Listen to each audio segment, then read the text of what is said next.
Chapter 1, New Land, New Me. As I stared across the misty river flowing in front of me, I wondered if this was really the best idea. In all honesty, it was a bit of a gamble. After all, I was currently trying to start a cult in an oppressed country in hopes of becoming the most powerful being on this planet. The things that could go wrong with this plan are practically limitless, but then again, what good thing in life came without risk? Perhaps I'm getting a bit ahead of myself. Let me start from the beginning. It all started when I woke up in a pitch-black void, and at the same time, I woke up here in the land of water. One of my consciousnesses was laying down on the ground, staring up at the clouded sky in a daze.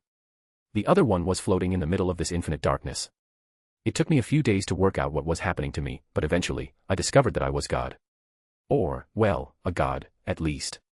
The first body that was floating in the void was me, and out of this moment, formless divinity drifting in endless darkness.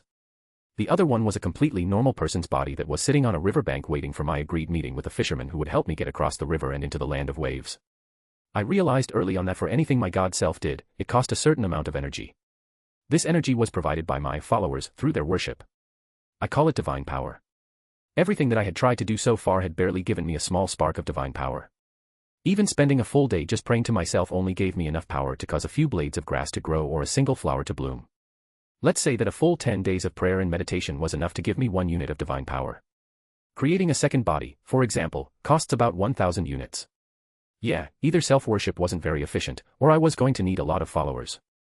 Considering the fact that my new body didn't even have chakra and seemed to be more like an average civilian from Earth rather than a ninja from Naruto, I considered it to be a bad investment.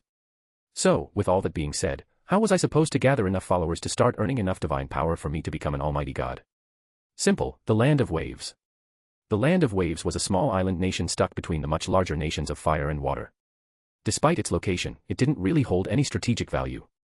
It was lacking in both resources and military power. But because of the lack of interest in the island, it had actually done pretty well for itself until Gato decided to ruin it all. Turns out, when everyone else has 3 world wars and almost constant fighting, you end up being a decent place to live by comparison. Of course, this all ended once Gato came around. His exploitation of the people turned a prosperous country into one just barely clinging on to life. I didn't know exactly how long before canon I was currently in, but I did know, from the nearby villages, that the Land of Waves forbid anyone from leaving or entering without express permission. Gato probably wanted to stop anyone from leaking news about his takeover to the other nations. Whatever his reasoning was, it made things difficult for me. My human body, who I decided to name Ayumu, was sitting on the bank of a river, patiently waiting for the fisherman. After some searching, he managed to find someone who was willing to illegally smuggle him into the country for a small fee. After another half an hour, I heard the sound of a boat coming my way. Sure enough, a small canoe-like vessel slowly rowed up to the shore where my body was standing. An old man wearing simple robes and a conical hat was sitting in it. He nodded at me as he got closer. "You the guy that wants to get into Wave?" I nodded. "Yeah, here's your money." I tossed a bag of Rio over to the fisherman who caught it. The man opened it and checked it quickly before nodding again and waving his hand. "All right then, hop on." I obeyed, and the boat soon was set off back across the river. The fisherman spoke up once we had gone a while. "You know, kid, you might not know this but Wave isn't exactly the best place to be right now." "I do, actually." He gave me a strange look. "I came to help." At that, he just shook his head in disbelief. "You came to help? By yourself? What are you going to do, kid?" I wasn't offended by what the fisherman said. I was well aware of how ridiculous I sounded. A lone person trying to save an entire country by himself. You'd be right to think I'm being silly. But I can't just sit by and watch this happen, you know. The fisherman raised an eyebrow. Why would someone who is clearly not from Wave care about it so much? Because even though I am but a humble priest, that doesn't mean that my ability to help people is any less. Anyone with the power to help others should try their best to do so. The fisherman still looked unconvinced but decided to stop arguing. After another half an hour or so on the water, we made landfall. "This is where we part ways, kid. Good luck doing whatever it is you're gonna do." I waved goodbye to the fisherman as he rowed off back across the river. With him gone, I turned around and set out for the nearest town. Now that I was here, I needed to get started on making a following. To start, I'd find the largest town and start gathering followers. From there, it would just be a matter of time. Chapter 2, Reputation Maxing. It had been days since I first entered the Land of Waves, and things were going, well, not great but not terrible either. Currently, Ayumu was standing on an empty crate outside of one of the poorer districts in the Wave's largest city, preaching. The reaction was about what I expected. A lot of people gave me strange looks and hurried away, some listened for a bit before realizing they had other things to do, and finally, there were the few who listened intently to my words, hanging on to every sentence. "Friends, please listen to my words. This world is a place of chaos and uncertainty. Constant war and suffering seem to plague this planet. For those who live here on the land of waves, I'm sure you know better than most on how cruel life can be. Right now, I am giving a speech to around 20 to 30 people that were gathered around me. Most were homeless or beggars. While it wasn't as bad as in the series, there were still plenty of poor people here. For many of them, God's takeover of the country was the final straw that broke the camel's back. But despite all of this pain and suffering, we must still come together. Only through unity and perseverance can we overcome what life throws at us. All you who struggle each day with nowhere to go or no one to turn to, do not lose hope. When times are rough, remember the good things you still have and hold on to them. When times are dark, light a candle and share its warmth with those who need it. Praise the watcher behind the stars. With those words, I felt a spark in my divine power pool. A small flash, like a static shock, before it faded. Yes, another believer for the collection. That makes 42. Soon I will rule the world. Well, maybe not, but the reaction to my preaching had been relatively positive. People were desperate for a way out, and even though I wasn't offering an immediate solution, just the idea that things could get better was enough for most. This did mean that people weren't exactly worshipping me. Most seemed to think of God me as some sort of vague deity that would maybe save them if they just kept being good people. That was fine for now, but it meant I'd have to find a way to encourage them to actively pray to me rather than just thinking about me. And yes, I did name myself the Watcher behind the stars. It sounded cool and mysterious. Once I had finished my speech for the day, the crowd dispersed slowly. Most left quickly, while a few remained behind to talk to me or each other. Some wanted advice on what to do, others thanked me for giving them some hope, and a couple of them wanted to give me some food as a donation.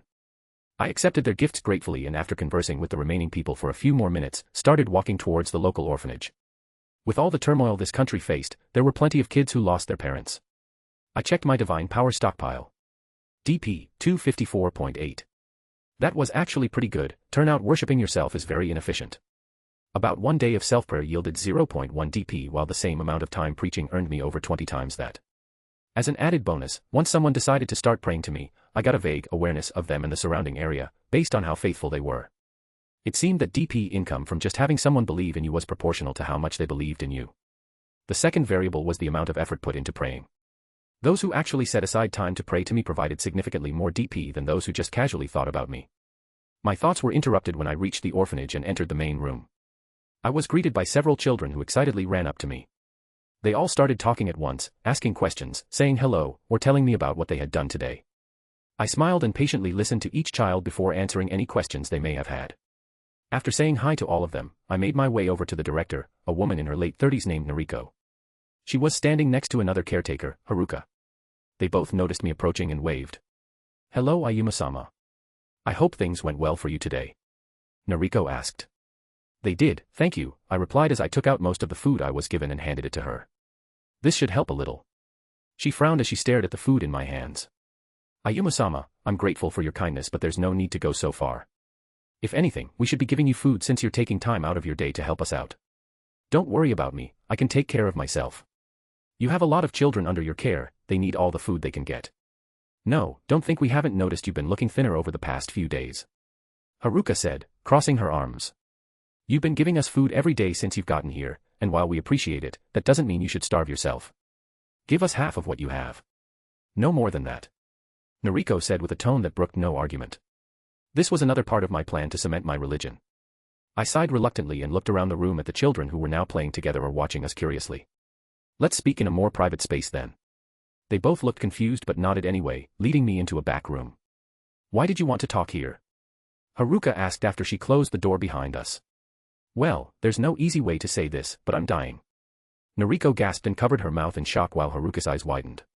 What do you mean? Are you sick?" "No, not quite. I have an incurable condition that will kill me within a few months. It's why I came here. I wanted to help those who needed it most before my time comes. To leave this world a better place than how I found it."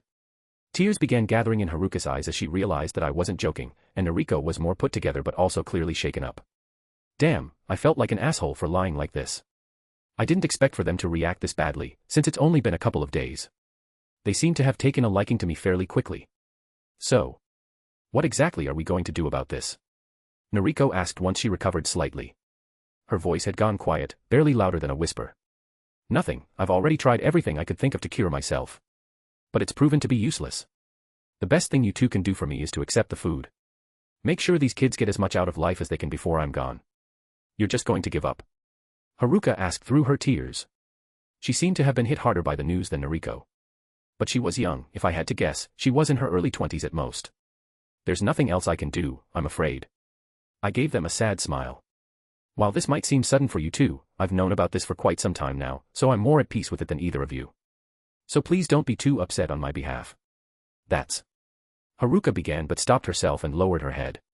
Nariko looked conflicted for a moment before nodding slowly. If that's your choice, then we will respect it. It would be insulting if we insisted otherwise after hearing everything you've told us. Haruka didn't say anything, but I could tell she agreed with Nariko even though she was still clearly distraught. I promise not to leave without saying goodbye, I said. And you're sure there isn't anything we can do to help? Nariko asked again. She still seemed unconvinced by what I'd told them. I just shook my head. Unfortunately not. As I said, I've known about this for a while, for years to be exact, and I have been searching for a way to stop it from progressing, but nothing has worked. Both women looked saddened again when I said that, although they seemed more accepting of the situation this time. What exactly is this disease that you have? You've mentioned it being incurable, but why are you so certain? My chakra system is atrophying, the energy my body produces is steadily decreasing until it will eventually not produce enough to sustain my body anymore. Once it reaches that point, I will die shortly afterward. A medical nin or someone trained in the transfer of chakra could keep me alive longer by supplying me with their own, but it's not a permanent solution. The only thing that can save me would be to somehow regenerate my chakra system entirely. The two women both gave me uncomprehending looks upon hearing about my condition. Clearly neither knew much about chakra. Nariko took a deep breath and placed her hand on my shoulder. Thank you for telling us everything, Ayuma-sama, we appreciate your honesty. She paused for a moment before continuing to speak again. If there truly isn't anything else that can be done for you, then please allow us to do what little we can for you. Haruka nodded at Nariko's words. I refuse. They both looked at me with surprise as I spoke again. I know you want to help me, but that isn't necessary. What's important now is making sure these children get whatever they need. I already decided I will spend my last days trying to bring some good into the world, and this orphanage is one place where people are truly in need. They still didn't look too happy about it, but neither woman argued further with me either. All right, Ayuma-sama, we understand, Nariko said reluctantly. Haruka continued to remain silent, but her expression showed she felt the same way as Nariko. I nodded at them both gratefully before we left the room. I spent the next hour talking with Nariko and Haruka as well as playing with some of the kids who wanted to play with me.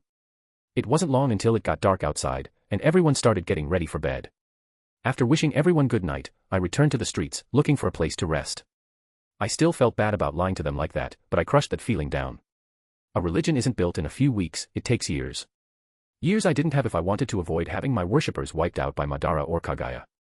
I could leave it all to Naruto and hope my presence didn't mess anything up too badly, but what if he didn't succeed? What if I just stood by and watched as this world burned? My god self relegated to watch over a dead world for a potential eternity sounded like hell. Not to mention all of the people who would suffer horribly because I was too scared to get involved. People like those kids in the orphanage. I wasn't a hero, but I'd be an absolute asshole after meeting all these kind and desperate people, then letting them die without at least trying to save them. But if actually making a religion took so long, how would I have enough DP to do anything? Simple, there was a way to boost a religion's growth in a relatively short amount of time. A martyr. While it sounded simple enough, it was difficult to pull off well. Any old fool could throw himself off a cliff and call it a sacrifice, but that wouldn't do much to encourage faith in any normal person. So my plan is simple, create a small following here on the land of waves, gain their trust. Then once Gato starts cracking down on my little cult, sacrifice myself. Me making up an incurable disease just made sure the select few that got close to me wouldn't be too broken up about my death. After all, if they already thought I was going to die anyway, dying to Gato would only be a minor change in their expectations. This body was useless in the long term anyway. Without chakra, I wouldn't be able to survive in this world of magic super ninjas. And since this body lacked a chakra system, it was utterly impossible to use jutsu with it, even after years of training. At most, I'd be able to perform taijutsu techniques, and even then, I wouldn't be anywhere near the level of a true shinobi without the help of chakra enhancements. So this body would pave the way in blood, a sacrifice to hopefully elevate my godly self into something powerful enough to change things in this world. After that, I'd hopefully have enough DP to help them overthrow Gato or at least push him out of the country. If not, well, hopefully I had enough DP to make another body for myself to possess. And if not even that works then. Well, let's just hope this goes well. Chapter 3, Please dedicate your life to me. It had been almost 2 months since I began preaching in the land of waves. Currently, Ayuma was standing on a small stage, leading my followers in prayer. At this point there were about 200 people consistently listening to me, and my godly self could sense about double that number with some amount of faith in me. O great watcher behind the stars, guide us through these dark times. Be our light in this time of darkness and show us the way forward. Bring peace and prosperity to us all. As I finished, everyone else joined me in reciting the prayer. Praise the Watcher. As the chorus of voices rang out throughout the room, I felt a large burst of energy fill Godme's being, increasing my pool of DP. Once again, praying is truly a massive boost to DP gain.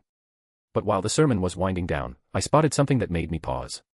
At the edge of the crowd, leaning against the back wall of the room, was a tall man with slick-back black hair and an unshaven face. His outfit consisted of a loose-fitting gray shirt tucked into his black pants, with a belt around his waist. He had a sword on his waist and was well-built with broad shoulders and a muscular frame. I think the time was approaching. Gato must have finally sent someone to investigate my cult. They had been gaining popularity fairly quickly lately. It's only natural he would want to check them out himself after hearing about such a large group suddenly popping up out of nowhere. I checked my DP just in case he cut me down on the spot. DP 1534. Good enough. After dismissing the congregation, I noticed the man still hadn't left yet. He stayed behind even after everyone else had gone home. As soon as we were alone, he stepped forward towards me. Excuse me, sir. Do you have a moment? The man asked politely enough, though there was an underlying hint of coldness in his tone. Yes. Can I help you? I was hoping to speak with whoever was organizing this whole event here today.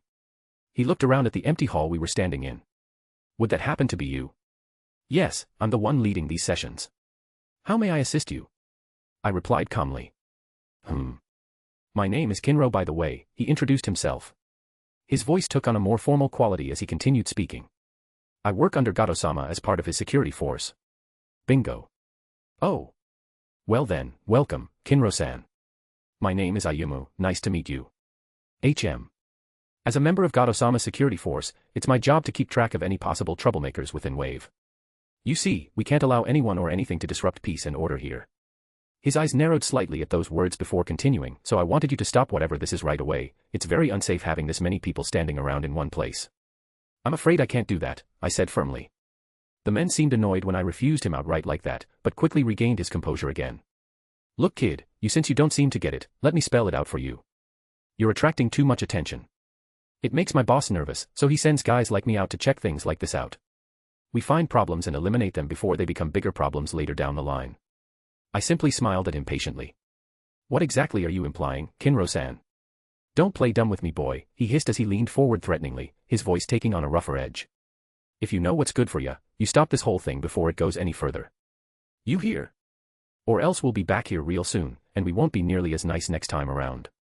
Please tell Gato he can send whoever he wants to try and silence us, but all it will do is show how much of a coward he really is. Go back to your master, lapdog. You aren't welcome here anymore. I spat out with feigned anger. I think my performance was rather convincing. Kinro's face twisted into a scowl.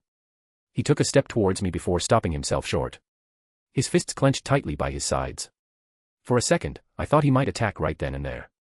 But instead, after taking several deep breaths, he relaxed slightly and spoke again in a low voice tinged with rage. You better watch yourself, boy. With that parting shot, Kinro turned around and left.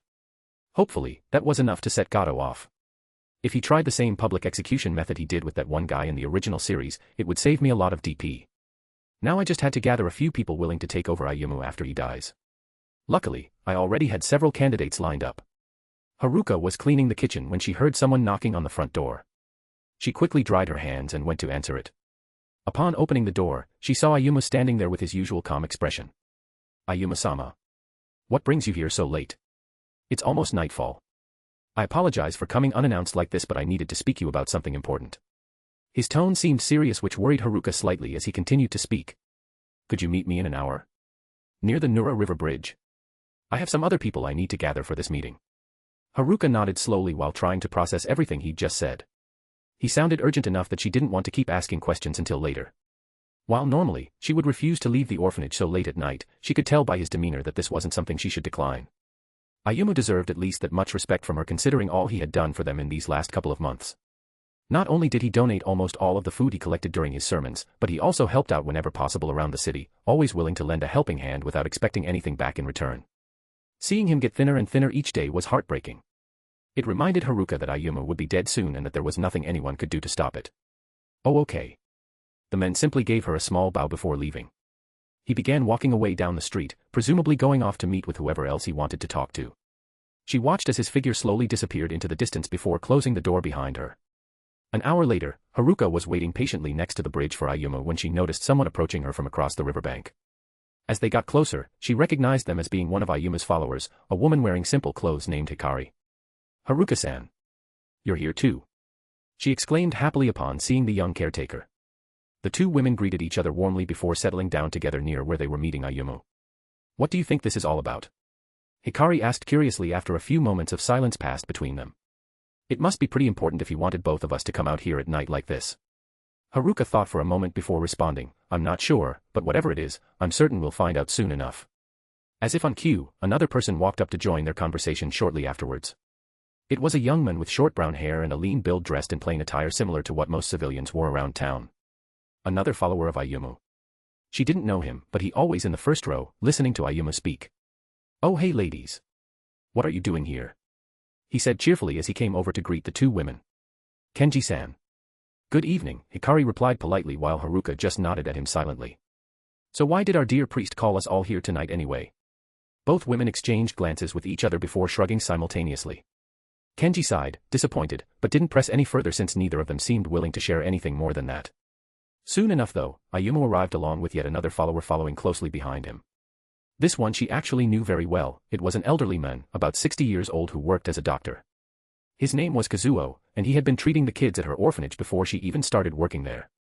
In fact, he was technically retired now but still helped out whenever he could. She respected the old man greatly for his tireless efforts to provide aid to those less fortunate, despite having no obligation or reason to do so anymore. Everyone quickly gathered together once they saw the two newcomers arrive. "Thank you all for coming," Ayumu began speaking without preamble. "I know most of you have busy lives outside of our little community, so I really appreciate your willingness to take time out of your day like this." All four people nodded their heads in agreement while Ayumu continued to speak again.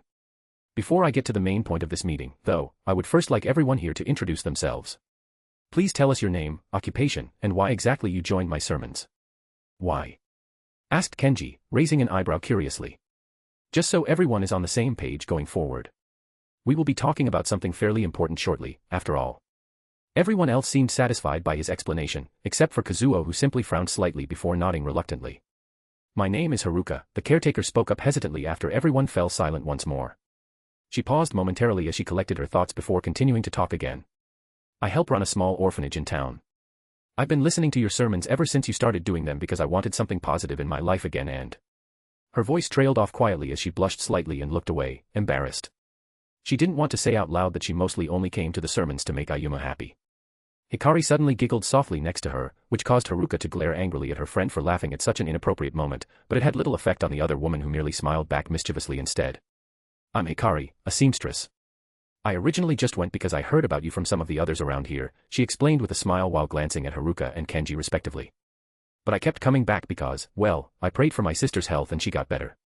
She's still sickly, but she doesn't have any problems breathing anymore." Ayumu nodded at her words patiently before turning his attention towards Kenji next. The young man grinned widely when he realized it was finally his turn to speak up. He immediately began rambling excitedly about himself, without hesitation whatsoever.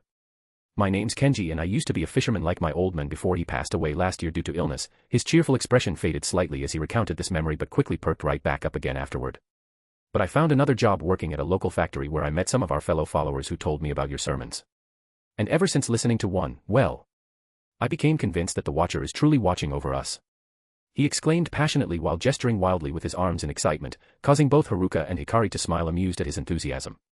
Kazuo, however, remained stoic throughout the entire exchange and didn't react much beyond giving the young man an unimpressed stare. "Be quieter," Kazuo grumbled, clearly annoyed by Kenji's loud voice. The young man blinked owlishly at him for a second before sheepishly rubbing the back of his head as he apologized quietly under his breath. "And you?" Ayumu asked patiently once things settled down again. "Kazuo. Doctor," he stated bluntly without elaborating further, which earned him an exasperated look from everyone else present except for Ayumu who simply nodded understandingly. "Well then." The priest trailed off as he glanced around at each person gathered around him one last time before continuing to speak again. "Gato has taken notice of my preaching." Everyone tensed up immediately upon hearing those words, their expressions ranging from nervousness to outright anger depending on who you looked at. "Earlier today, one of Gato's men showed up after I finished and tried to threaten me into stopping what we're doing here." "That bastard!" Kenji exclaimed angrily, while Hikari gasped softly beside him in shock. Haruka stayed silent, but she couldn't hide her own worry either. It seemed like only Ayumu himself remained calm despite the tense atmosphere surrounding them all. So, the sermons will stop then? Kazuo asked, clearly displeased by this development. No. Ayumu said firmly, without hesitation. I'm not going to stop, regardless of what happens next. His tone left no room for argument, his eyes were filled with determination as he met each person's gaze steadily before continuing again. Gato will kill you, boy, Kazuo said matter-of-factly, but there was an underlying hint of concern hidden within his gruff demeanor that made it obvious he cared about Ayumu despite his attitude suggesting otherwise. He may seem like a cowardly rat with too much money, but he is ruthless when threatened. I know. Ayumu replied simply while looking directly into Kazuo's eyes unwaveringly, causing the older man's mouth to twist into a frown once more. What do you mean, I know? Kazuo demanded hotly, clearly upset by Ayumu's lackadaisical attitude towards this whole situation. Who will preach about the Watcher when you are dead? You will. Ayumu stated calmly, causing everyone present including Kazuo to look at him in surprise. Him? Kenji asked incredulously as he pointed at Kazuo questioningly with a puzzled expression plastered across his face. No. Ayumu replied bluntly, which caused Kenji's jaw to drop open slightly as he stared back dumbfounded. What? You all will, Ayumu clarified without missing a beat before continuing again. I want each of you here today to become a leader for our people. Haruka couldn't help but feel guilty, she didn't really believe in the Watcher that much, only going because she knew it would make Ayumu happy to see her there. But even so. How could she refuse such an earnest request from someone who had done nothing but try his best to help others? Okay. She said quietly while nodding slowly. Are you mad, boy?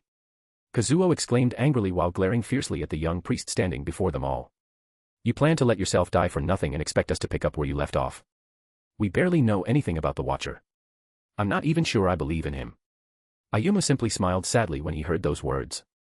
Haruka already knows, but I won't be alive for much longer anyway. Gato or not, I'll be dead within a month. His tone was light despite the heavy weight of his words hanging over everyone's head like a dark cloud threatening to burst open at any moment now. Although even Haruka doesn't know the extent of my condition. Haruka blinked in surprise upon hearing this news and looked at Ayumu curiously, prompting him to continue explaining further. A better way to say it is that I'm not just dying soon, rather I am already dead, Ayumu clarified without hesitation. Everyone stared wide-eyed as they tried their hardest to comprehend what exactly he meant by that statement, but before anyone could ask anything else, he spoke again first. My body is already empty of chakra. I have been surviving only by the grace of the Watcher these past 2 years. There was a long pause after this revelation during which no one knew quite what to say or do, until finally Kazuo stepped forward with an unreadable expression on his face and grabbed Ayumu firmly by the arm.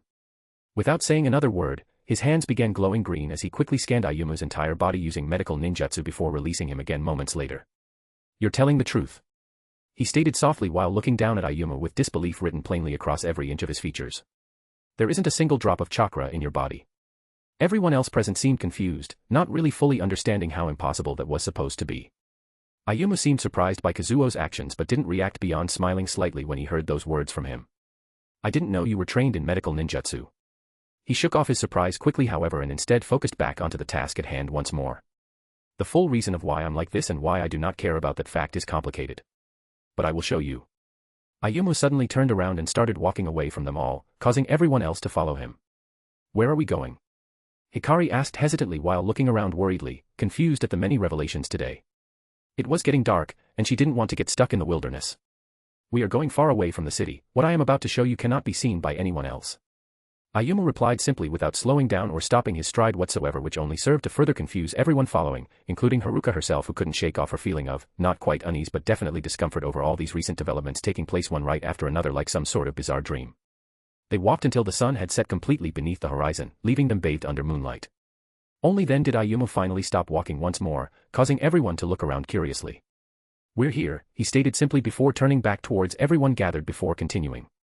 I chose some of you because of your determination, Ayumu glanced at Kenji, some of you because of your keen minds, he glanced at Kazuo and Hikari, and others because of your kindness, he glanced at Haruka before looking at everyone else once more. All of you lack true faith in the Watcher. There are many others who believe far more than any of you, but that's fine. Because the best followers are not made through words and promises, they are made through action and proof. I will show you now exactly what I preach, and only then can you truly believe. With those final words spoken, Ayumu turned around to face an empty field before raising his hands into the air above his head as if he was praising the sky.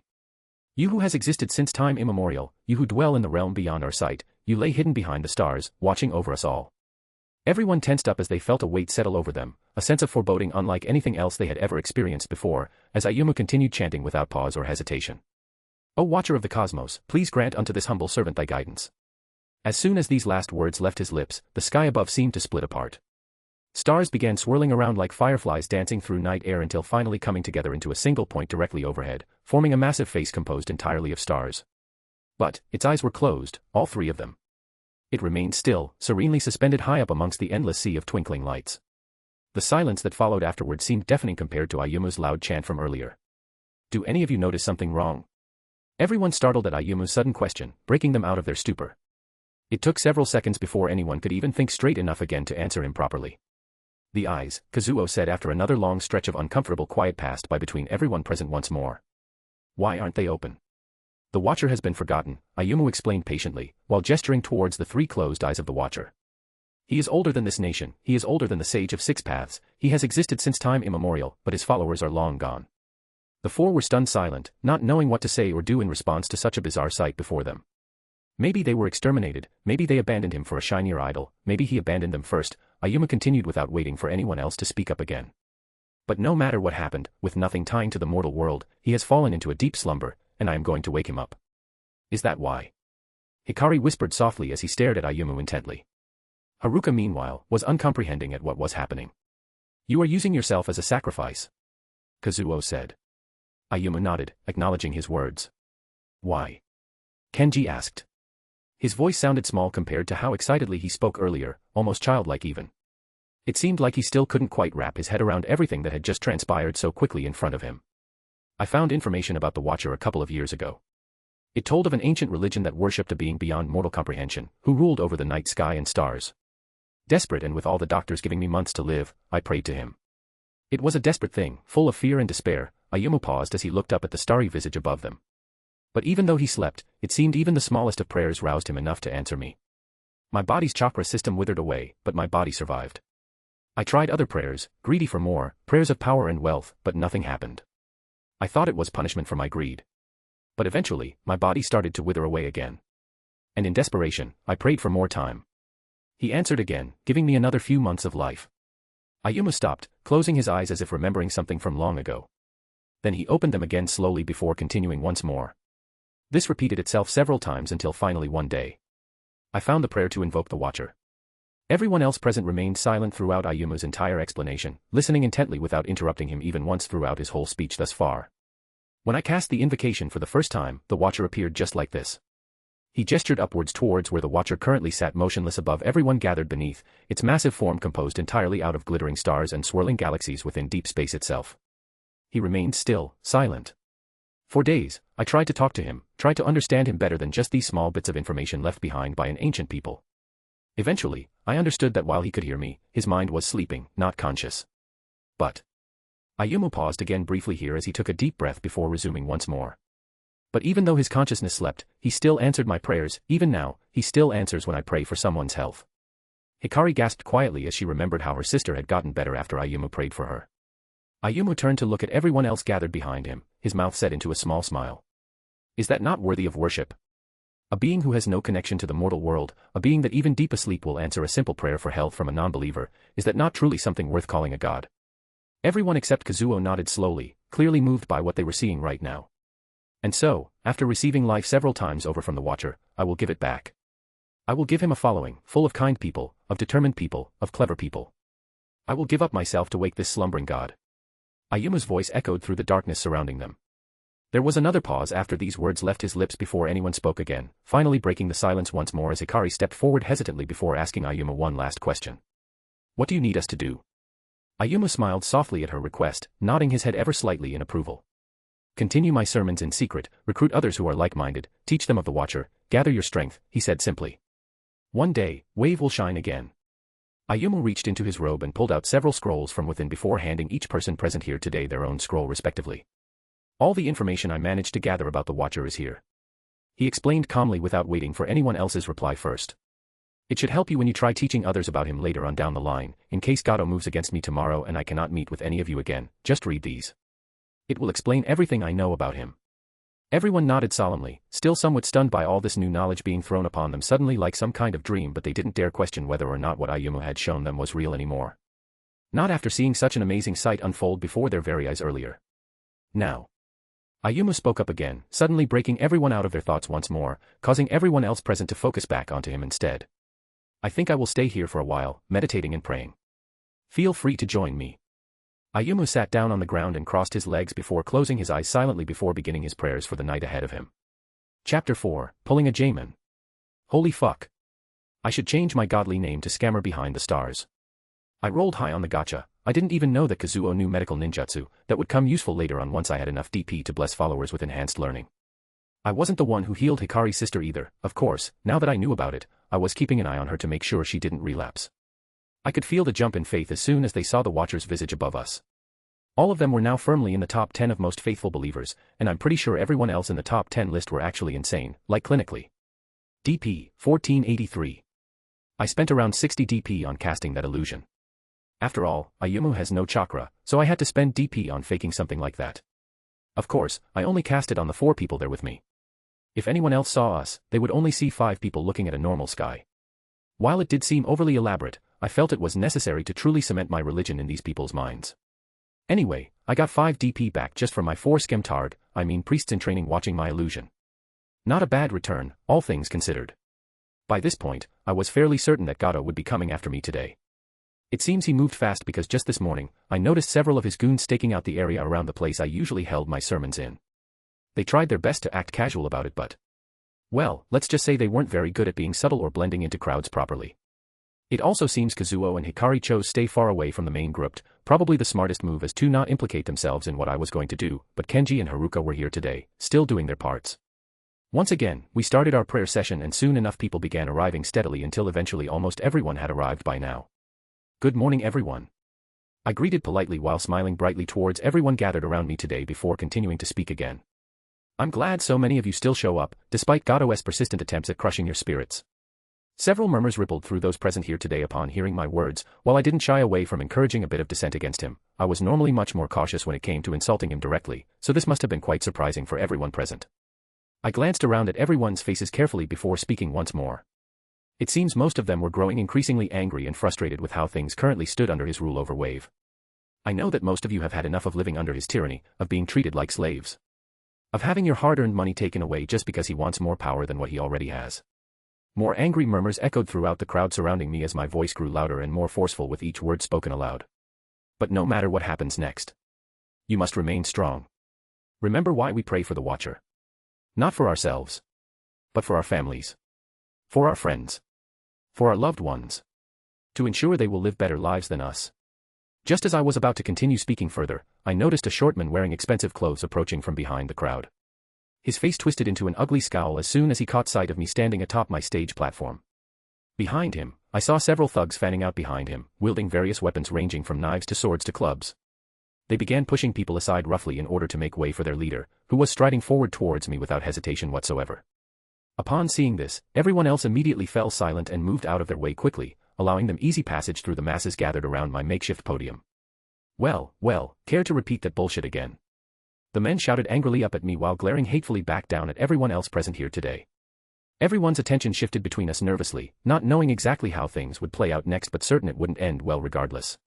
I simply smiled serenely back at him before responding calmly once more, certainly. I said that no matter what happens next, we must remain strong. He growled, like actually growled. What was he? A dog. Cute. He snarled menacingly while motioning for his men to surround me completely now before continuing to speak again. You seem pretty confident given your situation here, boy. Everyone tensed up, likely remembering the previous times Gato had killed those who opposed him publicly, but I just continued smiling pleasantly back at him anyway. I am confused. What situation? I asked innocently.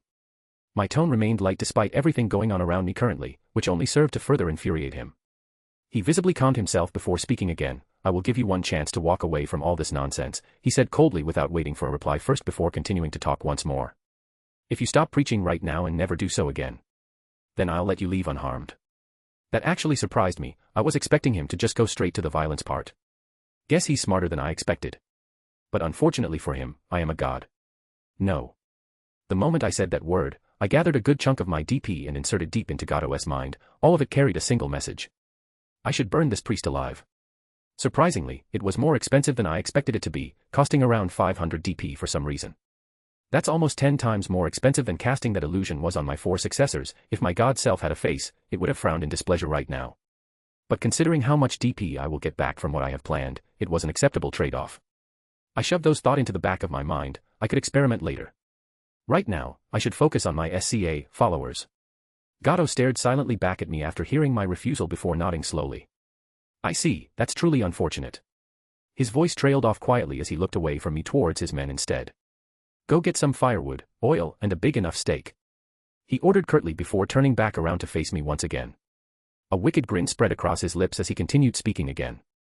Waraji, Zore, break his limbs. His 2 goons stepped forward with malicious grins on their faces. I, of course, tried to kick the shorter one in the balls. I think this one was Zore.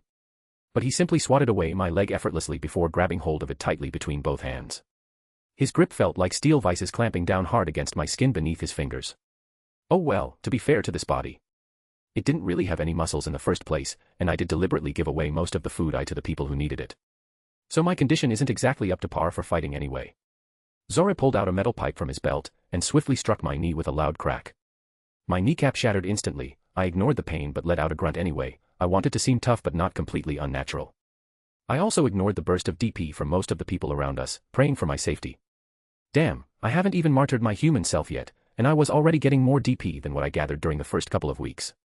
The 2 goons continued their assault upon my body without mercy, breaking bones until eventually Gato ordered them to stop. I let some appropriate grunts out here and there, but otherwise didn't say anything else as they worked their way through, breaking every limb possible. Now that you've had enough fun. He growled lowly before motioning towards where his men had returned carrying large bundles of wood and a large post, about 1.5 times my size. One of them proceeded to smash a hole into my little stage, and rammed the stake inside. Hey, assholes, I worked hard on this stage. I shouted. Well, I tried to shout, it came out as more of a hoarse rasp after everything this body had been through. The goons only sneered at me before grabbing hold of my broken limbs once again, roughly dragging me over towards where they set up their makeshift impalement device earlier. Tie him up, Gato said calmly while watching all this unfold with cold indifference evident in his eyes. His men obeyed immediately by tying rope around both wrists tightly, then wrapping another length around my waist before attaching it securely onto the wooden pole itself via several iron nails hammered deeply into its surface. Gato glanced at me with suspicion when he saw how little resistance I was putting up against their actions, but his natural inclination for killing dissenters and my compulsion was too strong. He did nothing to stop what was happening. One of his goons took out a jar filled with lamp oil from inside his jacket pocket before opening it carefully and pouring most of its contents all over myself and the pile of wood beneath me. Well, damn, that's going to burn really quickly. I prepared some DP, ready to use it at any moment to make sure Ayumu doesn't die too fast from burning alive. Go on then, pray to your god, Gato spat. Maybe he will come save you. I just smiled and started praying like usual, 42 DP down the drain to make sure my voice was clear and loud, another 214 DP to keep myself alive until I needed to. O Watcher above. Forgive these poor, foolish mortals. For they know not what they do. Gato snarled in irritation at my continued defiance towards him before turning away from me completely now. Enough of this crap, light it up. He yelled angrily back over his shoulder as he strode off, not even bothering to look back at us anymore. Oh nice, that means I don't have to use DP on him to hide what I am about to do next. Although only about half the thugs left along with Gato, which means I will cry for my poor DP when I cast illusions on the rest of them. Oh well, hopefully, a spectacle like this would be worth it. As one of the remaining goons threw his lit matchstick onto the pile of oil-soaked wood beneath me, I began shouting once again. O Watcher above. May those who still believe in you be blessed. May your guiding hand bring them salvation. May all those who stand against you know only darkness for eternity. I could feel the faith growing amongst my followers as I spoke those words aloud, causing me to smile slightly despite myself before continuing further. But just as fast the fire burned up towards Ayuma's body, I could feel the body's pain, but at the end of the day, mortal pain could not faze God me. I do not ask you to save me. I do not ask you for your blessings. All I ask is that you give these people hope. Give them something worth believing in again. Give them back their faith. By now, the fire had reached high enough that it began licking at my face, my blessing making sure that this body remains alive through all the pain and injuries. So please, grant unto this humble flock your protection. Shelter them from harm. Heal them when sick. Feed them when hungry. The crowd was being moved to tears, many sobbing openly or crying out quietly while praying alongside me. As the flames fully consumed Ayuma's body, I struck again. Every thug remaining saw nothing out of the ordinary. In fact, in their eyes, this was going perfectly as planned. To them, my human body started screaming. But for everyone else, the sky turned dark, day turning to night as the sun was devoured by a sea of stars, a familiar visage formed once more above us all. The three closed eyes stared down from above at Ayumu burning beneath his gaze. "O Watcher above. I give you my soul. So that your will may be done here on earth once again." The eyes slowly opened, one after another, revealing bright golden orbs gazing down upon us with an expressionless stare. Its mouth opened slightly, revealing nothing but darkness within its depths. A large hand formed out of swirling galaxies and stars reached down towards Ayumu, gently wrapping around something invisible inside Ayumu's chest, before pulling back up again.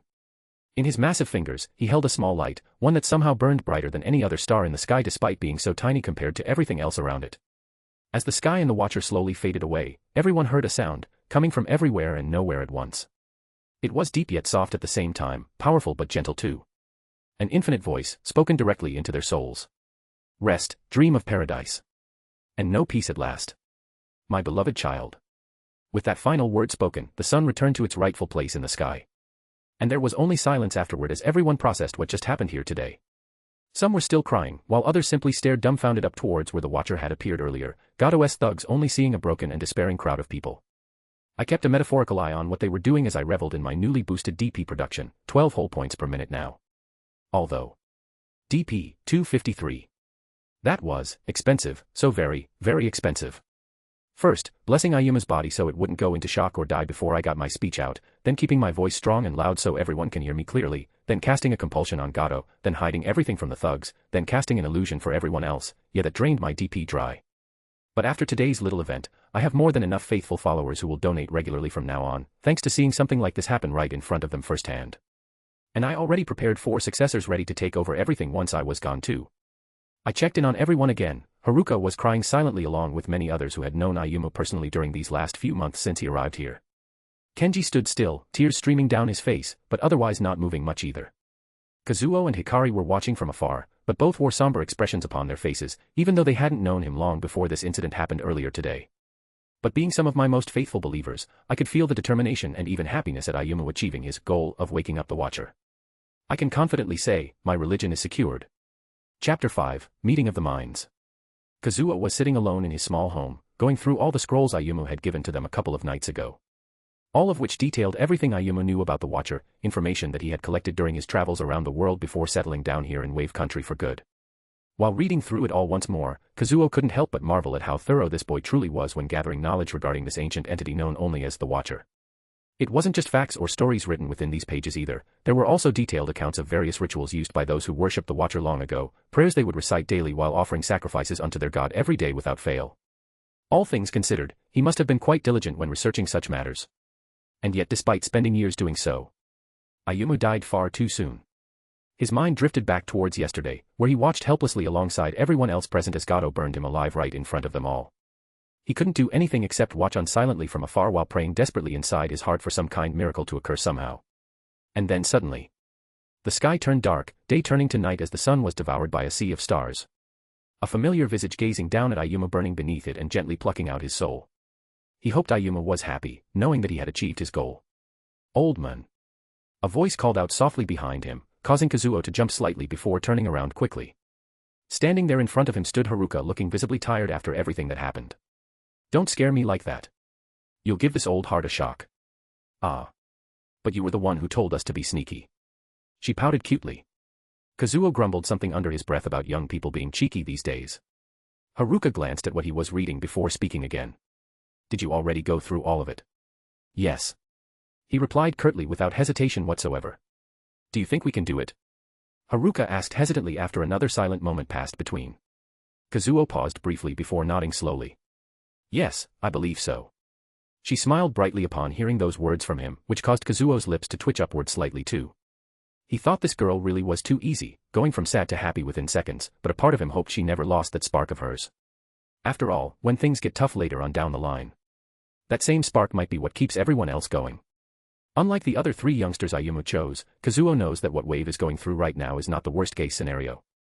He remembers back then, during the Second Shinobi World War, countless dead bodies, most of them young, their corpses filling the air with a thick miasma of death and decay. The nightmares from back then still haunted him every night without fail, even now, after so many years had passed by since he left active duty as a medic nin.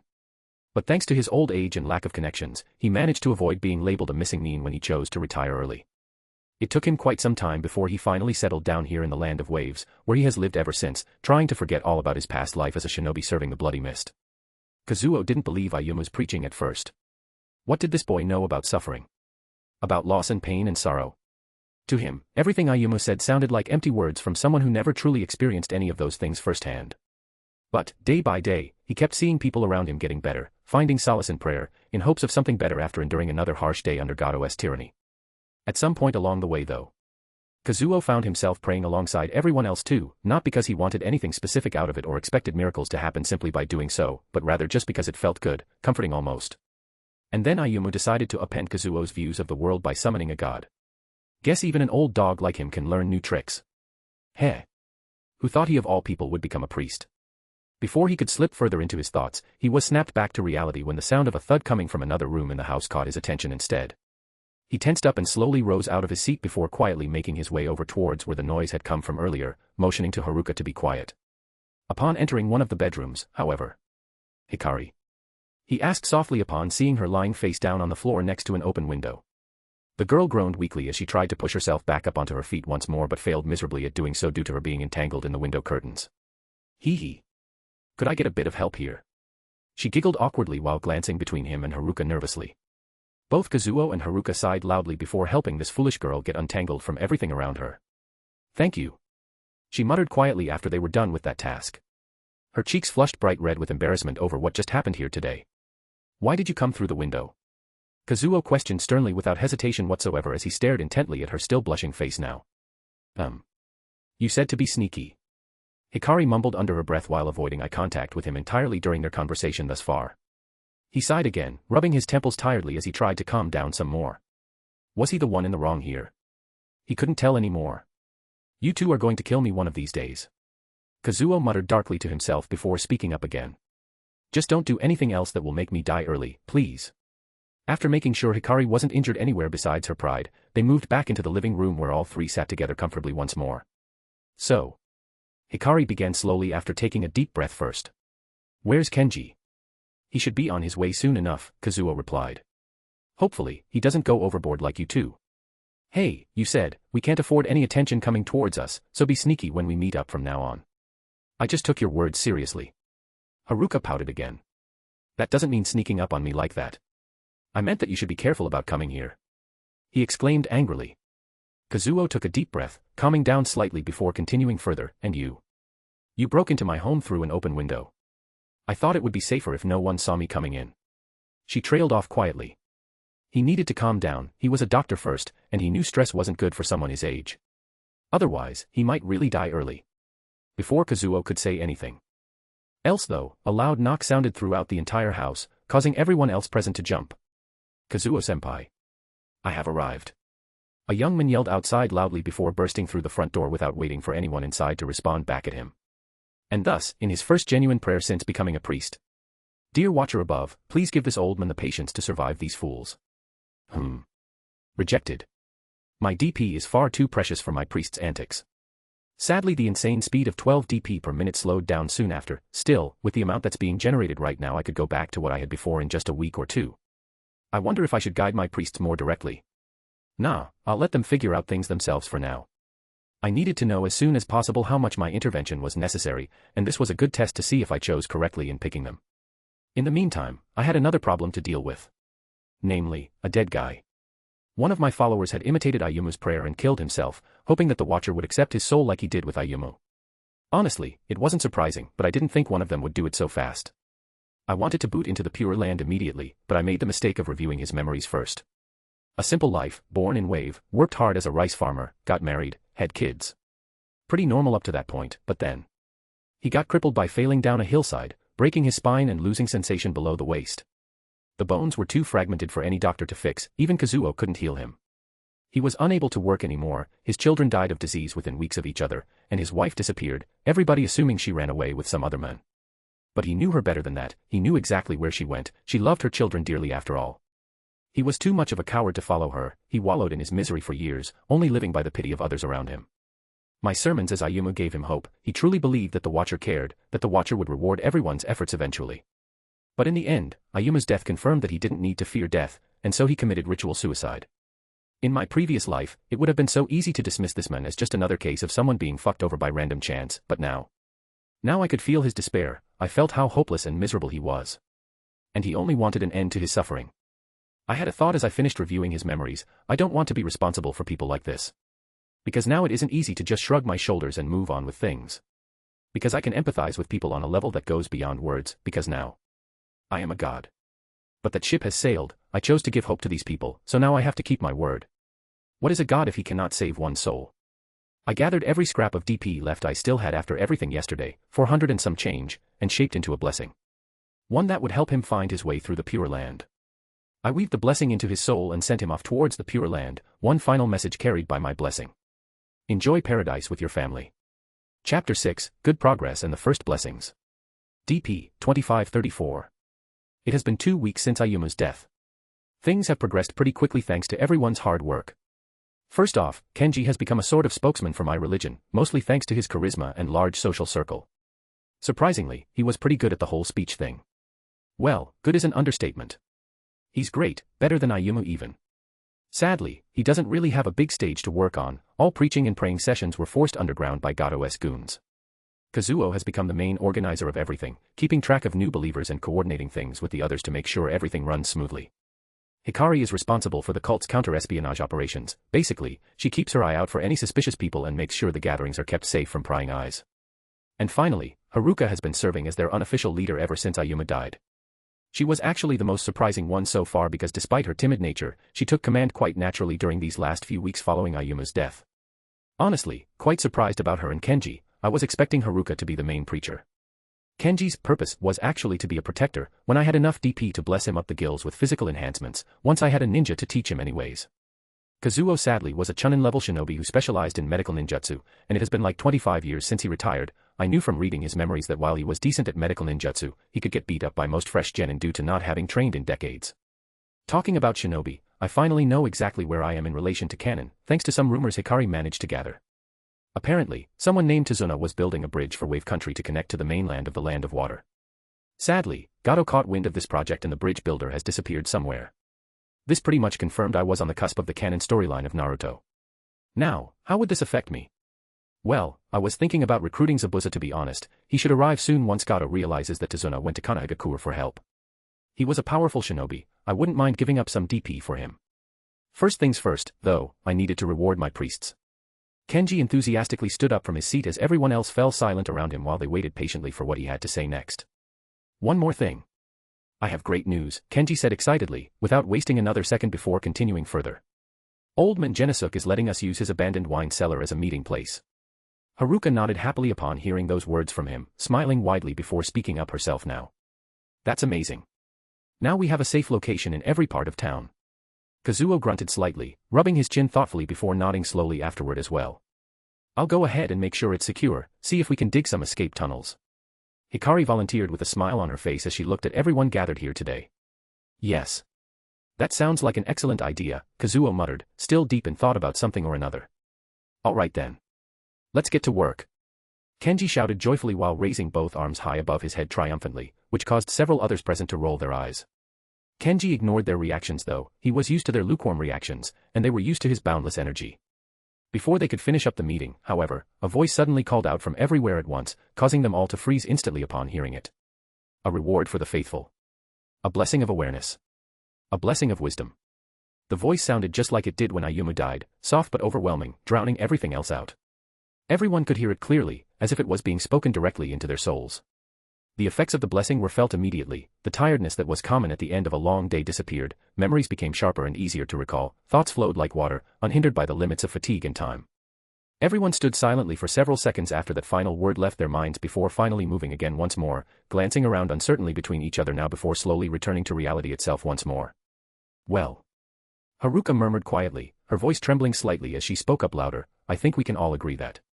That was. The Watcher. Kenji finished for her instead. The Watcher. He shouted again excitedly while turning to look at everyone gathered around him. His eyes gleamed brightly with unshed tears brimming within them.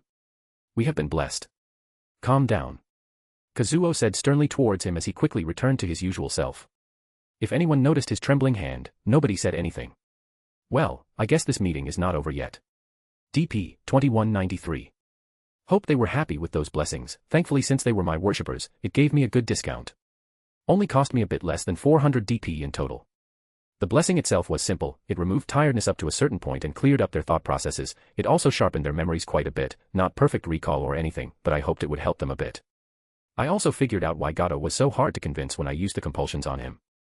Apparently, the more someone believes in me, the easier it is to use DP on them. The inverse also applies, meaning if someone does not believe at all, it will be much harder to affect them using DP. This applies even more if someone opposes me or actively dislikes me. As an example, someone who simply doesn't care about me would need about double the DP for most of my effects compared to a regular believer, while someone who dislikes me would require almost triple the DP. In Gato's case, he thought Ayuma was full of shit, but he also hated me for messing with his authority, so it required a lot of DP to get him to act like I wanted. There was some third variable that affected how effective my abilities were when targeting someone, but I didn't know what it was yet. It could be emotions, mental strength, or a bunch of other things. Hopefully, I will find out soon enough. Now to go on to something vital to my future plans. What holy animal am I going to choose? I had big plans for the future. Eventually I wanted to create my own angels.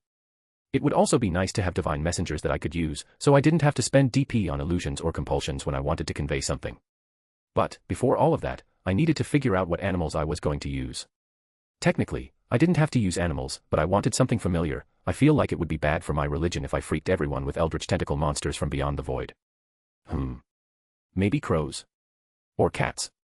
Wait, no, weren't those associated with the Uchiha? I remember some vague memories of Sasuke fighting a big ninja cat. Were those summons or just shinobi cats like the Inuzuka dogs?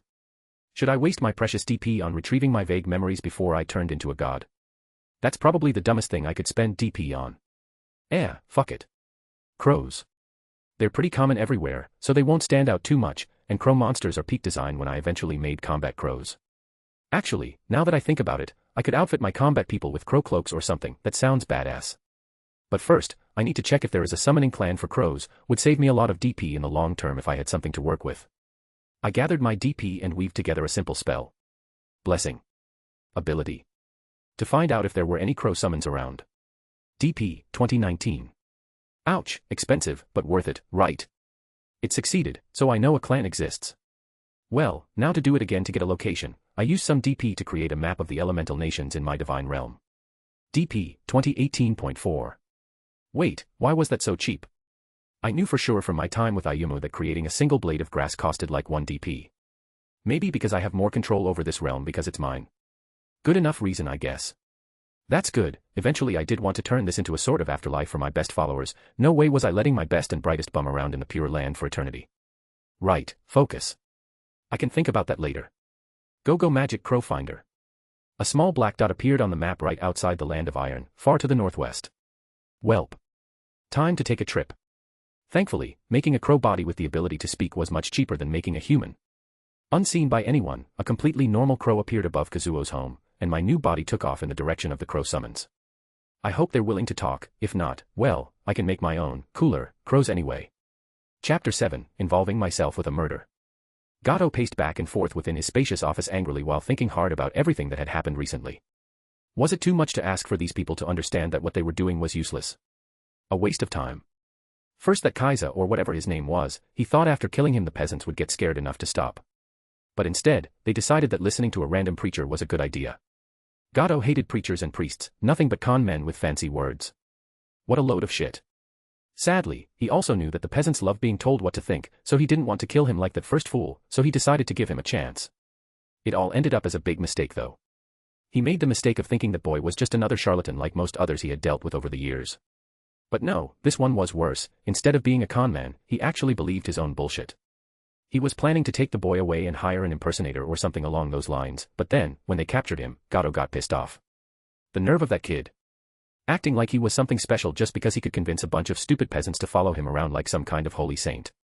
Thankfully, his lapse of judgment didn't really matter much in the long run. His grunts told him everyone was quite crushed by the boy dying, and he heard of no one taking over or widespread anger yet. But then, as if taunting him, some random bridge builder tried to build a fucking bridge, so these worthless people could leave Wave Country. How dare that fucker try to mess with his business? So, he sent some men to break both of the bastard's legs, but the idiot was already gone. He got lucky that the old fuck was dumb as a brick, and one of his contacts found him going in the direction of Kanahigakure. Now he was waiting on his most trusted employees to return with news about a big shot missing nin in Water Country. A man called Momochi Zabuza. Gato-sama. Gato glanced at the door where his secretary stood silently before waving him inside impatiently. What? He snapped irritably towards him while continuing to pace around angrily. The secretary swallowed nervously before speaking. Sir. Waraji has returned with Zabuza, sir. But. Zabuza brought 3 additional people. Gato paused briefly and smiled widely. Good. I will be down shortly. 3 more people. That was great. It's not like he was planning on paying them anyways. Being a crow is surprisingly fun. While I technically got a crow's view from the sky whenever I wanted, it just isn't the same as actually being in the air. The wind rushing past my feathers, the feeling of soaring high above everything else on earth. I think I'll keep this body permanently, for those times when I need a break from watching over my followers. Also, did you know the world was big? Shocking stuff, I was learning much while flying from Wave to the Land of Iron. Honestly though, I thought it would be like, a few hours tops.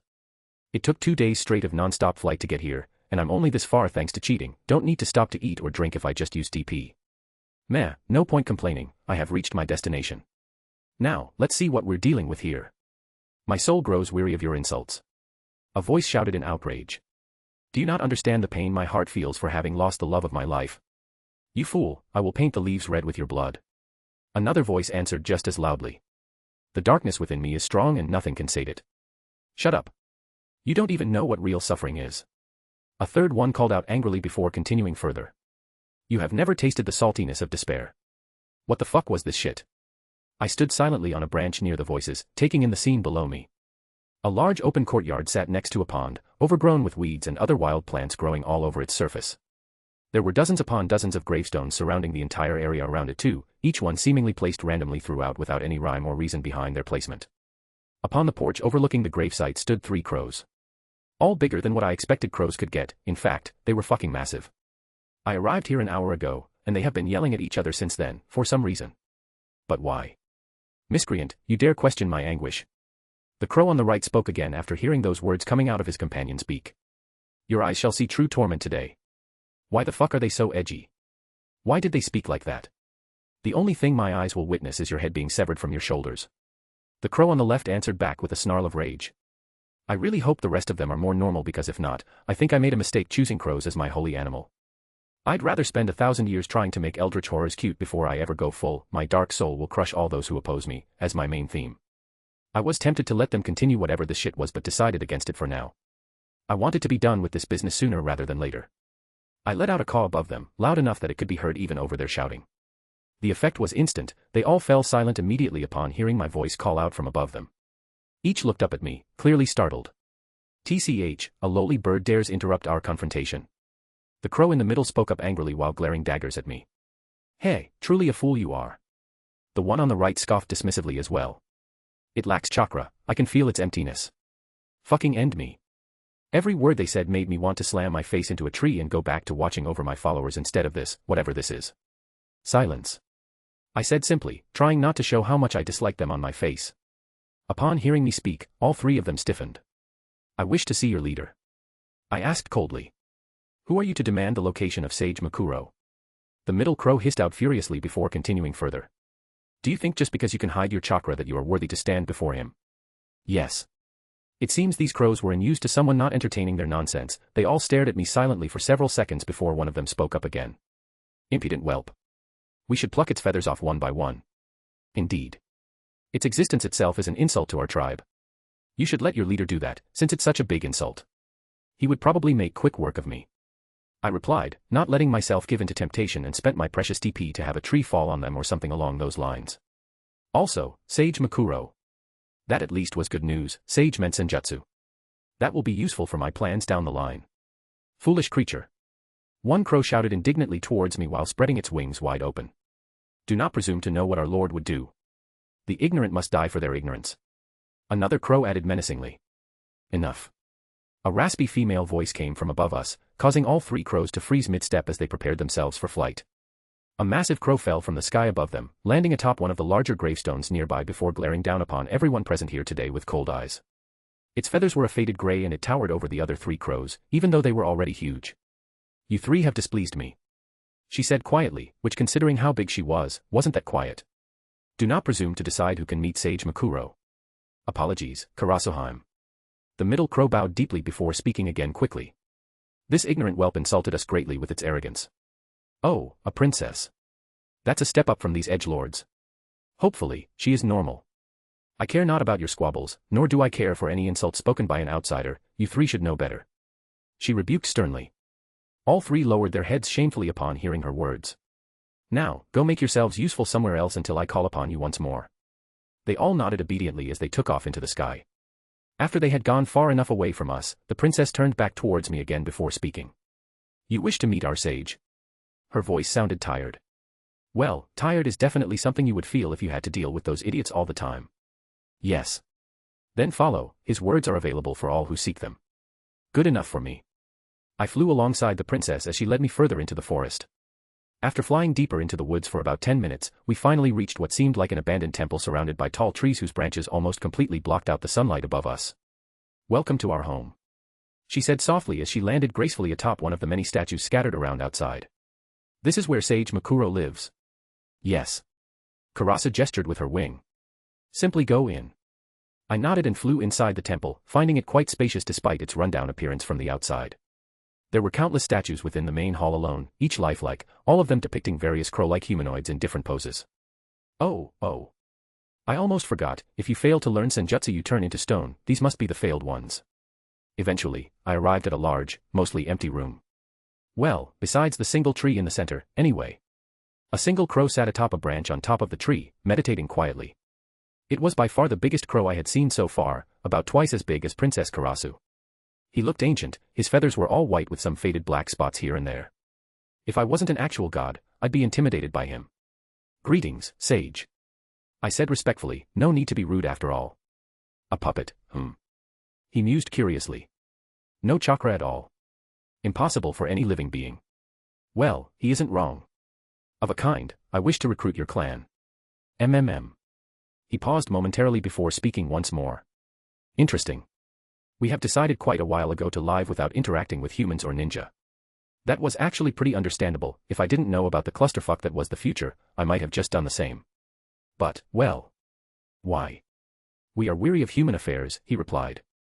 I saw much bloodshed with little gain. In my youth, I and some others left our former home to search for a simpler life. The main clan was massacred by a rival summoning contract years later. Even while speaking about such a heavy topic, his voice remained calm and level. Time and time again, history has shown us that living away from conflict is the best path for our kind. So you have nothing you want? Nothing that would be worth allying yourself with me? I asked. His gaze intensified slightly at those words before he continued further. Can you offer safety? Protection from wounds and disease? Can you promise peace, where death will not find us? I could hear the slight hint of mocking in his tone, which fair enough. It was clear that these guys had their own thing going on, and it was working pretty well for them too. But at the same time, yeah. I can totally give them that, maybe not immediately, but eventually, I could drag them to my divine realm, that was the plan anyways. Yes. He chuckled darkly upon hearing my answer. Very well, I will humor you. He waved his wing and with a puff of smoke, a massive scroll appeared. You will sign the contract with your blood, not this puppet's. He threw the scroll towards me with a quick flap of his wings, and it landed smoothly on the ground next to my feet, now open. Once you sign it, you have a season to fulfill your promise of safety. Otherwise, I will tear apart your flesh until nothing remains. Okay, a bit extreme, but I can respect it, he is giving me a choice, after all. Before I continued, I quickly fixed the whole ball of energy thing that was my godly form. Thankfully it didn't cost anything, I would have to run some tests later to see if I could freely shapeshift without using DP.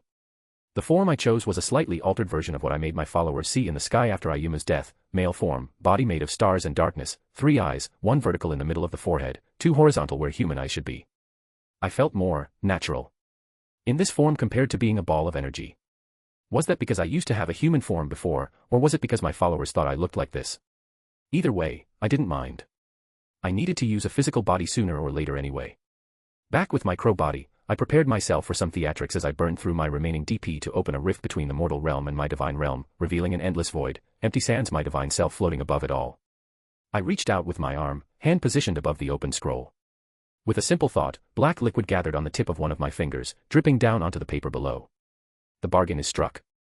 The moment those words rang out from my lips, the liquid on the paper seeped into the contract, forming ever-shifting letters and symbols, completely overriding whatever was there before. A pact has been formed. My realm will be your home. Disease will not touch your people. Wounds of mind and body will be healed. Death will not reach you. You will serve as my messengers and swords. The rift slammed shut, cutting off the connection to the mortal realm, leaving nothing behind besides a completely normal crow standing next to a new contract. The sage stared uncomprehendingly at where the portal once stood. I waited for several minutes, but he did not move or speak. Was he even breathing? I think I'm going to leave now. Can't really wait around here forever. Gather your people and belongings, I will return in a month. He still didn't react. He heard me, good enough. With that, I left him alone and flew back towards Wave, satisfied with how everything turned out. Chapter 8, War Footing. DP 1.8. There goes all my DP. If you're wondering, I spent it on overhauling my divine realm. After all, I did promise them safety and a home. I can't bring them into an empty void of nothingness, so I needed to fix it up a bit. It took a couple of weeks, my DP production was booming, and it was very cheap to create stuff in my own realm, but since I wanted to house a whole summon clan's worth of crows, I had to spend a lot to make it livable. Firstly, the main thing that was missing was actual land. An endless void isn't exactly good for living. So, with my amazing deductive skills, I deduced that crows like trees. And so, I added a bunch of trees. After some thought, I made them bigger than normal, bigger crows, bigger trees. It's not a forest though, more like a mildly dense collection of trees, no undergrowth either. It's similar to how real forests are in their early stages, according to my memories from my past life, anyway. The trees and grass were real though. I asked my worshippers to sacrifice some seeds, bark, leaves, and other things from different plants. The reason was simple enough, creating something with chakra was expensive, so, if I used something already made by the world, it was cheaper. So now I had a reasonably sized island with enough vegetation to feed an entire summoning contract's worth of crows. My realm still lacks some features though, like weather patterns or a sun. I can prevent any issues from not having those things with enough DP, but eventually, I'd like to add them in. On other news, Zabuza showed up. He actually arrived when I was out recruiting my new minions. I saw him in Gato's compound while scouting around with my crow body. He was just chilling, sharpening his sword. He looked exactly like how he did in canon, missing eyebrows and all. The scary part was that he actually glared at me and hit my crow body with a blast of killing intent when he noticed me peeping on him. Did he notice that I was spying? Maybe he really hates crows. For now, I'll save my DP. I wanted my people to be the ones to overthrow Gato. It would be an excellent way to rally everyone together for our new cause, but for that, I need Zabuza gone or recruited. He could slaughter every single person in Wave if you gave him a few months. The main thing that would have slowed him down was the need for sleep. Speaking of, using a bit of DP before I did the remodeling let me see Tizuna's location. He is currently in Konoha. I didn't spend enough DP to actually see him, but this was good enough. From my followers' memories I knew that it took about a week of walking to get to Konoha from Wave. Has he been waiting in Konoha for a week? Or did he just take the safe route by not going in a straight line? Oh well, more time is good for me, so I won't complain. Assuming he was at the gate ready to head out by now, it would take him another week to come back. That gives me a maximum of 2 weeks to overthrow Gato-S. Although I really don't know if I wanted to gamble that the first fight would turn out the same as it did in canon. Kakashi could just kill Zabuza, or maybe Naruto would get sliced in half for interfering. 1 week then. 1 week to remove Zabuza, whether it be through death or recruitment. First off, let warn my followers that violence and fighting are going to happen soon. The priests of the Watcher were gathered inside the wine cellar hideout, the largest one they had yet, chanting softly while kneeling on the cold stone floor. Their voices echoed quietly throughout the empty room until they slowly faded away into nothingness as everyone finished their prayers simultaneously. All of them remained silent for several seconds afterward before finally rising back up again once more. They glanced around at each other momentarily before turning towards Kazuo expectantly as he stepped forward. Alright, so, first things first. He began speaking calmly without any hesitation whatsoever. Kenji, how many followers do we have now? I think we are nearing 600. He replied confidently after thinking about it briefly. Kazuo nodded approvingly upon hearing those words. While he thought that boy was overenthusiastic sometimes, he couldn't deny how well Kenji handled recruiting new members and spreading the word around Wave. Hikari raised her hand slightly to get their attention. While that is great news, I have a concern. I heard some worrying rumors coming from Gato-S men. Something about him hiring a big shot missing Nin. Everyone in the room tensed up upon hearing this news. It could just be rumors, though. Hikari quickly added upon seeing everyone's reactions. We need to stop everything then. Kazuo said sternly while crossing his arms across his chest. I don't think that's necessary. Kenji argued loudly with a frown plastered across his face. I'm sure things will turn out fine. Listen, if there really is some powerful rogue shinobi around here. Kazuo started before pausing for a moment. Then the moment we get found out we are dead, a shinobi can easily slaughter all of us. I'm sure Kenji started again but got cut off by Kazuo instead. No. We are not taking any chances with something like this. He snapped angrily towards him. I said we're stopping our activities until further notice. Kenji gritted his teeth and clenched his fists tightly but didn't say anything else. Everyone could see that Kazuo was shaken by the news, and he had already told them about his past. None of them ever met a shinobi before, so they couldn't understand Kazuo's fear. But he understood the horrors a shinobi could unleash. A single Chunin-level shinobi could dismantle a small platoon of men easily enough. He did so regularly when he was young. What could a big shot missing Nin do? Zabuza will not be a problem. A voice suddenly called out from above them. Everyone tensed up instantly, their blessed minds working overtime as they looked upwards.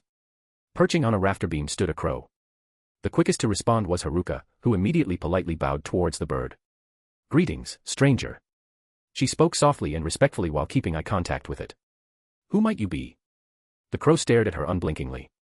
It felt unnerving to have its attention focused solely upon one person like that. "I come from behind the stars," it replied calmly before continuing further. "With a message for the Watchers most faithful." Everyone's enhanced mind worked through what it said and quickly reached the same conclusion. All of them kneeled immediately with their heads lowered reverently, their hands clasped together tightly as they offered up prayers silently in their minds. Well, except one. Kenji was as energetic as always. "Greeting, Great Crow. Praise the Watcher." He shouted enthusiastically while kneeling alongside everyone else. "Rise," the crow commanded gently. "There is much work ahead of you, and little time." Everyone rose quickly, Haruka taking point once again. "What message do you carry from the beyond?" she asked carefully while stepping forward slightly. Ayumu did write in his scriptures about divine messengers, but she wasn't expecting it to be a crow. Was that one of the things that was lost to time? The foolish bridge builder has escalated things greatly. It started slowly before pausing briefly. He seeks aid from outside forces. Gato has hired a powerful rogue shinobi named Zabuza Momochi to deal with him, along with the help he brings from Konoha. The crow flapped its wings once before landing atop the small altar they had built inside this hideout. "Organize the faithful. Be ready for violence. Arm yourselves with what weapons you can find." Its voice became harsher as it continued speaking further. "I will make sure that Zabuza will not be a problem, but Gato is yours to deal with. Spread the word," the crow commanded once more. "In a week, Gato's reign will end." And just like that, the bird vanished into thin air without a trace left behind. Everyone stared silently at where it disappeared, their thoughts racing furiously throughout their enhanced minds until finally. "Well, you heard the bird." Hikari shouted enthusiastically while breaking the silence. "Let's get moving."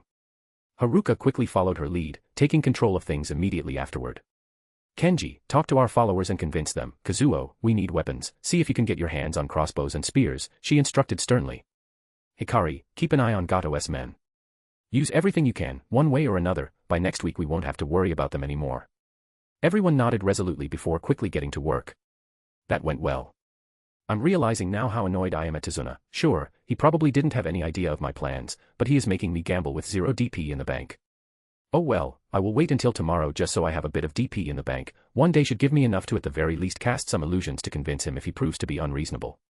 Hopefully, my followers are enough for this. Discounting those too young or not healthy enough to fight, I estimate about 350 people who can use a spear decently. Now, to find Zabuza." Chapter 9, Negotiations with a Demon Swordsman. No matter. Time for diplomacy. I flew down in my crow body, aiming for the window. He noticed me the moment I got within a few hundred feet of him. Damn, shinobi are scary. I perched myself on the windowsill and stared at them. Haku was also there, standing silently with his back against the wall. I didn't see the demon brothers, though. Did he already send them ahead to scout out Tazuna? I checked my DP just in case before I started talking. DP, 332. Alright, enough for a big illusion if needed. Here we go. Zabuza carefully watched the crow that perched itself outside his window. He made sure to position his body so he could easily draw his Kubikurabocho in an instant if it tried anything funny. He noticed Haku shifting into a better position from the corner of his eye. Good lad. It's the same one that was stalking around earlier, he said casually. What do you think? A summon. Haku answered hesitantly. Zabuza didn't think so. He had never heard of a crow clan before, and this thing didn't react at all to his aura, not even a single twitch, so neither a normal animal and unlikely to be a summon, maybe some random shinobi's pet. Could be. Should we kill it? Haku asked quietly. Zabuza frowned slightly upon hearing those words. He could hear the hesitation in the boy's voice. Still too soft. No, if it belongs to a shinobi, killing it would alert them. If it were smart, it wouldn't have gotten this close again. Zabuza replied while eyeing the bird carefully. It was still staring at him with its beady little eyes. Well reasoned. The crow suddenly spoke up calmly. But wrong. Zabuza wasted no time. His hand flashed towards his Kubikurabocho, drawing it in a single smooth motion, swinging it towards the bird with enough force to cut through steel. His sword stopped short right before it could reach the bird, the edge of the blade touching its feathers. "Who sent you?" he asked coldly, his grip remaining steady despite how heavy his weapon was. "My patron wishes to offer you employment." "Oh. Now that was interesting." Zabuza had been approached by many people over the years trying to recruit him for various reasons, but this one took the cake in weirdness. "And what does your patron want from me?" he asked simply, without letting his curiosity leak into his voice. "For you to not protect Gato for the next week," the crow answered. "Afterwards, my patron wishes for you to teach." Someone was going to attack Gato. Well, it wasn't too surprising. Zabuza had spent less than a couple of hours in the same room as him, and he already knew he was a disgusting weasel who deserves to get shanked in an alleyway. But going against his client like that. Even though he didn't have any respect for the men, he did have a reputation to maintain. This better be worth it. Missing nin that turn their back on clients don't last long, he said slowly. The assignment would be long-term, years at the least, the crow replied matter-of-factly. My patron wants someone to teach his followers how to fight effectively. Zabuza hummed slightly while thinking things through. How many people, and what's the pay? Around 24 at first, the number will increase later as more are recruited. What would you wish to be paid with? Strength? Protection? Rio? Zabuza frowned slightly, one of those then. This patron was either some powerful shinobi from one of the major nations, or a scammer. He glanced sideways towards Haku before looking back at the bird. Strength. Haku blinked in confusion upon hearing that, but he quickly caught on. Zabuza wanted to test whoever this patron was. You will have to meet my patron then, in person. Zabuza felt a shift in the air, the crow's eyes still stared into him, unmoving. Are you sure? It asked, tone unchanged since the beginning of the conversation. You might not like what you see. Well, that was ominous, but Zabuza knew himself to be quite adaptable. As long as this patron wasn't S-rank in power, he could handle it. I'm sure. With that, the crow's eyes began leaking black liquid. Zabuza tensed up, raising his blade towards it once more. But the bird didn't react to his movements at all, and as more and more of the liquid leaked out, it began dripping from its beak and body onto the windowsill, the liquid flowing up the walls and ceiling of Zabuza's room. Soon, everything around them became pitch black with the same strange fluid. Then, countless stars blinked into existence all around him, twinkling gently in an endless sea of darkness. Zabuza looked down at the ground below, finding nothing but an abyss beneath his feet, stretching forever downward without end. He gathered his chakra and pulsed it, trying to dispel genjutsu, only for nothing to happen. Kai! He shouted loudly before sending another pulse of chakra throughout his body. No effect. He gritted his teeth slightly while taking a defensive stance. He glanced towards Haku, who seemed to be in the same situation as him. He was glancing around nervously at their surroundings before his gaze met Zabuza's own. Haku tensed up even further after seeing what must have been a rare look of unease on Zabuza's face. He had never seen someone cast genjutsu that could resist being broken by him. A weird pressure washed over both of them suddenly, their instincts screaming at them to flee, but there was nowhere to go. They were trapped. Something moved in the darkness ahead, behind the stars. Something massive, easily dwarfing anything either of them had ever seen before. Zabuza's breath caught within his lungs as he tried to withstand the pressure. This was worse than the fourth Mizukage, far worse. Eyes appeared from the darkness, 3 orbs of gold stared down at him with incomprehensible emotions gleaming within their depths. A bargain. The voice was overwhelming, it drowned out everything else in existence, as if it spoke directly into his soul itself. He swallowed thickly before trying to force words past his lips. Why yes. Zabuza was not a weak man, far from it. He had done horrible things to people for little more than money, he didn't mind doing things that would turn a regular person's stomach, he enjoyed killing people. But, whatever this thing was, it was on a scale beyond anything he had ever encountered before. The sheer pressure emanating from it made him feel like an ant in comparison. Even the sandby paled in comparison. It is struck. Serve well. The eyes vanished, the stars fading away along with them until nothing remained except for absolute darkness. And it rushed back inwards again, the endless void retreated into that fucking bird, leaving behind no trace of its presence once more. Zabuza stood silently in his room, sword raised defensively still. He looked sideways towards Haku, who was shaking slightly. You were warned. The crow finally spoke up again after several seconds of silence, breaking them out of their daze. After Gato is dealt with, a messenger will seek you out. With that, it flew out of the window and disappeared into the night sky above. What was that? Haku whispered softly once they were alone, his voice barely audible even within the quietness surrounding them both. I don't know. Zabuza answered honestly while lowering his weapon slowly before sheathing it again, the memory of those golden eyes burning themselves into his mind forevermore. He was never one for religion, but if someone asked him to describe what a god would look like, he would tell them to fuck off. But if pressed further, his description would probably match what he saw just now. Call back the demon brothers, tell them to lay low, he commanded sternly after taking a deep breath to compose himself better.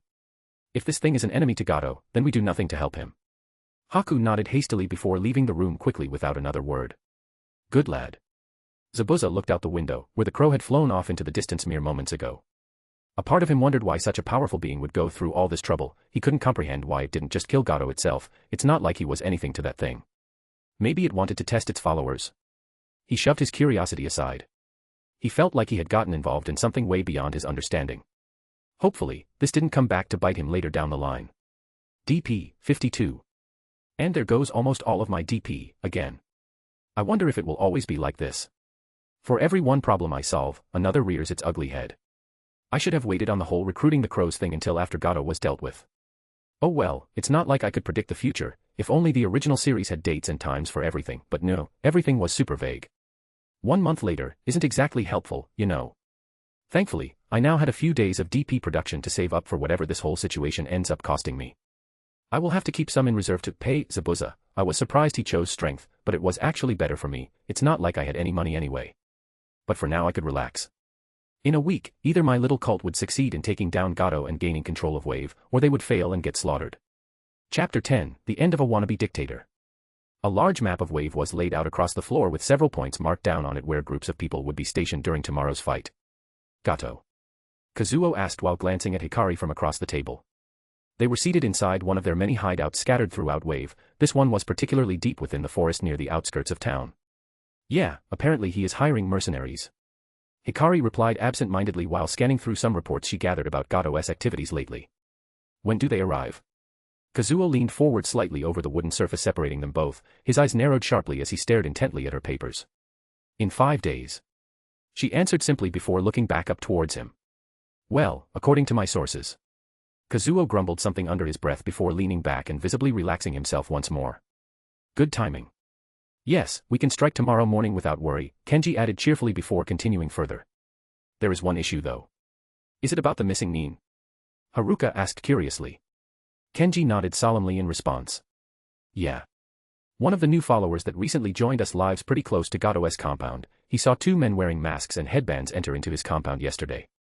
Everyone frowned at hearing this news. They couldn't afford any complications when trying to overthrow Gato. They were already pretty underprepared. If their target ended up being protected by shinobi, then everything will go wrong. The Great Crow promised Zabuza would be no problem. Kenji said hopefully. So maybe we don't need to worry. It doesn't matter, even if we call it off now, everyone is already committed. Kazuo argued back firmly before continuing further. We need to remove Gato and his influence from Wave completely so we can actually build a future here. You're right, also we shouldn't doubt the Watcher. If these unknown missing Nin show up, I'm sure our divine patron has made arrangements. Haruka nodded resolutely. With that decided, they turned back towards the map with renewed determination as they began finalizing everything for tomorrow's attack.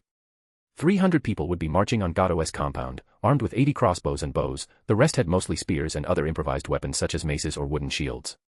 Only 80 of them were equipped with some form of armor, although it was mostly leather pads rather than actual metal plating. Hikari had managed to find some servants that worked at Gato's compound and convinced them to slip some medicine made by Kazuo into his thug's food. So when morning comes around, they should be barely able to stand.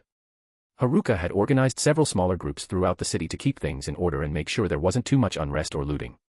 Hopefully, everything will go smoothly enough that no one gets hurt during all this mess. Kenji was going to lead the main assault, alongside Kazuo. The latter will focus on healing the wounded while Kenji directed everyone else forwards towards their target. They talked long into the night, their blessing making sure their minds remained sharp. They worked out every detail they could think of, preparing themselves as best as possible for what might happen tomorrow morning. In a day, the cult of the Watcher would rid Wave of Gato once and for all. Kazuma considered himself a fairly straightforward person. He didn't care about complicated plans or big ideas.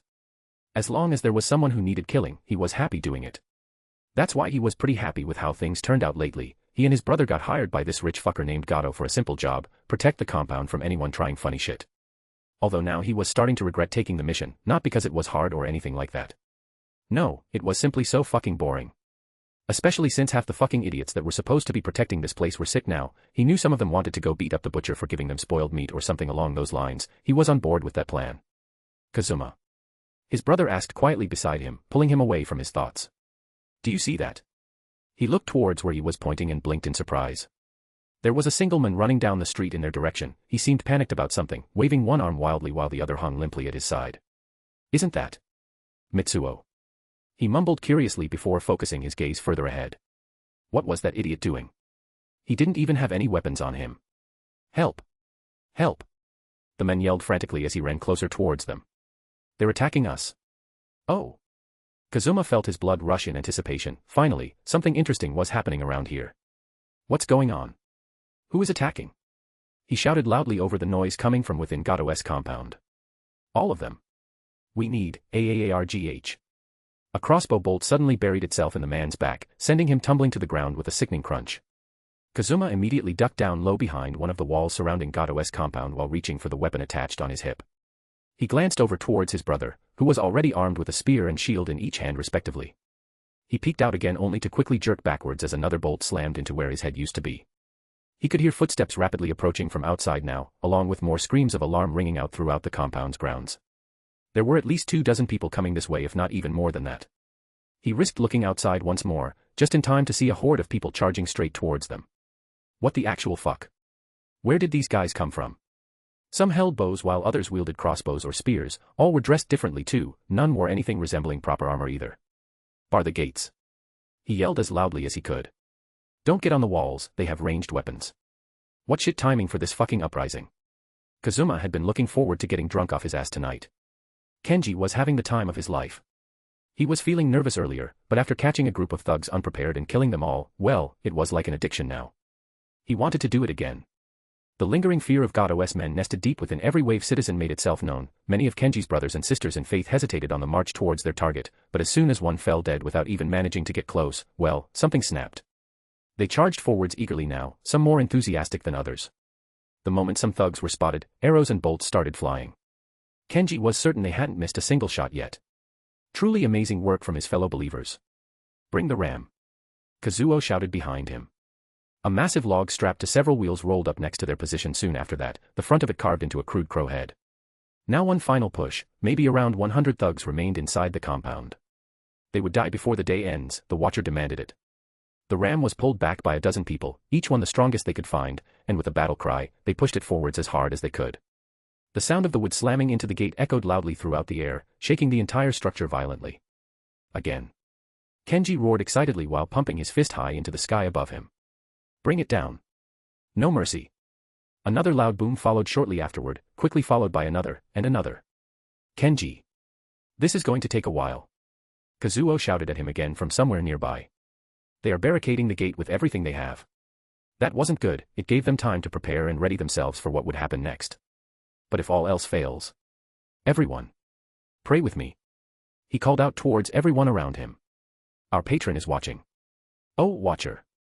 You who observe beyond the stars. Kenji began loudly, everyone repeating after him. We pray to thee. So that our enemies may fall beneath your gaze. And their sins be witnessed by none other than you. Kenji didn't need to turn around to know everyone present was praying alongside him, he could feel the Watcher's attention on them. The ram continued its assault on the gate in rhythm with their prayer, each slam shaking the ground beneath their feet. Then suddenly, it stopped moving altogether mid-swing. Kenji felt something wet drip on his shoulder before glancing at where it fell from. Above, directly over the wall, was a massive, black, rift-like portal. Black liquid leaked out of it into the ground below. Before anyone could react, dozens of streaks of light shot out from within the portal. They struck at the walls of the compound like arrows fired from heaven itself, penetrating deep into the wood before exploding outward violently in all directions. Not a single piece of shrapnel touched any of the Watcher's followers, though, and when the dust settled, there was no longer a gate to speak of, or walls for that matter. Forward. Kenji shouted triumphantly as he ran through the new entrance alongside everyone else around him. Zabuza was watching everything from afar, hidden on the roof of the highest building nearby. He watched silently as this makeshift army broke into Gato's compound with ease, using some kind of strange power to bring down its outer defenses. Master Zabuza. Haku spoke up softly beside him. Should we leave? Zabuza narrowed his eyes thoughtfully before shaking his head slightly. No, I want to see how this plays out. While he knew an attack was coming, he didn't expect a literal army would show, and that power they used to bring down the walls. It felt similar to what he experienced in that void. He was thinking of helping if anything, at the very best, the thing he met in this small meteor shower was a trick played on him by another powerful shinobi. At worst, well. Prepare yourself. Zabuza commanded firmly, not taking his gaze off the scene unfolding below them. If you see an opening, strike, he instructed sternly while slowly drawing his massive blade from behind him. Haku nodded resolutely next to him, silently preparing several needles between his fingers. Please don't. A familiar voice called out from behind them. Zabuza spun around instantly, Kubikarabocho swinging in a wide arc towards where it came from. Only to stop abruptly as he saw what was standing there. That damned crow again. He couldn't help but tense up slightly at the sight of it, memories from almost a week ago flashing through his mind briefly. You.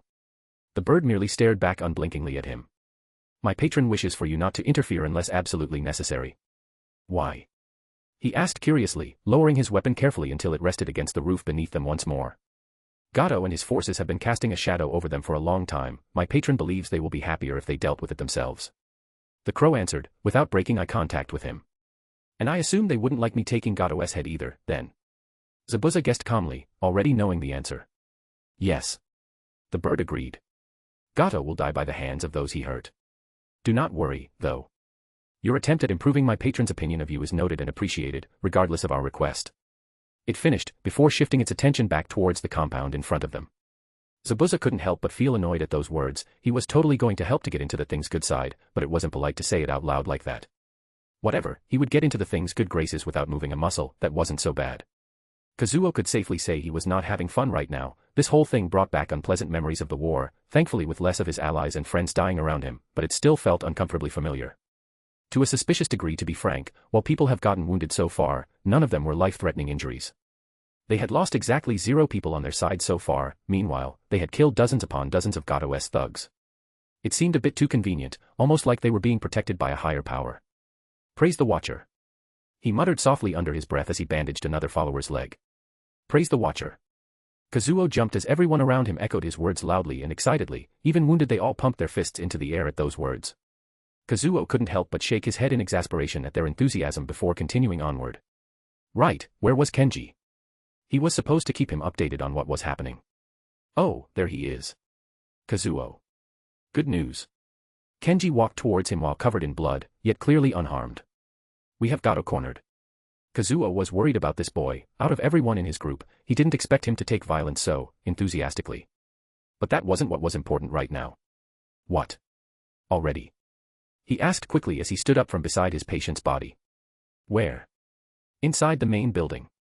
Kenji pointed towards the large structure situated directly ahead of them both. He barricaded himself inside. We are getting ready to bring it down. This was going faster than Kazuo expected. While he expected everything to go well thanks to the Watcher's blessing, he thought it would take a few days of fighting for Gato's men to finally give up. Not just a few hours. Before he could continue that train of thought, Kenji interrupted him by grabbing hold of his wrist tightly before dragging him forward excitedly. Come on. I want you to be there when we get our revenge. He shouted loudly over all the noise surrounding them as they made their way through the compound. Kazuo merely sighed deeply while letting himself be dragged along like some kind of rag doll by Kenji's surprisingly strong grip. We found some explosives in Gato's armory, Your Holiness. One of Haruka's followers informed her politely as soon as she arrived at their location. We believe it's enough to blow open the door. Haruka nodded solemnly before turning around and addressing everyone present, all of them here to participate in this final battle against their oppressor. Make sure everyone is behind cover. Once we blow down these doors, we will end this nightmare once and for all. Several loud cheers answered her call as dozens upon dozens of people moved to obey her orders without hesitation or question. Soon after that, several men placed several blocks of clay-like material around the hinges of the reinforced steel doors, all of them connected via a single thin wire leading into one of the nearby buildings. Everyone clear. The men holding the wire shouted inside the doorway. Clear. Haruka replied loudly once everyone was accounted for. Do it. The men nodded once and went back inside, taking cover behind several layers of walls. A few seconds later, a spark traveled down the wire and caused all the explosives to go off simultaneously, creating a loud booming noise followed immediately by the sound of debris hitting every surface in sight. Forward. Haruka commanded loudly as soon as she saw smoke billowing out from within the building. She didn't need to say anything else because almost even before she spoke, dozens of people were already charging into the crumbling remains of what used to be Gato's personal office. She heard the twang of bows and crossbows firing from inside shortly after that. She followed closely behind alongside her personal guards, entering just in time to see 3 more bolts bury themselves into their target. Gato himself was currently cowering behind his desk, 4 of his men already dead around him. He was bleeding heavily from his forehead and covered in dust and dirt, probably due to the explosion. Haruka wasted no time walking up towards him, taking note of how he flinched violently at each step she took closer. She kneeled down in front of him so they could look each other straight in the eye. Gato trembled noticeably under her cold gaze as if trying desperately to avoid looking directly into her eyes but failing miserably. Please, please don't kill me. He begged weakly, tears streaming down his face freely now. I'll do anything you want me to. Just let me live. Haruka ignored his pleas entirely, turning to her followers instead. Go get some firewood, oil, and a big enough steak. Gato's face turned pale white at those words, realizing what she had planned for him. No. He cried out loudly as he tried scrambling backward, only to be stopped by one of Haruka's guards slamming a foot on his chest and keeping him pinned. Please. He continued begging, tears still running down his cheeks. I'll give you money. I have plenty of it. Name your price. Daigo, Jiro, break his limbs. She ordered hatefully while standing back up. She watched dispassionately as her guards obeyed her command without hesitation. Finally, the wretched man got what was coming to him. She turned around and made her way outside, leaving behind Gato's pained screams. Sorry, Ayumu. I know you didn't want revenge. She thought sadly as she looked up towards the sky above them all. But this is for me. She might have imagined it, but she felt like someone acknowledged those words. Feeling just a bit better, she went to inform everyone about their victory. Chapter 11, a little bit of celebration and more ninja. The news spread fast, people almost ran to tell others that Gato was captured. Most of the thugs he had were dead already and the rest ran far away from Wave after seeing what happened. Those too sick to fight either got arrested or killed if they resisted. A few managed to escape, but no one was too worried about it. By the time night arrived, the city was full. Haruka ordered Gato's burning to be held where Ayumu once preached and the place he burned. She figured it would be fitting. People gathered in a large circle around the area, none wanting to miss the event. Kazuo had healed every wounded follower he could. The mood was better than ever. People were laughing and drinking openly everywhere you looked. Many were disappointed that Gato was already unconscious when they staked him up, but even that got turned into insults and joke thrown at the men. Haruka waited until the majority of people settled down before speaking loudly enough for everyone present to hear her clearly. Brothers, sisters. Today we finally avenged our beloved high priest. She started shouting passionately over the cheers rising from everyone around them both. No longer will Wave suffer under this rat's oppression. More cheering answered her words as she paused briefly to allow it all to sink in properly. She then gestured towards the pitiful figure of Gato tied to a stake behind her before continuing once more. Behold your oppressor. Hung like any common thief. Her followers booed at him angrily, some even threw things at him such as rocks or rotten food. But he will not die nameless. He will not die unknown. Haruka shouted again after letting everyone get their feelings out. Everyone shall know of Gato and how he fell here today. Everyone shall know what happens to those who would dare harm the people of Wave. Another round of cheers erupted from all sides around them both, growing louder and louder until it seemed impossible for them to grow any further.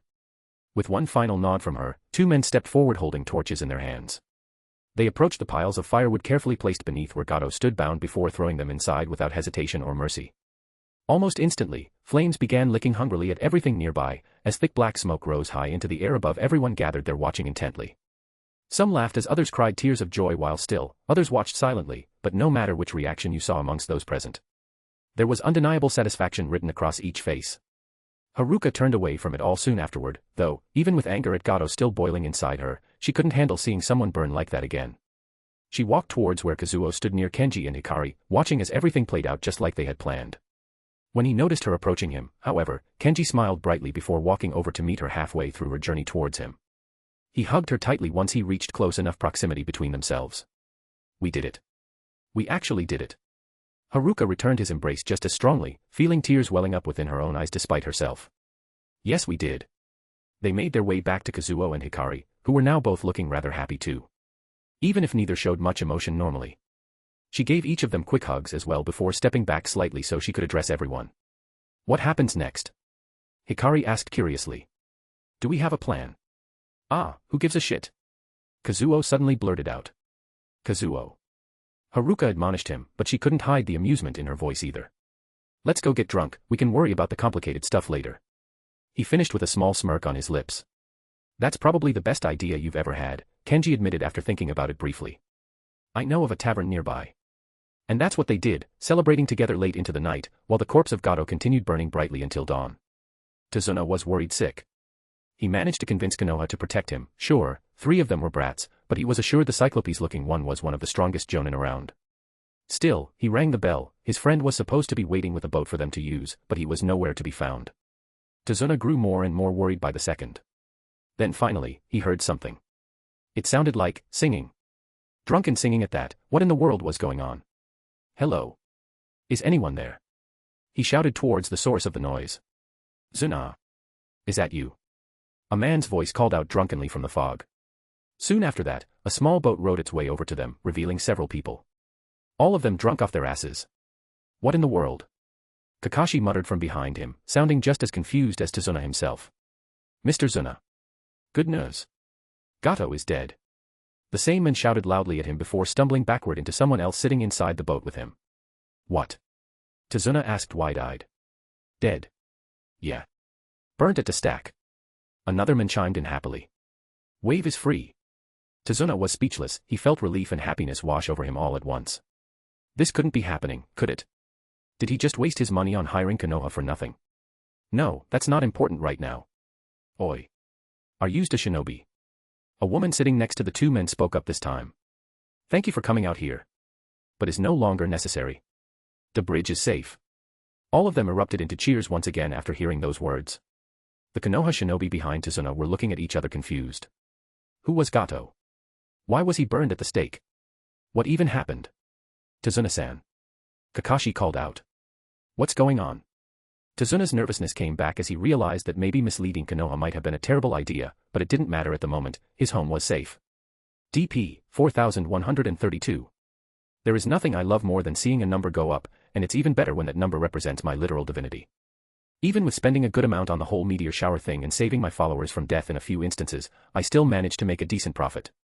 Wave was safe, my religion was the one that dealt with Gato, and I was going to repress the memories of seeing Kenji gleefully slaughtering the non-believers and the memory of Haruka coldly ordering the burning of Gato. Where did the sweet woman that I met go? Was it my fault for getting close to her and then martyring Ayumu? Nah, couldn't be me. Now, how much can I afford to give Zabuza? Well, let's see, the mental blessing was out, I didn't want to make a potential enemy smarter, and until Zabuza believed in me or had something tying him to Wave, that is what he was. The physical blessing would be a waste for obvious reasons, anything that would be noticeable enough would cost too much. Chakra already made him strong enough to punch people through walls, anything more would require a pretty high price. Same for chakra-related blessings. I guess I could think on it a bit more, I still have time before I need to meet up with Zabuza again. Oh. Also, Team 7 arrived today. I would need to make sure they didn't fight with Zabuza, actually it would probably be a good idea to not let them see anything about my actual strength, Danzo still existed, after all. The last thing I needed was that paranoid fuck targeting me because he somehow found out about my power. Honestly, Kakashi rated this as one of the weirdest missions he had ever taken. He had done many missions that went wrong over his career as a shinobi, he had done many missions that were boring or simply tedious. But this is the first time he had done a mission that went from potentially disastrous to entirely pointless in an instant. He didn't really care too much about getting paid, maybe this would be a lesson for his cute little genin. A lesson about how shitty clients can be, at least. So, what now? Sakura asked nervously from behind him while eyeing the clearly drunk people rowing their boat away from them. We should probably escort Tazuna-san back home at the very least, Kakashi mused aloud before glancing back at said men. If you wouldn't mind leading the way. Tazuna nodded hesitantly before walking away from the riverbank with all three of them following closely behind him. They made small talk on their way towards the bridge builder's house, mostly about Gato and who he was, since the drunkards were half alcohol by volume at this point, they didn't give a lot of information. The short version was that he was some rich criminal that ran Wave like a mob boss would, stealing money, killing whoever disagreed with him, etc. Very depressing stuff, so pretty standard for what Kakashi had seen during his career. When they arrived at Tazuna's house, Kakashi noticed immediately that something was off. There were 4 people waiting outside for them, 2 men and 2 women. 3 of them were armed, while one was carrying a basket filled with bread. They smiled warmly upon seeing Tazuna approach, though their expressions quickly turned somewhat suspicious when they saw Team 7 standing there alongside him. Tazuna. Welcome back. The unarmed woman greeted happily as she put her basket down onto the ground next to herself before stepping forward to give him a big hug. Have you heard the news? She seemed completely oblivious to her companion's gazes lingering warily on Kakashi and his students, which wasn't too surprising considering how friendly she appeared to be overall. Yes. I heard. Tazuna replied after breaking away from the embrace awkwardly. He cleared his throat before speaking again. Ahem. These are Konoha shinobi, they came to protect me while building the bridge. The woman's eyes widened slightly at those words before turning towards them and bowing deeply. Thank you. For coming all this way for us. Kakashi could feel his cute little genin shifting uncomfortably behind him at hearing that. They were embarrassed. Please come inside, we have so much to talk about. She continued excitedly without waiting for anyone else to respond first. Well. Come on in. Tazuna grumbled softly under his breath as he moved past everyone. They followed suit soon afterward. Kakashi gave a nod to the 3 guards, who awkwardly stepped aside so they could enter the house. So, what exactly happened? Tazuna asked after everyone settled down inside his home, sitting around the dining room. The woman, who introduced herself as Tsunami, started telling a wild tale of a priest being burned at the stake, a cult uprising against Gato, and meteors falling from the sky. All of which sounded far-fetched if you weren't a shinobi. They talked long into the night, with Tazuna eventually falling asleep in one of his chairs. He told his students to rest up, he himself would need to rest too eventually. This whole cult thing needed investigating. Chapter 12, Zabuza gets a free sample. The cult took control of Wave without any issues after that. Not many people opposed them. Apparently most of the previous government were killed or ran away. The ones that cooperated with Gato were given the choice of a quiet retirement or exile. Quite peaceful really. He wondered how Mo's. Hello. A familiar voice spoke up from behind him. It is time. This time, Zabuza didn't draw his sword, although he did tense up slightly upon hearing that bird once again. Haku stood up to attention, having learned to remain vigilant around the creature. Stop sneaking up on me, he growled lowly under his breath. What do you mean it's time? You will receive your payment. It explained calmly before jumping off the roof they were standing on and gliding down onto the street below them both. Follow me. Zabuza stared at it for a moment longer before shrugging dismissively and leaping over the edge after it, landing easily on his feet, with Haku following right behind him. Where are we going? He asked curiously as they walked through an alleyway together. To a hidden shrine. The crow answered simply enough. You will receive your reward, and then you will meet with your new handler, the one responsible for working with you on the teaching. Zabuza nodded wordlessly as they continued walking along silently. It wasn't long until they reached their destination, a rundown-looking building located somewhere deep within the city. If one didn't know what to look for, they would assume it was abandoned due to its state of disrepair. This way. The crow instructed before flying off into a hatch leading downwards into darkness below them. Zabuza glanced over towards Haku briefly before entering after it. His student looked rather nervous about all this, but he couldn't blame him. He himself had contemplated turning around more than once already. But if this thing wanted them dead, he would have been killed a while ago. So here they were now. They entered an empty room, lit dimly by torchlight. It was mostly empty besides some chairs and a table sitting in the center. Sit down. The crow instructed again, landing atop said piece of furniture. We will begin shortly. Zabuza glanced around warily once more before slowly lowering himself onto one of those chairs. Haku did likewise next to him. First things first, it began speaking again after ensuring both men were seated comfortably enough. You will be receiving a choice between 3 rewards, each tailored to your tastes. They are as follows. Suddenly, 3 objects appeared before Zabuza, floating in midair between himself and the bird creature sitting across from him. 2 of them were small bottles filled with liquid, one red-colored while the other was blue-tinted, and the third was a small cube made out of blue glass-like material. The first is a potion that was created long ago. It is the first in a sequence of potions meant to turn you into a god, although this first one is merely a catalyst for the rest. The crow explained calmly while gesturing towards the blue bottle with its wing. It will make you slightly stronger and improve your balance. The second effect will give you night vision. You will be able to clearly in darkness as well as light. Zabuza didn't react outwardly at all at hearing these words, simply keeping his expression neutral throughout the entire explanation. The third effect is the ability to breathe underwater for 10 minutes and being able to move in water as if it were air. And finally, you will gain the ability to manifest phantom scales on your skin. These are tough enough to resist a kunai or a regular blade. It finished explaining before looking back at Zabuza again expectantly. Any questions? It asked politely after allowing him some time to absorb everything. Zabuza thought about it for a few seconds. The variety of effects was making him suspicious. They were all things related to each other, water, and fish. He thought he knew what kind of god this sequence of potions would create, but that wasn't really relevant at the moment. Yes, what do you mean by turning me into a god? He questioned curiously, wondering how far he could pry into what these things were. Just as I said, if you drink all the potions in the sequence, you will become a god. The crow answered cryptically. Unfortunately, the higher potions are lost, and as such not available, no matter how much you do for the watcher. I see. Zabuza muttered quietly under his breath before falling silent once more. The second one, it began again, after waiting patiently. Is a blessing of sorts. It is a minor one, but still quite helpful. You will be able to generate water from nothing at your will and control it to a degree. Being submerged in water will also heal you. This one was much simpler, very straightforward, but Zabuza knew it was more versatile than the first potion. Water was both a weapon and a tool. He could use his jutsu more freely if he had this. But the regeneration aspect was extremely useful on its own. And the last reward is this, it said before pointing towards the third object floating between them, the bottle filled with red liquid inside it. It is not for you, instead, it is for your blade. Zabuza looked at the vial curiously again, trying to discern anything about its contents by sight alone. After a moment of staring intently, however, he gave up and turned back to face the crow. Blood. Exactly, Kubikarabocho ability to absorb blood means this is possible. This blood belongs to my patron's divine guardians, now extinct after his great slumber. The crow began explaining once more calmly. It contains the aspect that made them most feared, their ability to be a paradox. They were creatures that existed in two states at once. Zabuza had no idea what the hell any of that meant. As such, when absorbed by your weapon, it will become one as well, it continued unabashedly despite Zabuza's confused expression. It can exist in two different places at once. What does that mean? He finally asked after realizing that he wouldn't get it without some help. For example, you can throw your blade, and it will not leave your hand. This effect is limited, of course. It explained patiently before continuing further. But its main use would be for feints and surprise attacks. The effect only lasts 10 seconds before you must choose where the blade truly exists. That was really powerful actually. He could slash with both hands and pick the one that wasn't blocked, or as the crow said, throw the sword into a group and then keep it to attack an enemy from behind. So many possibilities. Do you require more time to think? It asked politely enough after seeing him sit silently for a while now.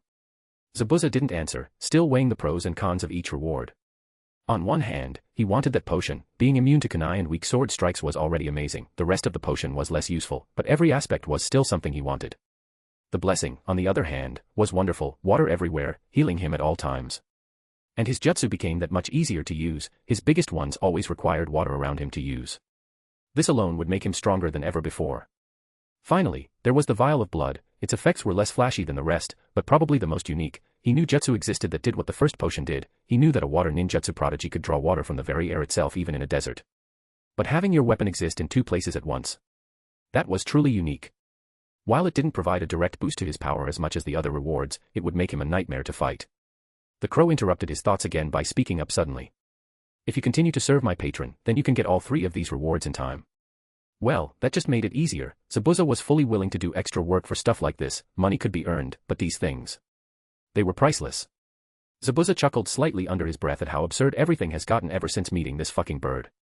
Sure, why not? Your choice. It asked expectantly again after letting him take another minute or so to think things through. The potion, Zabuza said firmly, if he could eventually get all of these, then the one that allowed him to stay alive longer would be the first pick. Then the blood for his sword, and finally the blessing. A wise choice. It complemented before the other two items vanished into thin air while the bottle floated towards him slowly until he could grab it.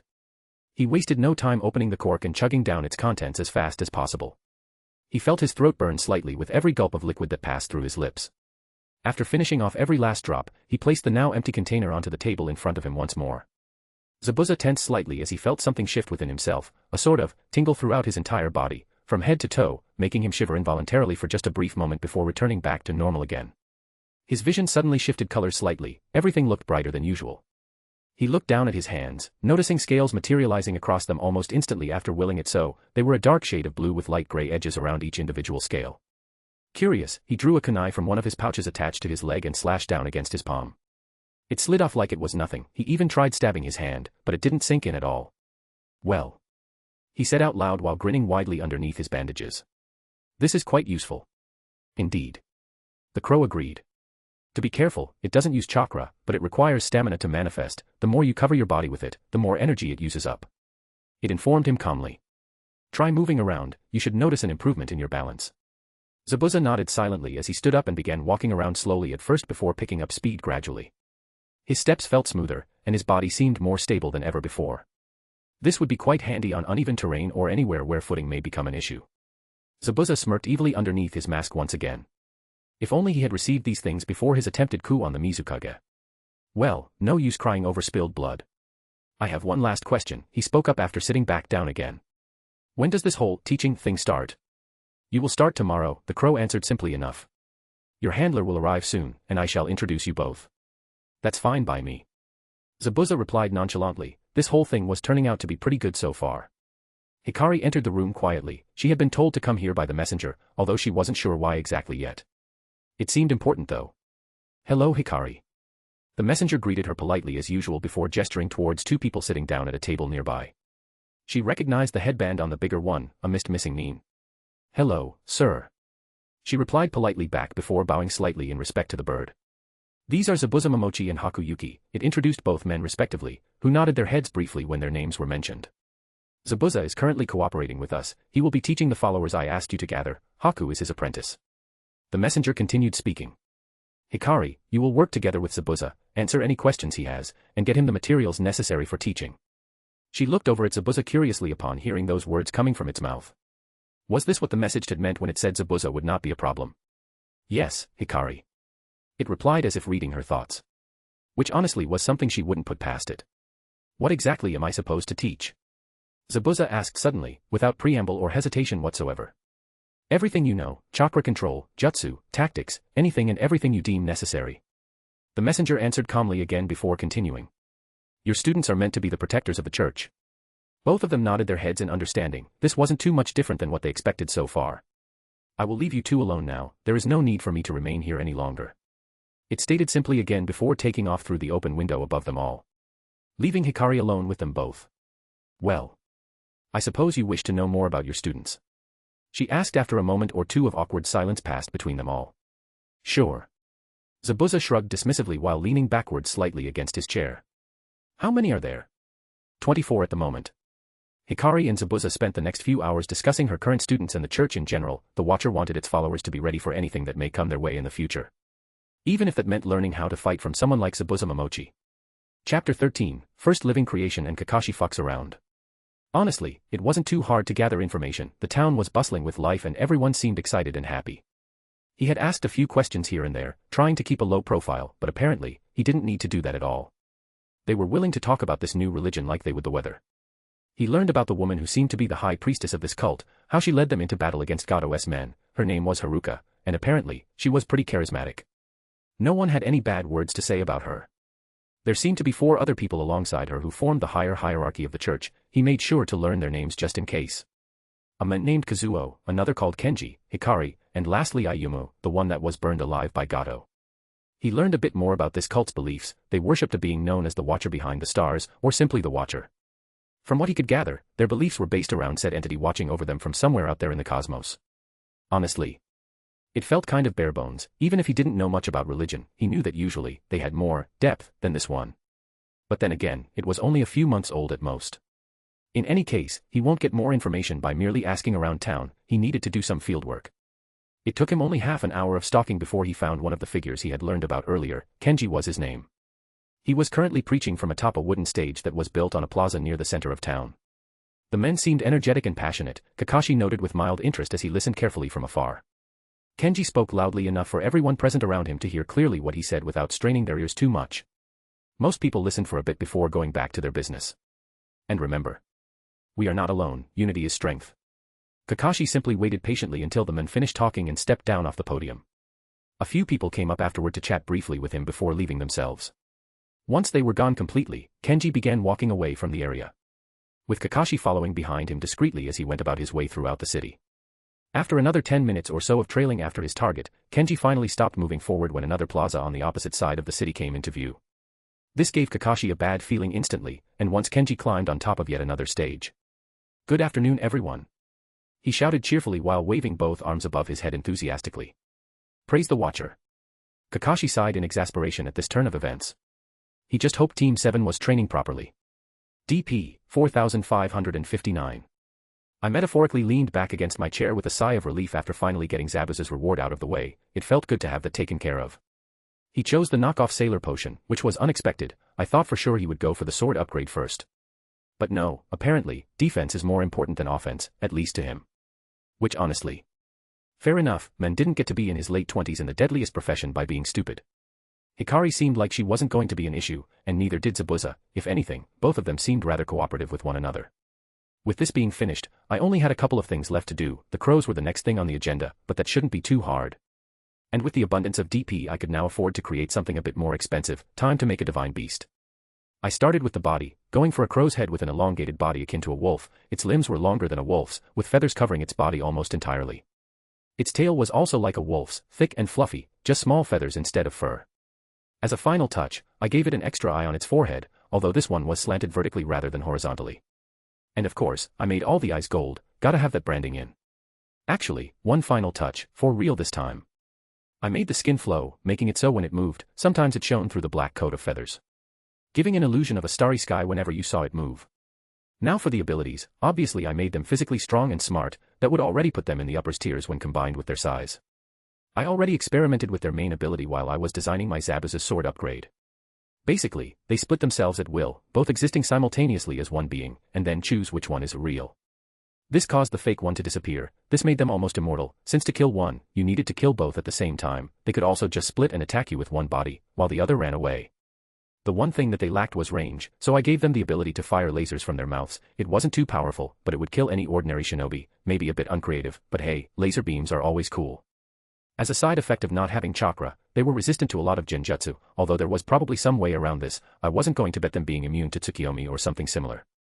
All in all, pretty strong stuff, likely equivalent to a jonin. Although, they would fare poorly against anything with large area of effect attacks. Finally, the last thing to do was naming them. Star Eater sounded nice, yeah, let's go with that. Now I just gather some DP, and slap a mind into the one in front of me, full of all the knowledge I had and a healthy sense of loyalty and love for the followers of the Watcher, and done. It came alive right as I finished the process, blinking its eyes up at me curiously. Hello, Creator. It spoke calmly and respectfully towards me. Thank you for giving me life. Oh wait, oh shit, I just created a child. Am I dad now? Because it was born from my divine power, does that mean I'm both mom and dad? Kakashi was exhausted. Kenji apparently preached until sunset every day, going around several plazas all across the city. That meant he had to follow him around all day. But he learned much about this cult thanks to that. Most of it seemed not so bad, actually. The values were simple enough: love each other and unite to conquer adversity. Now he only needed to get a measure of the leadership of the cult itself and determine if they were truly benign, or if they were simply using the religion to amass power for themselves. Thankfully, it seems like Kenji was actually meeting with someone important tonight, unless he sleeps in a cellar under one of the buildings here. It was a rather creepy place if you asked him. He silently followed him inside and hid within the rafters above the room Kenji entered, watching as he walked up to an empty chair at the end of a large table and sat down there. Not long after, more people began entering through the door behind Kenji. First, a rather old-looking man who smelled like medicine walked into the room and sat down across from Kenji on the other side of the table. A few seconds later, a woman entered afterward wearing a white robe similar to Kenji's own clothing. Kakashi instantly recognized her as Haruka, the high priestess of this cult. She looked almost exactly like what was described to him earlier today by some of the locals he had talked to.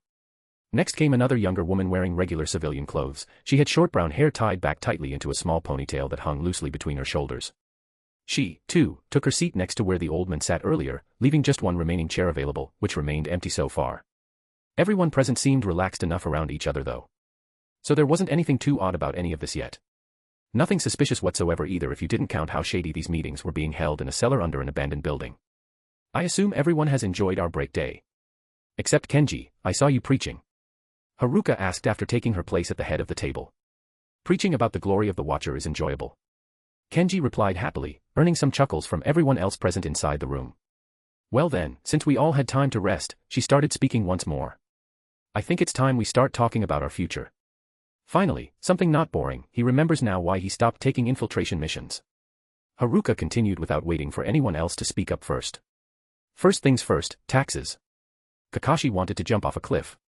Chapter 14, Kakashi finds out, and the training arc begins. The prospective trainees were gathering in an empty clearing outside of town. There were mostly adults, although there were a few teenagers and 2 children within the crowd. They came from different walks of life: fishermen, farmers, regular workers. Mostly an even split between women and men. Many of them looked determined, while others just seemed nervous or anxious about what might happen next.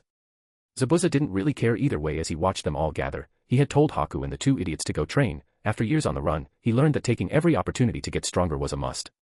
And from what he had seen, they were all the safest they had been in years. The fucking crow was here too. It landed on top of his head and then just stayed there for some reason. He wanted to cut the thing down, just because of the stress it had caused him these past few days, but he wasn't suicidal yet. Once Hikari arrives, she will have a little spy tailing her. The crow spoke up from its perch atop Zabuza's head. Kakashi Hataki, Jonin of Konoha. Oh, so the thing wasn't here just to piss him off, good to know. What am I supposed to do about that?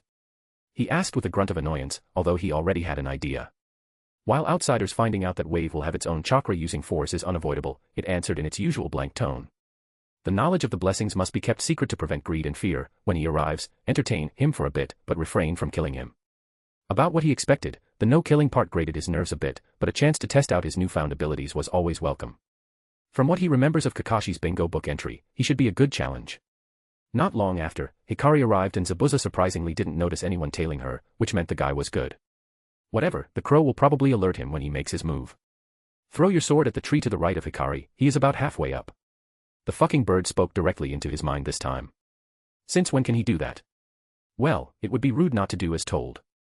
He threw Kubikurabocho just as instructed, jumping after it and landing on it. Before the blade struck the tree, a shape jumped from the branches and landed on one knee. The crow flying away before he jumped. A shinobi. He announced loudly enough for everyone present to hear him. How long were you watching us? Long enough. Kakashi said nonchalantly. I didn't expect to find Zabuza Momochi here, of all places. I could say the same for you, Zabuza said while grabbing his blade and pulling it out of the tree it was lodged in. What would a Konoha shinobi be doing so far away from home? Just sightseeing. Kakashi shrugged before looking over at the gathered crowd, then back towards Zabuza. Is there a reason you decided to get involved with this cult? Not your business. Zabuza shot back, feeling slightly excited by the chance to test his new abilities. You're right, it isn't. Kakashi replied nonchalantly. But I still want to know. Keep wondering then, Cyclops. Zabuza growled back, annoyed by Kakashi's relaxed attitude. How about this, I tell you if you can beat me in a fight, and if I win, you answer all of my questions. That sounds too true. He didn't even get to finish his sentence before Zabuza dashed forward and swung his sword at him. Kakashi managed to block it with the kunai he had drawn from his pouch, but the force of the impact caused him to get launched deeper into the forest. They landed far away from everyone else, giving them space to fight. Everyone stared at the direction in which Zabuza had just launched the shinobi, not sure what to do. Do they wait? Do they follow them? Be at ease, Zabuza will handle this. The messenger spoke up from its new perch atop Hikari's head. While he is entertaining that intruder, I shall explain your role in our church. Everyone was snapped out of their thoughts by hearing the messenger speak, its voice instantly bringing calmness to all of those present. You will be granted power to protect, it continued after ensuring everyone was paying attention. To allow the faithful to live their lives without worry or fear. A heavy weight descended upon everyone's mind, causing many to shiver slightly under its pressure. It will not be an easy life, you will face death and violence, pain and loss, sacrifice and hardship. As it spoke, it hopped down from Hikari's head, landing softly on the ground before everyone. Its body grew larger and longer. Its bones cracked and shifted, and its voice became deeper as it continued speaking. You will sign your life away, it will seem like torture, constant training and battle, with no rest for years. Its tail elongated, it grew even bigger, to the point it stood taller than all of them, and then on its forehead a third eye opened, golden and vertical. There will be little reward besides the knowledge that you will keep others safe, the people might fear your power, or hate you for being different. Everyone felt a primal unease at seeing the creature before them, one they were unable to look away from, its voice boomed in their heads. Do you still wish to continue? Everyone swallowed nervously at the question asked by the beast, but nobody stepped back. They had all come too far now, and nothing would stop them from trying. It made a pleased sound, something akin to a bird trilling, except deeper. Very well. You have chosen well, Hikari. With those last words said, the sky turned dark as a familiar being appeared in everyone's sight. Its form was made of the stars themselves, its body towering over them all. Then by the grace of the Watcher, the messenger spoke with reverence clear in its voice. You shall be blessed. The Watcher spoke. A blessing of strength. A blessing of learning. Protect the faithful. They felt their bodies shift and change, old scars and old pains fading for many, replaced instead by vigor and health. Their minds grew sharper, making everything seem clearer, questions they once had suddenly become obvious. With that, the sky cleared again, the Watcher vanished from view, and the messenger shrank into its original size once more. It flew away, not saying anything else. No one spoke up as silence fell over the group again. Kakashi jumped back again to avoid another swing from Zabuza's sword. This was proving to be more trouble than he expected, he wasn't exactly going all out, but he also wasn't slacking off. This was a dangerous foe, he could feel it in his bones. What's wrong? Zabuza asked mockingly while moving closer toward Kakashi. Not used to fighting against someone stronger than you. Kakashi didn't reply, merely keeping his guard up as he watched Zabuza carefully. Suddenly, the Mist-Nin vanished completely from sight in a blur of speed. He barely managed to block another swing with his kunai, but this time he was prepared for the impact. Using his chakra to cling onto the ground below him, he leaned backwards with Zabuza's swing, redirection the swing upwards and over his head, before stabbing forward with his other arm, hitting Zabuza in the stomach with a kunai. But instead of stabbing through flesh, it slid off harmlessly, phantom scales manifesting across the skin of Zabuza's body. He had no time to be confused about what just happened, as Zabuza used the momentum from his failed attack to spin around, kicking Kakashi in the ribs, launching him into a tree. Oh ho, that's pretty good, not even a scratch, Zabuza spoke in an impressed tone while rubbing at where he was stabbed. Just like advertised. Kakashi grunted painfully as he stood back up again, looks like he would have to take this seriously. He reached up toward his headband and pulled it up, revealing his Sharingan. Alright then, mind using that jutsu again? He asked after getting ready once more. Zabuza chuckled before spreading his arms wide. Be my guest. Scales covered his body once more, their shimmering blue color reflecting the sunlight brightly around them. Kakashi stared intently at him through his Sharingan for any opening in his defense, anything he could use to his advantage. What? Kakashi muttered out loud in disbelief. Zabuza wasn't using any chakra at all, there was no flow of energy whatsoever around him or inside his body. Surprised? Zabuza asked smugly. You really should stop being such a lazy ass, you might actually be a threat if you stopped copying everyone else's tricks. Kakashi didn't reply as he dashed towards Zabuza again, feinting another stab before going for a roundhouse kick instead. It missed, but that wasn't the point. Zabuza's counter-slash went through him, cutting him in half without much resistance. His body burst into smoke as the real Kakashi burst from the ground underneath Zabuza with his kunai covered in lighting chakra. Zabuza blocked it with his free hand, scales forming a barrier between the two. But this time, it wasn't enough. A small trail of blood formed on his palm, not deep enough to disable it, but still a wound. So that's the catch, Kakashi commented calmly while jumping backwards again. Not all attacks are equal, huh? Zabuza merely grinned under his mask at this observation. It looks like you finally decided to take me seriously. I guess I should do the same. He replied back confidently before raising one arm, sword in hand, above himself and forming a single-handed sign. Water style, hiding in mist technique. Almost instantly, the surrounding area was filled with dense white fog that obscured vision completely, even Kakashi's Sharingan could barely see anything past 5 feet ahead of him. I am curious, Zabuza called out through the mist. What will prevail? Your Sharingan or my silent killing technique? Kakashi didn't respond as he focused his senses on tracking down his opponent. Suddenly, he heard a rustling sound nearby, followed by what sounded like footsteps running across leaves. Without hesitation, he threw 3 shuriken at where the noise came from, hitting nothing but air. Too slow. A voice whispered right next to his ear as pain exploded throughout his left shoulder, causing him to grunt loudly in surprise. He tried to turn around quickly enough to face whoever attacked him, however, all he saw was more empty space within the fog. Another attack came, this time aimed directly for his heart. Kakashi twisted out of the way, just barely avoiding it completely. The blade scraped against his vest, leaving a long gash across its side instead. He threw himself away from the source of the attack, creating some distance between them once again. His breathing became heavier as adrenaline pumped through his veins. He jumped high in the air and started weaving hand signs. Wind release, great balloon. A twister formed beneath him that began expanding outward rapidly until it blew away most of the mist covering the forest floor below him. When he landed back down onto solid ground, however, there was no sign of Zabuza anywhere nearby. What's wrong? Kakashi asked aloud while scanning the area carefully. Running scared already? Zabuza chuckled somewhere off to his right. Hardly. Kakashi instantly turned around to face the direction the sound came from, readying himself for another surprise attack. Instead, however, what he received was a hailstorm of shuriken flying toward him at high speeds. He easily deflected them with his kunai, but it left him wide open for a second, allowing Zabuza to appear right beside him and slash down vertically. Kakashi blocked it with his kunai once again, but he forced to kneel down to do so, leaving him completely vulnerable. You really need better situational awareness, Zabuza commented as he pressed harder against Kakashi's guard. I expect more from the famed copy Nin. Kakashi smirked behind his mask. I don't think you should lecture me about awareness. Clone great explosion. A voice spoke from behind Zabuza, before the Kakashi in front of him exploded violently. He tried to jump away, but it was too late, his entire body was blown into the air and sent crashing into a nearby tree. But he got back up almost immediately afterward, not seeming to be wounded in any way by the explosion. Scales fading away again. Interesting trick. Zabuza mused while cracking his neck with his non-wounded hand. I was wondering why you used such a big wind jutsu, you wasted so much chakra just to trick me into getting close to your clone. Well, anyway, I have a job to do.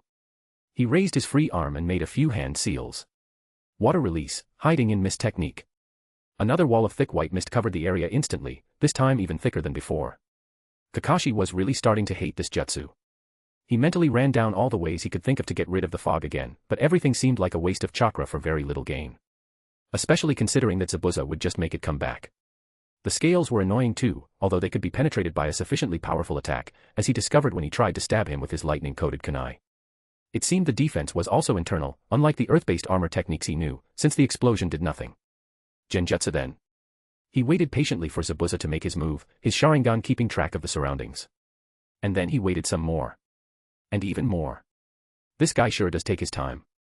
After waiting another couple of minutes, the fog finally cleared away completely, revealing an empty forest once again. Did he just leave? He frowned slightly before glancing around cautiously one last time, just to make sure.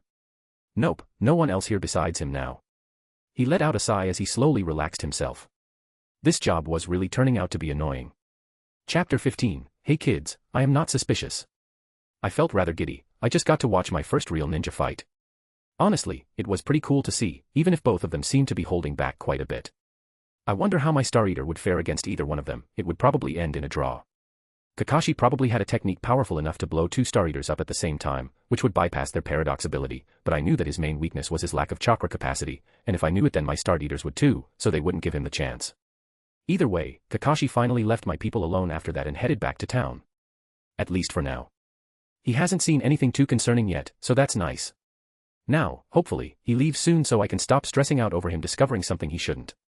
The first Star Eater I made is also doing well. Thankfully I did give him most of my knowledge while putting the mind within the body, so he had no trouble adjusting. I made some floating rocks that would fly around my realm as homes for him and his brothers, fully hollow with lots of space for anything they want to put inside, with the added benefit that sometimes when they got close enough to the main island they would look like shooting stars.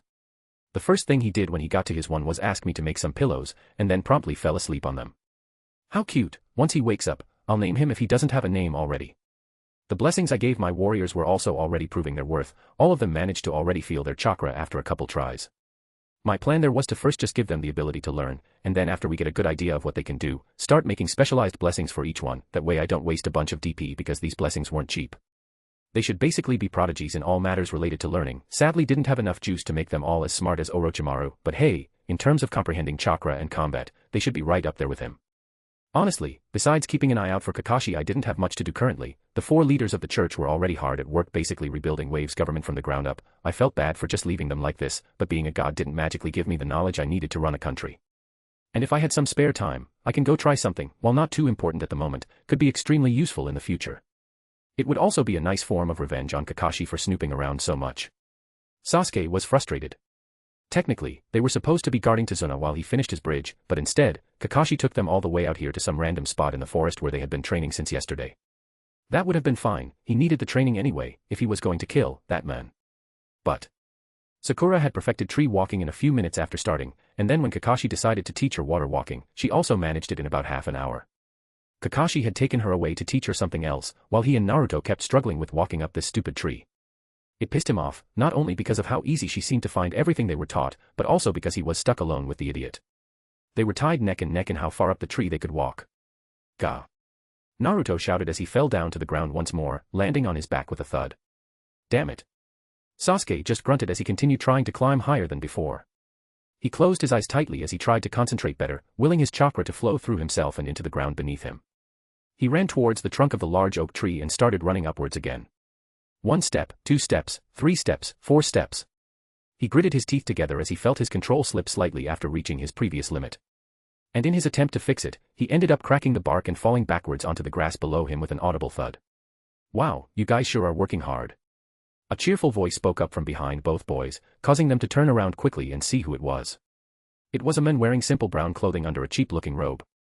The most notable thing about him was his burn scars, that covered almost half his face and his arms. The other thing was his eyes, they had a gold ring around them. Oi! Who are you? Naruto asked loudly while standing back up on his feet. You better be ready if you're here to mess with us. Oh no, I'm not here to fight. The stranger chuckled before bowing slightly toward Naruto in greeting. My name is Ayumu, a pleasure to meet you. Sasuke eyed him cautiously. How did he manage to sneak up on them without either one noticing? He didn't seem like much of a threat at first glance, though. What do you want then? Sasuke asked coldly, still eyeing this Ayumu guy suspiciously. I just saw you both training and decided to stop by for a bit, Ayumu said, still smiling cheerfully. It's not every day you see an Uzumaki and an Uchiha training together, especially not nowadays. Sasuke tensed slightly upon hearing that. Why would this man know their family names? Also, what did he mean by Uzumaki and Uchiha? Did Naruto's family have a history with the Uchiha? So you know who we are? Naruto asked excitedly, not the reaction you're supposed to have to a random man knowing your name in the middle of the forest, Naruto. Hey wait, what did you mean about Uzumaki and Uchiha? Ayumu looked surprised for a second, before his eyes softened slightly. Ah, I should have guessed. He cleared his throat before explaining. Before the village system was implemented, there were several clans spread all around the continent, each with their own history, traditions, and customs. He motioned towards both of them. You are both born into one of these clans, although neither of you seem to have been taught much about the Uzumaki clan, considering your surprise. A shinobi from a clan normally has a special technique or a bloodline limit, like my Sharingan. Sasuke spoke up again in an attempt to distract himself, blurting out the first thing that came to mind. Does Naruto's have something similar? Yeah. Naruto nodded rapidly while agreeing with Sasuke's words excitedly. Do I have a cool ability too? Ah, yes, Ayumu replied. The Uzumaki had an incredibly powerful life force, allowing them to have much greater stamina and vitality than regular people. Some also had the ability to heal others by giving them their chakra, some others could manifest chains made from chakra from their bodies. Naruto seemed thrilled at hearing this information, bouncing around like he always does. On the other hand, Sasuke was curious about how this man knew all that. This guy was very suspicious. And lastly, probably their most famous trait is their proficiency with seals. Ayumu concluded. There was a great deal of knowledge lost when the Uzumaki clan was slaughtered during the Second Great Ninja War. Sasuke twitched slightly upon hearing those words. He glanced over at Naruto, who looked sad upon hearing that. He really didn't know what to do here. He would be lying if he denied looking down on Naruto for acting like a buffoon all the time, but hearing about his clan being wiped out made him feel a slight kinship with the blonde boy. I see. Was all Sasuke could muster up as he watched Naruto's expression fall further into sadness. Thankfully, Ayumu broke the silence after it got too awkward. Well, anyways, the reason that I said it was surprising to see an Uchiha and Uzumaki together is because both clans had a troubled history. He smiled sheepishly. The Uzumaki were closely allied with the Senju clan, and fought several times against the Uchiha in wars before the village system was created. Sasuke shifted uncomfortably at the reminder of how little he knew about his family's history. It grated on him that a stranger knew more than he did. Oh. Was all he could say at first, so his clan used to fight against Naruto's. Wait, how did you know that we are from those clans? Ayumu looked at him drily. You have your clan symbol on your shoulder, and he has it on his back. Sasuke frowned, looking at Naruto's shoulder. That swirly symbol was the Uzumaki clan crest. Wait, if Naruto didn't know about the Uzumaki clan, then who gave him that crest? Sadly, I have to go, but when you were back in Konoha you should ask a person called Hatake Kakashi about seals and the Uzumaki, that man trained under Minato Namikaze, husband of Kushina Uzumaki. Ayumu said with another bow. It was a pleasure meeting you too. Kakashi-sensei knew someone from Naruto's clan. Sasuke frowned. Why didn't he ever mention anything about it? Before they could ask anything, Ayumu started to walk away. Naruto seemed to want to say something, but Sasuke put his hand over his mouth before he could. He was going to be telling Kakashi-sensei about this encounter. That was far too weird. He was pulled out of his thoughts by Naruto elbowing him in the stomach. He let go of him with a wince. Hey! What the hell was that for? Naruto yelled while rubbing his lips, glaring angrily at Sasuke. For once, just shut up. Sasuke hissed back coldly, causing Naruto's anger to flare even more so than usual. That guy was weird. Naruto growled before turning around and walking towards the tree again, clearly upset with being told off like that. But Naruto stopped halfway there and turned back towards him. Hey! He asked quietly, looking somewhat unsure. Do you think that Kushina woman was related to me? Sasuke felt slightly uncomfortable again. He wasn't good at social interactions, less so when dealing with another person's emotions. But we can ask Kakashi-sensei about her once we see him next. He said back calmly, watching as Naruto's mood seemed to lighten up immediately after hearing those words. He didn't like seeing Naruto sad. It was too foreign for him to deal with. He was much better at handling the annoying blonde idiot when he was screaming at the top of his lungs, not moping around. The next few hours were spent in relative silence as both of them worked on their tree walking exercises. Hey, hope you enjoy answering awkward questions, Kakashi. I knew this was going to make Kakashi even more paranoid about Wave now, while Naruto and Sasuke were naive enough that nothing I said sounded too out of place, but to Kakashi it would sound extremely suspicious. Not many people know about the relationship between Kushina and Minato. Hell, most people in Konoha probably didn't know that the fourth Hokage had a wife. And if they did, most of those likely didn't know she was an Uzumaki. Of course, that wasn't the only reason I had done what I did. I also wanted to check out the seal on Naruto. Honestly, Uzumaki were insane. I had no idea what the fuck I was looking at when I examined it. It was like an ant colony, a lot of small parts working together in tandem to accomplish something much larger, thousands of squiggly lines moving around.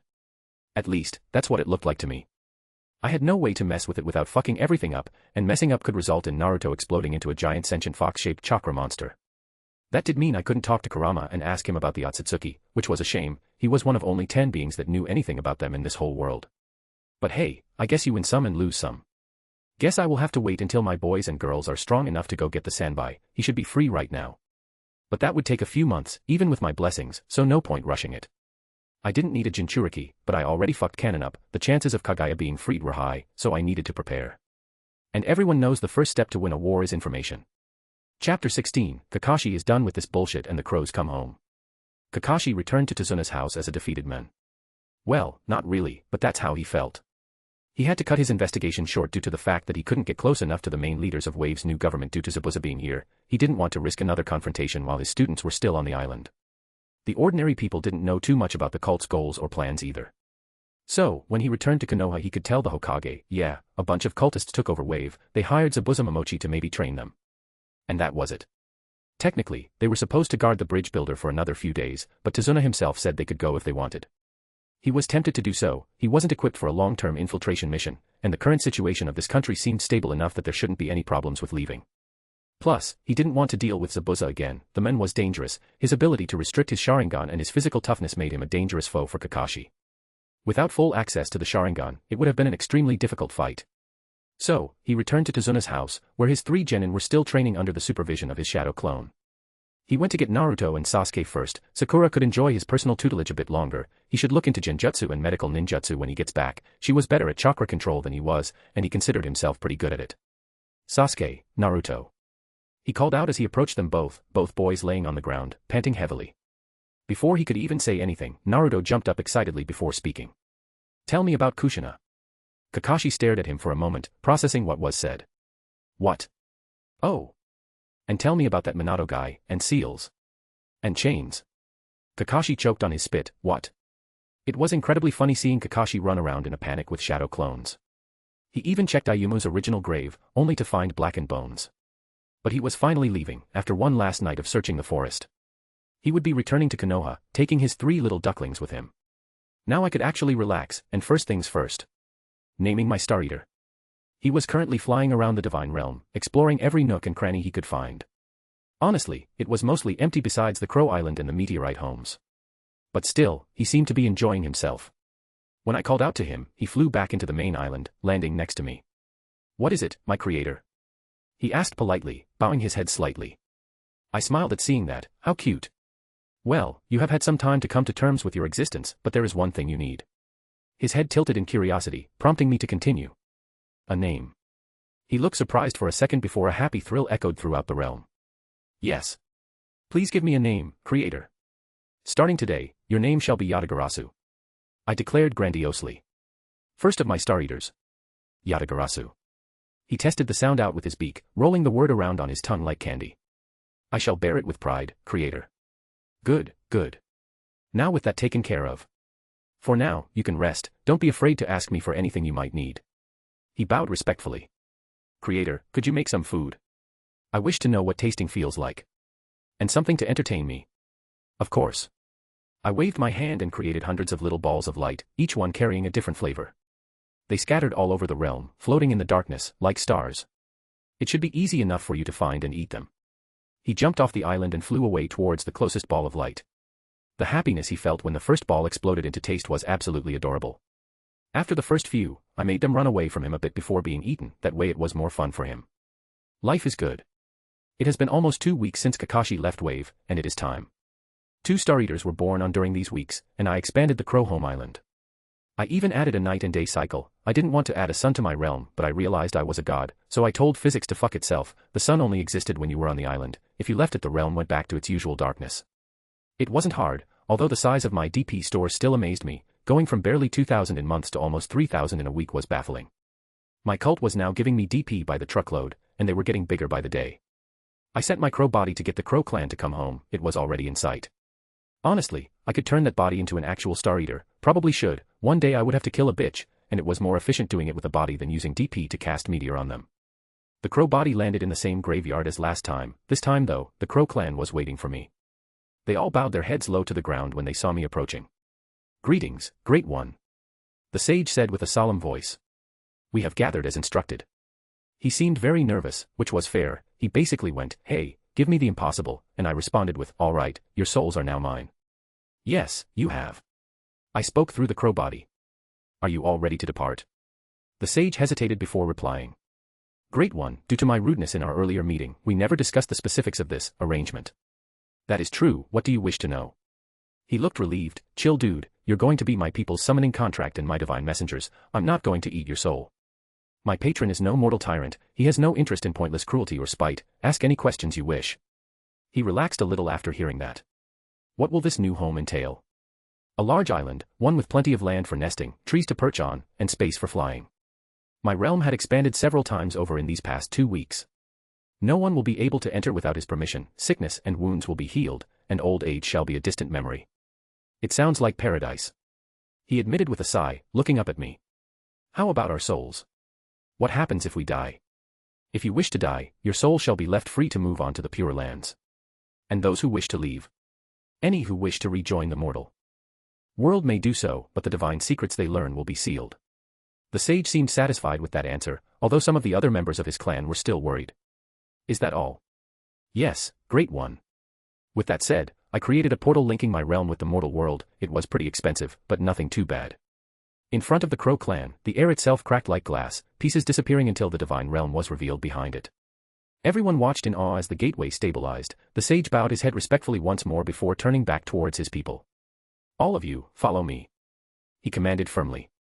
We make for paradise. They, one by one, flew into the portal, including the Edgelord Brigade. The last to step through was the sage himself, who looked at me with an expression I couldn't quite decipher. Great one. He spoke calmly. If we are to serve your patron in any way, we would like to know his name. Ah, fair enough. He is called the Watcher behind the stars. With that said, he bowed once more and flew into the portal, which closed behind him. Chapter 17, Reeling in the Big Fish. Haku coughed slightly as he got off the ground, rubbing the back of his head as he stood up shakily. He had been training alone when Zabuza showed up to spar with him, which ended with him getting slammed into the ground without warning. You need to be faster than that, Haku. Zabuza scolded him harshly as he approached where the boy was sitting on the floor. Your reaction time needs work. Understood. Haku responded weakly while trying to catch his breath again. His whole body hurt from being thrown around like a rag doll by Zabuza. Zabuza reached down and picked him up by the collar, lifting him off the ground before dropping him unceremoniously back down onto his feet. Come on, brat, we need to talk. He said nothing else as they began walking to their house, gracefully given to them by the order of the Watcher. They had been staying in it ever since Zabuza first started training the new members of the cult. It served well enough. Once inside, Zabuza sat down on a couch before motioning for Haku to do so as well. We need to discuss what we want from life. He spoke plainly. Haku was confused. Usually Zabuza would just order him around. As a tool, that was his purpose after all. He might ask for opinions or ideas, but at the end of the day, Haku did what Zabuza told him to. We already got our goal, Haku said quietly while sitting down across from Zabuza. Serve the cult, gain power. Zabuza nodded before responding. That's the general idea, but now it's time to think more long-term. Haku looked up at him curiously. How so? The cult that existed a few weeks ago is now the new government of Wave. Zabuza said seriously. That would already be enough to put us in a position of relative power, but they have the support of that thing. He said the word thing with obvious discomfort. Haku felt the same way as Zabuza when it came to the Watcher. A creature not from this world, incomprehensible and terrifying. He still sometimes dreamed of it, him in an empty void, and in front of him a creature made of darkness and stars, looming over everything that exists. The blessings are the real deal. The people I'm teaching are monstrous by normal standards. They learn faster than you did, and I already considered you the most talented person I've ever met, Zabuza admitted in a soft voice. I expect all of them to become Jonin level in less than half a year. Haku ignored the warm feeling in his chest he got at being called talented by Zabuza. Zabuza then looked down at Haku with a frown on his face. And if they get a blessing similar in power to mine, then they will be able to contend with any of the great villages in everything but numbers. Haku swallowed nervously but didn't say anything yet, waiting for Zabuza to finish speaking before saying anything. But he agreed, Zabuza's new blessing could be considered a bloodline by many. Not a major one, but a bloodline nonetheless. This isn't just a normal job, we have a chance to attach ourselves to something great. He finished with a sigh. But Haku prompted quietly when it seemed like Zabuza wasn't going to continue. He rarely saw Zabuza like this, he always exuded confidence and surety, but now. It's risky. He spoke solemnly. It's all or nothing, the order of the Watcher can stand with the great villages, or it could be burned to the ground like Yuzushiogakure. And you want my opinion on the matter? Haku asked curiously, earning a nod from Zabuza. Haku felt conflicted. But Zabuza and Haku walked inside the main shrine in Wave, where the Order of the Watcher currently operated from. They asked Hikari where Haruka was, and after being told she was in her office, they made their way there. Once inside, they were greeted by her. Zabuza-san, Haku-san, how may I help you today?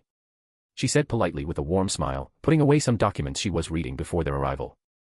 Zabuza reached upwards and took off his headband, taking it in his hands and staring at it for a moment before dropping to one knee, Haku following right behind him.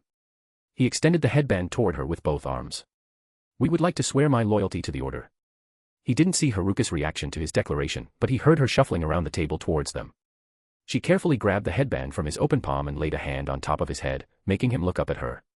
She stared into his eyes intensely, searching his gaze for something. She must have found something because she smiled. It was a happy smile, genuine, something Zabuza had only seen directed at him by Haku. I see, who am I to reject a fellow believer? She said softly while clasping her hands together.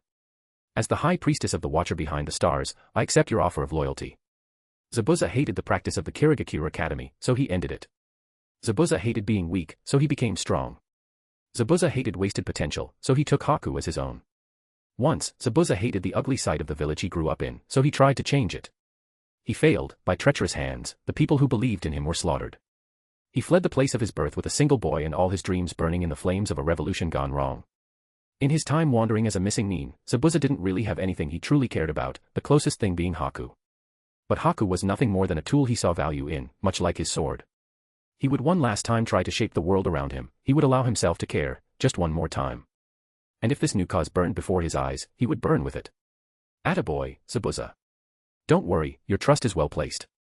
This was excellent news. I now had an experienced shinobi on call, someone who knew the game better than me. I can definitely work with this. I'm totally going to make him into a beast.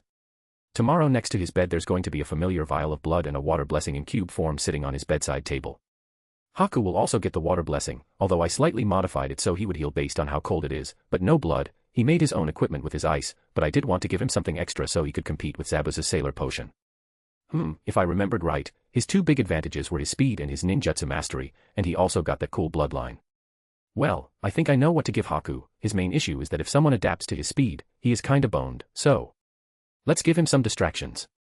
I manifested his new blessings on his bedside table, hope he likes them. The crows were doing fine. There was a big scare when some of the younger ones left the island and met Yada for the first time. But after flying back and screaming about an actual star-eating monster, I asked Yada to go down and introduce himself properly. That calmed them down. Now one of the little birds was running around that he would be just like Yatagarasu when he grew up. You can do it, kid. With enough hard work, you too can turn into a gigantic laser beam spewing crow monstrosity. Believe it. I checked my DP. DP, 2321. Good enough. Making Star Eaters was expensive, and the blessings for my new shinobi weren't the cheapest thing either, but not like I needed something big right away. I think I'm gonna chill for a while, wait for things to stabilize for a bit, maybe get some more info on what other villages were doing about me. Haku slowly opened his eyes as sunlight shined through the window, groaning slightly as he stretched out his arms before sitting up in bed. He blinked a few times as he woke up fully, before noticing something odd sitting on top of his bedside table. It was a small blue cube, much like the one that Crow had offered as a potential reward, except this one was whiter in color. The second thing he noticed was a small wooden box that sat next to the cube. It was hand-carved and had an image of a snowflake engraved onto its lid. Confused, he carefully picked up the cube first, bringing it close to his face so he could examine it closely. It seemed fragile at first glance but felt surprisingly sturdy when handled. The cube suddenly crumbled into dust in his hands, which then rushed towards his chest, turning into smoke, before entering him through his heart. A strong surge of cold ran throughout his body, from the top of his head all the way down to the tips of his fingers and toes. But instead of it being uncomfortable or even painful, it was refreshing, almost soothing. The crow had said this would grant him the ability to create water from nothing, right? Haku raised his hand and focused on the feeling of water manifesting in front of him, willing it to appear with his mind.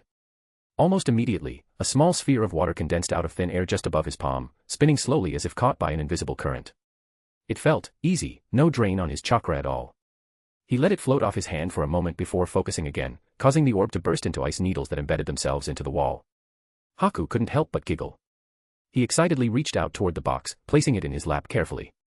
He removed the lid, revealing several dozen tiny marbles. He reached out for them, and just like the cube, they dissolved into smoke which rushed into his chest.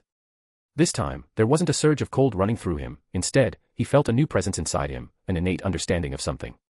Ah. Haku said out loud, in slight awe. I think I'm supposed to say, praise the Watcher.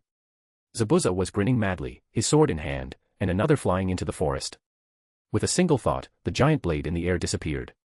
As if it had never been there, it simply ceased to exist. Now this was amazing. What more could you ask for? Zabuza didn't expect to be rewarded for his choice literally a day after pledging loyalty, yet here he was, watching with glee as Kubikurabocho duplicated itself again. He heard a thunk from inside the house. Good timing, he wanted to test out the healing on the water blessing anyway. Haku. He called out towards the house. Get your ass over here. Haku appeared shortly afterward. He looked excited about something. Well, that could wait. Help me test my new gifts. Zabuza said bluntly while motioning to his sword. Haku nodded silently before asking. Do you mind if I try something first, Zabuza-sama? He asked politely, with a strange gleam in his eye. Zabuza just shrugged in response, causing Haku to step back a bit, before raising his hands in front of him. A steady torrent of water flowed out of his hands, causing Zabuza to grunt in surprise. Guess he also got the same blessing as him. Haku was freezing the water as it manifested, forming it into a dragon. Well, now he was curious. He let Haku continue until the long serpentine dragon was as tall as the house, while coiled up. Are you done? He asked when it became clear that he wasn't doing anything else to it. Haku shook his head. I need to do one more thing. Haku touched his chest and his hand sunk into it. That caused both of his non-existent eyebrows to raise. What the hell? He pulled out a marble, but before Zabuza could get a closer look at it, Haku tossed it towards the dragon. It sunk inside the ice construct, melting into it before being absorbed completely. The ice dragon twitched and slowly raised its head. It didn't roar, just because it was made from ice didn't mean it had vocal cords after all. But Zabuza could feel that it was looking at them. He grinned. What an interesting blessing. He felt many things right now, but none of them were regret. Chapter 18, 3 months later. 3 months later. He walked across the massive bridge that spanned for miles through the ocean, connecting the island of Wave to the land of fire. When he heard that Wave was having a resurgence in every metric he could measure, he decided to come take a look himself. Maybe spend some time relaxing. He heard that Wave wasn't allowing any shinobi presence except with a constant escort. Although he didn't know how effective that was, it just might be an excuse to go after any shinobi they spotted within Wave. It would be nice to not have to deal with Hunter Neen for a while. He walked up to the checkpoint at the end of the bridge, where a few guards were stationed. They all wore different clothes, but all of them had the same white masks. He approached the small booth to the side, where one of them was sitting. Name and reason for your visit? She asked with an emotionless voice, which he assumed was caused by the mask. Ukataka. He answered cheerfully, smiling. And I'm here on a vacation. She eyed him briefly before looking down at her paperwork again. Any association with a shinobi village or a shinobi organization? He shook his head. None whatsoever. The masked woman looked back up at him for a bit longer this time. He couldn't help but feel slightly anxious, before she shrugged and went back to her papers. You may enter. Yatagarasu watched as the group of initiates circled the camp, readying themselves to fight him. This group was the third batch and the latest that had completed their training with Zabuza Momochi. So far, they were proving to be quite competent.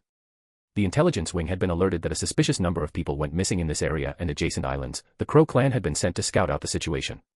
Once the presence of enemy shinobi was confirmed, the military wing of the order was notified, and a team was dispatched to eliminate them. Since the level of the enemy ninja didn't surpass that of a chunin, it was decided that only new initiates would be sent after them, to gain combat experience against real foes.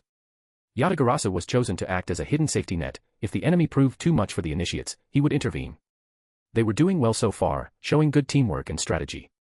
They managed to surround the camp without being detected and had already incapacitated 3 enemy shinobi. There were 5 left, and the initiates apparently decided they had waited long enough. They all started weaving hand signs. 5 identical barrages of water bullets came from each initiate's position in the bushes, assaulting the remaining enemies. 2 of the 5 shinobi present were quickly struck down. 1 fell onto his knees, arms limp and broken from a desperate block. The last 2 barely managed to dodge at the last second by throwing themselves away from the attack. One of those was faster than expected. He readied himself to interfere, watching for any sign that the enemy was going to pose an unsurmountable opponent. The initiates split into 3 groups, 1 capturing the kneeling men, 1 went after the slower one of the 2 survivors, and the last went after the fast one. The first group managed to restrain their target without incident. The second almost got blindsided by a fireball jutsu but dodged in time. It didn't take them long to incapacitate their target afterward. The third group wasn't faring too well though. They had been on the offensive at first, but now they were being pressured by their opponent. The men was clearly skilled, using wind release jutsu to keep them at bay with devastating effect. The initiates had been forced to stay back to avoid being torn to shreds. Once the other group saw that, they moved to support, leaving behind 1 initiate to guard the prisoners. As they arrived, the outnumbered shinobi ripped off his shirt, revealing several dozen black marks covering his body. He then reached into the bag he had tied to his pants and pulled out a syringe. Yatagarasu angled himself toward and let himself drop, bursting through the clouds. In the words of his creator, if the enemy is powering up or transforming in any way, shape, or form, deck them in the face. As he hurtled towards the ground at full speed, he opened his beak, preparing to obliterate this fool. Right as he plunged the needle into his chest, a beam of starlight engulfed him, exploding on impact. Yatagarasu slammed into the ground, his massive form shaking the surrounding earth, sending dirt and rocks everywhere. He took a step right, and a step left at the same time, 2 of him standing where there once was 1. The smoke cleared, revealing the place where the shinobi had been. A monstrosity of muscle and white flesh stood there instead. Half its side was burned and blackened. It roared with rage as it spotted Yatagarasu. Damn you. I was so close. So close to achieving perfection. The creature spoke with hatred, glaring at the Star Eater with pure rage in its eyes. Even Orochimaru would have bowed before Dash. Its ranting was interrupted by another beam of starlight. In the words of his creator, when the enemy starts monologuing, don't fucking listen, deck them in the face. Truly, his creator was a wise being. The other body rushed forward and bit the thing's head off while it was recovering from the blow, killing it. The initiate stared in awe at him before kneeling down on the ground respectfully. Praise the Watcher. They said in unison. You did well, with more time you will only grow stronger. He rumbled softly, watching as they bowed their heads. Thank you, Yatagarasu-sama. One of them said gratefully. For assisting us. He cawed in affirmation before flying up into the sky once again, disappearing into the clouds above. The body that killed the mutated shinobi disappearing. Haruka hummed thoughtfully, everything seemed to be going smoothly so far. They had almost managed to form a completely stable economy, trade was reopened with the outside world, Wave was the safest that it had ever been with the formation of the military wing, and the people were more or less content with their lives. A landslide happened. All the nearby faithful suddenly had an instinctive feeling of where they needed to dig to rescue the survivors. Food shortage. Somehow, crops yielded more than usual, just enough to make sure everyone was fed. Someone had an illness that Kazuo and his disciples could not cure. If they isolated themselves in prayer for 3 days, they would wake up on the 4th morning healed. She couldn't help but smile slightly at the thought, the Watcher always provided when they needed him most. Do you think it's genuine? She asked after a moment of contemplation. Or do they simply wish to gather information about us? I believe both are accurate. The ambassador answered quickly. The Hokage clearly wants to have an amicable relationship with our nation, she seems like an honorable woman, but she is also a shinobi. Shinobi are not the most trustworthy of people, Haruka agreed quietly. All right then, we will accept their request, we will petition the crows for someone that can watch them. Understood, I will deliver this message immediately. The ambassador said while bowing respectfully before leaving her office. She leaned back into her chair with a soft sigh as she watched the woman depart, closing her eyes as she felt herself relax slightly. Would you have been satisfied with this, Ayumu? She whispered softly. Chapter 19, A Little Calm Before the Storm. Just as I thought, it's a classic Kiri tactic. He said to Hikari, who was standing next to him. Send in small groups of pirate ships to steal resources, harass shipping lanes, and pillage ports, with a rogue shinobi on board to make sure they succeed even with heavy resistance. Does this mean Kirigakure is going to start fighting us openly? Hikari asked with slight concern. No, but it means they are going to keep being pests. Zabuza responded firmly. They probably heard about our economic resurgence and decided to take advantage of it. If we kill them all, they will most likely stop, right? She asked curiously. After all, I don't think many would be willing to risk their lives by coming here after that. What came to Zabuza's face could only be described as a mix of disdain and amusement. You would think so, wouldn't you? He grunted while gesturing at Haku. Go intercept them. Haku nodded silently before vanishing into a swirl of ice. A moment later, he reappeared in the ocean, standing on top of the water. He reached into his clothes and took out several scrolls. He threw them high into the air, where they unfurled and opened, releasing 4 massive ice dragons. With another motion, he threw a marble towards each dragon, which sunk inside them. Zabuza watched as the ice dragons swam through the water with ease, making their way towards the pirate ships. In a few moments, they were at the boats, ripping them apart and dragging them underwater with little difficulty. Ah, this might have been my fault, Hikari. He admitted after observing for a bit. I see Hunter Nin. Hikari blinked in surprise before looking more closely at the scene unfolding before them. After a moment of searching, she saw what he was talking about. A group of pirates were swimming underneath the dragons, they had donned breathing apparatuses and were now approaching Haku from beneath him. Zabuza let out a sharp whistle, causing Haku to immediately retreat, vanishing in another swirl of ice. Moments later, he reappeared next to Zabuza once again. Zabuza grunted approvingly before turning back towards the Hunter Nin below them. He reached over his shoulder and grasped Kubikurabocho tightly with one hand. He waited until the Hunter Nin surfaced, watching as they arranged themselves into formation around them. Zabuza Momochi. One of them spoke up coldly. We are surprised to see you here.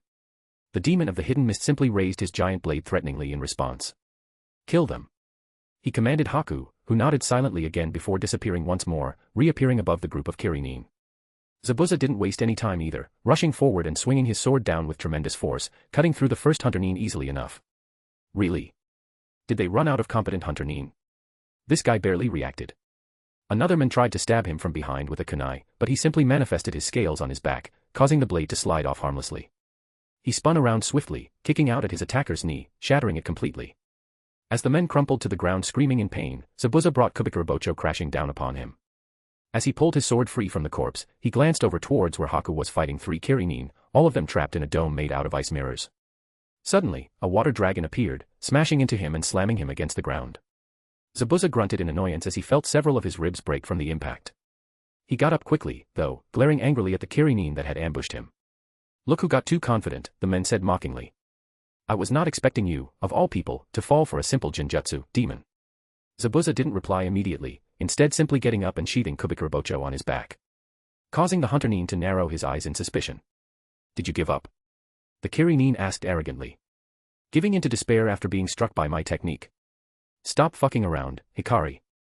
Zabuza snapped impatiently, causing the hunter-nin to stiffen suddenly, before collapsing to the ground. Hikari emerged behind him, appearing from thin air, wearing an amused smile on her face. "You're so mean, Zabuza," she pouted.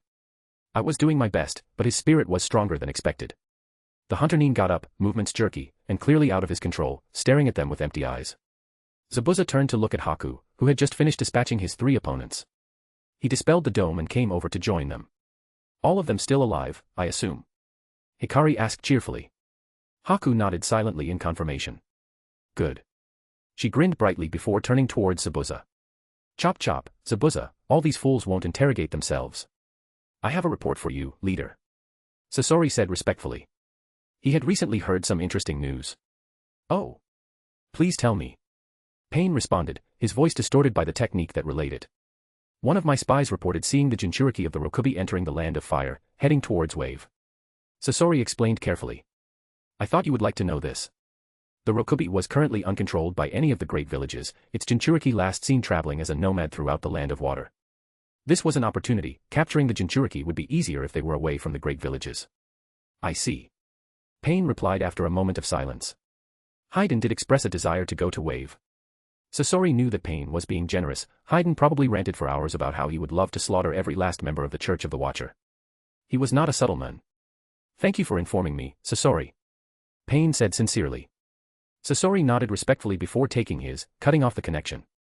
He might not like Daidara's foolish ideas, but he was glad the man was less infuriating than that mad beast in human skin. It had been almost half a year since his arrival to this world. Life was great, everything was going swimmingly. But the Order of the Watcher didn't exist in a vacuum, it would eventually get the attention of bigger powers. Today, I saw that happen for the first time. Konoha had sent a request for a diplomatic meeting. I didn't mind, I trusted Tsunade more than Hiruzen. Still, this was a sign that the future had changed even further from what I knew. Originally Wave was ignored until Konoha requested help after the Pain attack on the village. I knew it was going to happen, but it still made me a bit uneasy. Talking about the future changing, don't think I didn't notice you, Utakata. I keep an eye on that bridge 24/7, just in case. I really hoped his seal was less unhinged than Naruto's, or I will cry. I was planning to let him explore a little bit before I showed up. Honestly, I kinda felt bad for the man, so he can enjoy his vacation for a few days before I show up and ruin it. The rest of my cult was doing great. Zabuza was chilling with Haku like the father-son duo they are. Haruka was an excellent high priestess. Hikari and Kazuo were great at their jobs. Kenji was still preaching. By the way, that crazy fucker would talk the ear off of anyone who even looked at him. The only reason he wasn't an important figure was because he simply didn't want to be. He preferred traveling around talking about me instead of staying in one place. And of course, Yatagarasu and his siblings continued being adorable. Currently, there were 6 Star Eaters, and I couldn't have been prouder of them. Speaking of crow-shaped things, the Crow clan was also doing well. Initially, they were tense about this whole situation but relaxed once they got used to it. They now were full devotees to the Watcher. Going from the Divine Realm and Wave back and forth, helping my cult in whatever they needed. All in all, I was thinking about what moves to make next. What other places could I spread my religion to? Chapter 20, Meeting a Beast. The sun was setting, and Utakata was sitting outside, enjoying a cup of tea as he watched the ocean waves gently lap against the shoreline. He had been here for 3 days already, and everything was peaceful. It was almost surreal after living on the road for so long. The people were friendly, the weather nice, there was no trouble. Honestly, it was suspicious, but it didn't look like he was going to find any issues. The people were all clearly content, safe, and well-fed. "Enjoying your time?"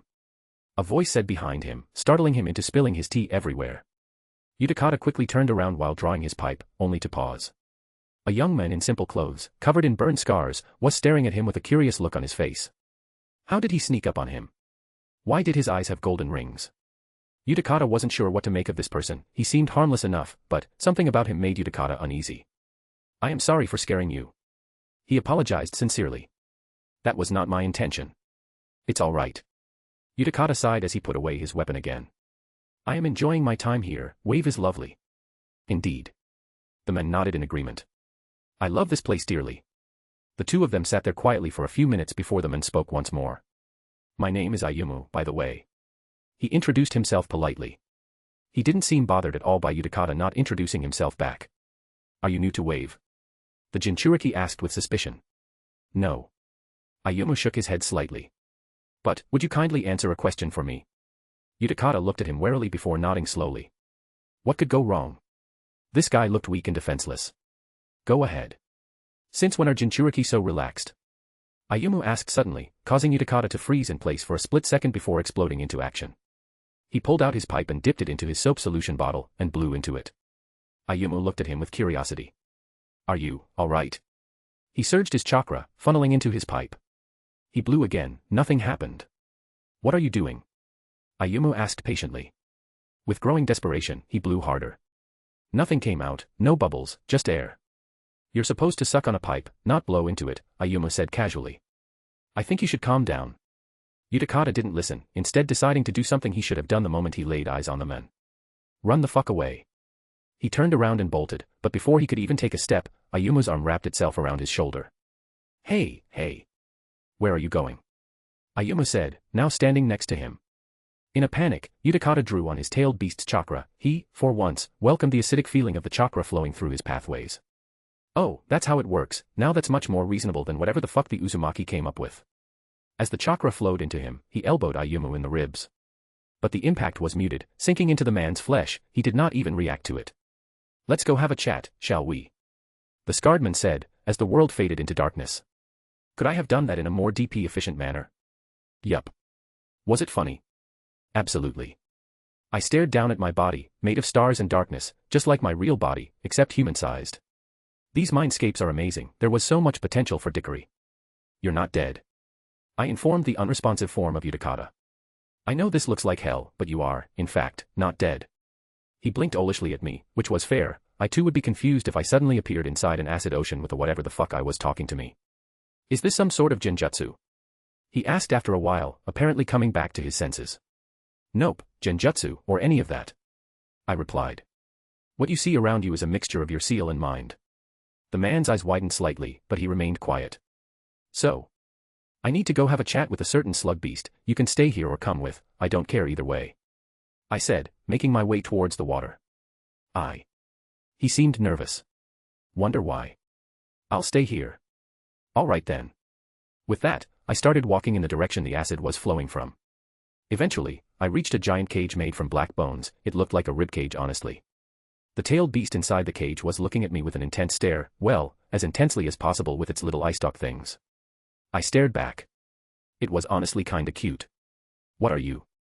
It demanded after a while of our staring contest. A god. I answered honestly. It kept staring at me, damn, only took 4 letters to stump it. That's kinda disappointing, aren't you supposed to be like 1,000 years old?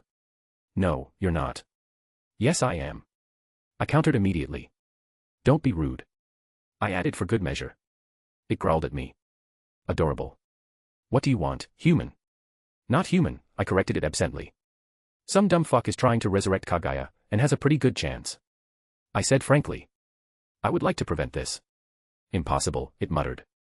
Only Father would be able to resurrect that monster, there is no other way. A pair of Rinnegan already exist. Now all that's left is a massive quantity of chakra and a body, which can be achieved by sealing the Jubi into a powerful human. That made it pause. Tailed beasts were hard to read due to their weird physiology, but I think it was worried. Why tell me this? It asked quietly after a moment of silence. What will you gain from telling me that my existence may be at risk? I want information, I know of Hagoromo and Hamura, I know the story of Indra and Ashura. My eyes narrowed dangerously. What I don't know, is Kaguya besides the obvious, where did she come from? What was her goal? How was she sealed? The slug hesitated before speaking again, clearly conflicted about something. Kaguya came from another world, beyond the stars, she consumed the fruit of the god tree, becoming immortal and nigh invincible. It was taking its time in telling me the whole story, I didn't mind though, verifying if what I know is actually true is always important. I sat down and listened patiently. And then Father died. Saiken finished his recounting of Kaguya's origin. That was interesting, it cleared up some things about the god tree, Kaguya's true goal, and more importantly, confirmed that she wasn't the only one of her kind. That would be a problem for later. I filled him in on everything he wanted to know, starting with Madara creating the Rinnegan again to Obito's current plans. He took it all in silence, absorbing every little detail that he could get out of me. After that was over, I asked him a single question. Do you want to be free? Saiken seemed surprised by this sudden inquiry. Yes. It said slowly. But only if Utakata is allowed to live freely as well. It was my turn to be surprised. I didn't expect that. Maybe Utakata wasn't as hated by his Biju as Naruto was by Kurama. It would complicate things, since that would mean I needed to leave the power of a Biju inside Utakata while also freeing Saiken. Still doable, though. I didn't mind too much. I was going to try and prevent Utakata's death anyway. That would mean that you would lose the majority of your power. I warned the slug. I don't care about my power. Came the instant reply. I could hear the bitterness in its voice. Very well, then we have a deal. I reached out my hand, and it looked at it strangely before sticking its pseudopod against my hand and shaking it awkwardly. I gathered a large amount of DP for a single purpose. To separate the mind and soul of Saiken from its chakra. Utakata sat silently amongst the sea of acid, having not moved an inch since that thing had left him alone here. He was trying to get a grip on his emotions, and failing miserably at it. He regretted coming to Wave now. He should have stayed away when he saw the white masks. This whole place reeked of trouble. He sighed dejectedly. What could he do? It was clear that he was completely outclassed by that creature. Whatever it was. Was everything just pointless resistance? His thoughts were interrupted by the sudden appearance of a gigantic black hole in the distance, a starry night sky shining within its depths. A massive hand reached out of it, grabbing something past the horizon before pulling back and disappearing alongside the portal. Before he could comprehend what just happened, he felt, lighter somehow, like some weight had been lifted off his shoulders. The world around him suddenly shook violently, as everything faded into nothingness once more. Utakata opened his eyes, only to blink in confusion. He felt like he just woke up from a nightmare. He stood up slowly, feeling disoriented and confused for a moment before noticing something on the ground nearby, his tea, now cold. He hesitantly pulled out his pipe, dipping it into his bamboo bottle, and blowing. A bubble emerged from it, to his relief. So that was all a dream. How strange, it had been many years since he had last fallen asleep without noticing. Now that he thought about it, when was the last time he had any vivid dreams? That nightmare was the first one in a very long time. And why did it feel so real? He shook his head, deciding that he didn't really need to think about it too much right now. He had a vacation to enjoy. See, all good. I said, now back in my Ayumu body, or rather my crow body shape shifted into Ayumu's appearance. We were standing on top of a cliff, looking over the beach where Ukitaka was resting. Hidden by my power. I see. The slug answered quietly, still processing everything that just happened. Saiken was currently smaller, maybe 2 meters tall instead of his previous gigantic size. His chakra signature was also significantly weaker than before. I hadn't spent that much DP on his new body, so he didn't have the titanic amount of chakra he had before, only about as much as Zabuza. Or rather, making a tailed beast's body was outside my budget. You now have a fully biological body, including a modified chakra system. I explained to the confused slug. This means you can grow stronger if you want. Or go eat bamboo and fuck off, I don't really care. The slug's eyes widened slightly at the thought of having freedom. You can also learn human jutsu if you'd like. A transformation jutsu would be useful so you could go around without being stared at. I added with amusement. It seemed almost stunned by this revelation, but nodded slowly after a moment of consideration. I will consider it. I eyed him for a second before materializing a scroll and throwing it at him. Actually, here, one transformation jutsu. I turned around and stared, walking away. Have a good life, Saiken. If you need anything, go to the Order of the Watcher. I called back over my shoulder. Now, time to make some plans. Chapter 21, a powder keg taking shape. Kakashi had a bad feeling about this. He was currently standing in front of his new Hokage, who was staring out her window towards the bustling village below them. Behind him stood Shizune, Tsunade's assistant and student. Kakashi. The Godame finally spoke up, her voice quiet but firm. If you are late one more time for a mission assignment. Yes, Hokage-sama. He replied innocently, clearly not taking the threat seriously. The blonde woman sighed loudly before continuing. We have gotten permission from Wave to send a diplomatic team to their island. I will be on time from now on. If that was all, then I'll dash. You're going. She interrupted him bluntly. Kakashi stiffened slightly at that statement, before bowing slightly. As you command, Hokage-sama. Tsunade rolled her eyes before pointing down at some scrolls on her desk. Left is for what we can offer and what we want, right is the short list of people available for your team. That place is cursed, the amount of headache it caused him the last time, why couldn't she pick anyone else? It wasn't fair. He knew that technically he was the one with experience on those islands, so he should be the most qualified, but he still hated this job already. Remember, this is a diplomatic mission, Tsunade said with emphasis. So keep it peaceful, no matter how much you might want to fight someone. Kakashi felt very offended right now. He was the very definition of peacefulness. I would never, Hokage-sama. He replied in slight offense. Tsunade responded by raising an eyebrow. So you wouldn't strangle the one called Ayumu if you saw him? Kakashi's hand twitched, his fingers grasping an imaginary neck. Damn. She totally saw that. When do I depart, Hokage-sama? He said, defeated. As Haiden watched the fisherman crawl away, leaving a trail of blood behind him, he couldn't help but feel disappointed. Why are people always so scared of being killed? Once they die, they are freed from all the pains and stresses of life, and become a part of Jashin-sama's paradise forevermore. It is a truly blessed existence. It's quite rude how they see this gift as anything less than pure bliss. Oi, stop daydreaming and get to work.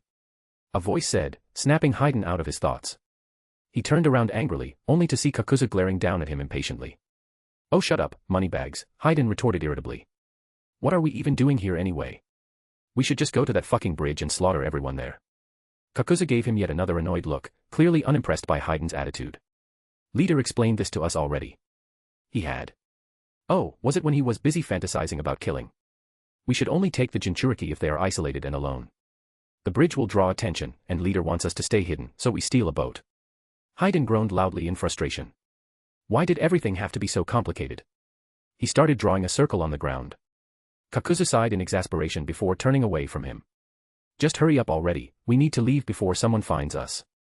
Haiden scoffed at that notion of rushing a sacrifice to Jashin-sama. One day, he would show Kakuzu the truth of Lord Jashin's words, and then the miserly fucker will learn what a true blessing death is. Saiken morphed his hand into something more resembling a human shape, with 5 digits, including an opposable thumb. It was a lot harder than before, requiring far more concentration and precision. The slug sighed softly as he flexed his new fingers experimentally, finding them slightly awkward to move around due to their unfamiliarity. He felt vulnerable like this. Before, his body was malleable and easily changeable at will, now it required focus and effort to change its shape. But there were also benefits. His new biology allowed him to store and release chakra in a way similar to a human, giving him access to techniques previously unavailable to him.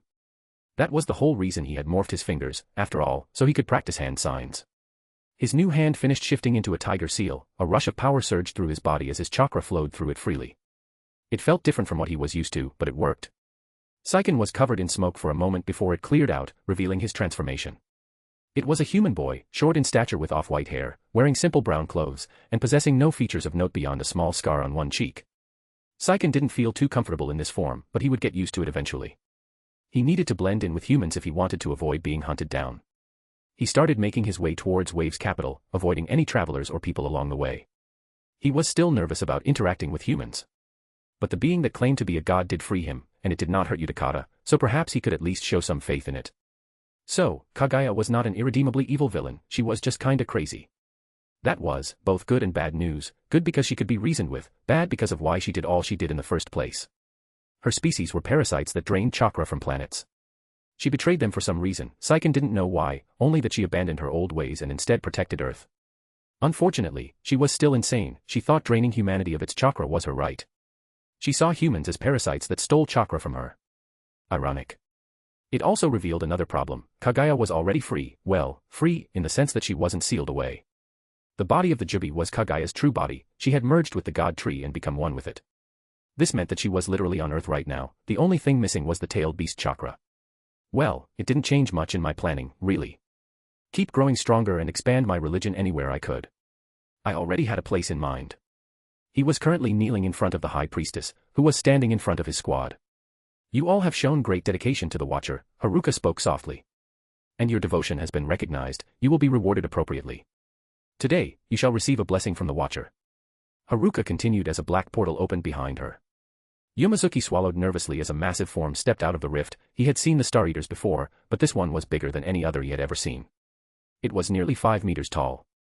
The Star Eater approached slowly until it towered over them, its eyes glowed with golden light as it stared down at each of them individually. My Creator has tasked me with delivering a gift unto you. It said, in a rumbling tone. A reward for your service to him. Suddenly, Yumazuki felt something within his chest stir, something warm and powerful. A fire spread through his veins, as if liquid lava flowed inside them instead of blood. It didn't hurt though, quite the opposite, actually. He felt stronger, faster, more alive than ever before. These blessings are a sign of your status amongst the Watcher's followers, Haruka spoke once more. From now on, you are not initiates, but acolytes. He could almost feel the excitement in the room rising, as everyone exchanged glances with each other.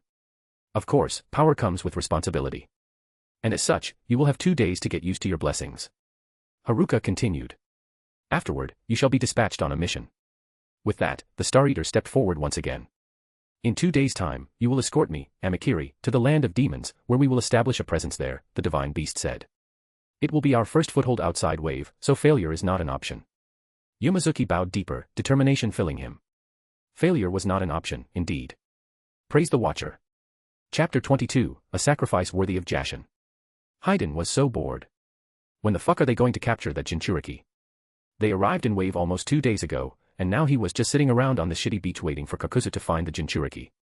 He grumbled irritably while sharpening his scythe.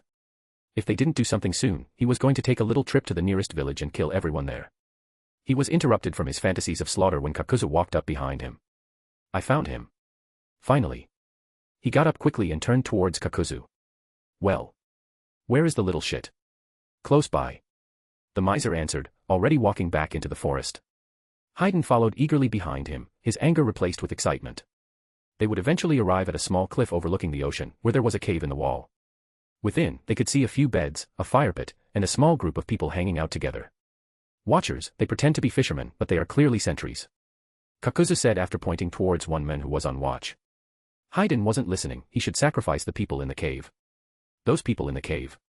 His mind felt foggy for some reason. But why? What is this feeling? It's like his entire being drawn to those men. Maybe he should go closer. He shook it off, and reached into his robes and grabbed his Jashin pendant. It burned in his hand, as if angry at him for not killing. Ah.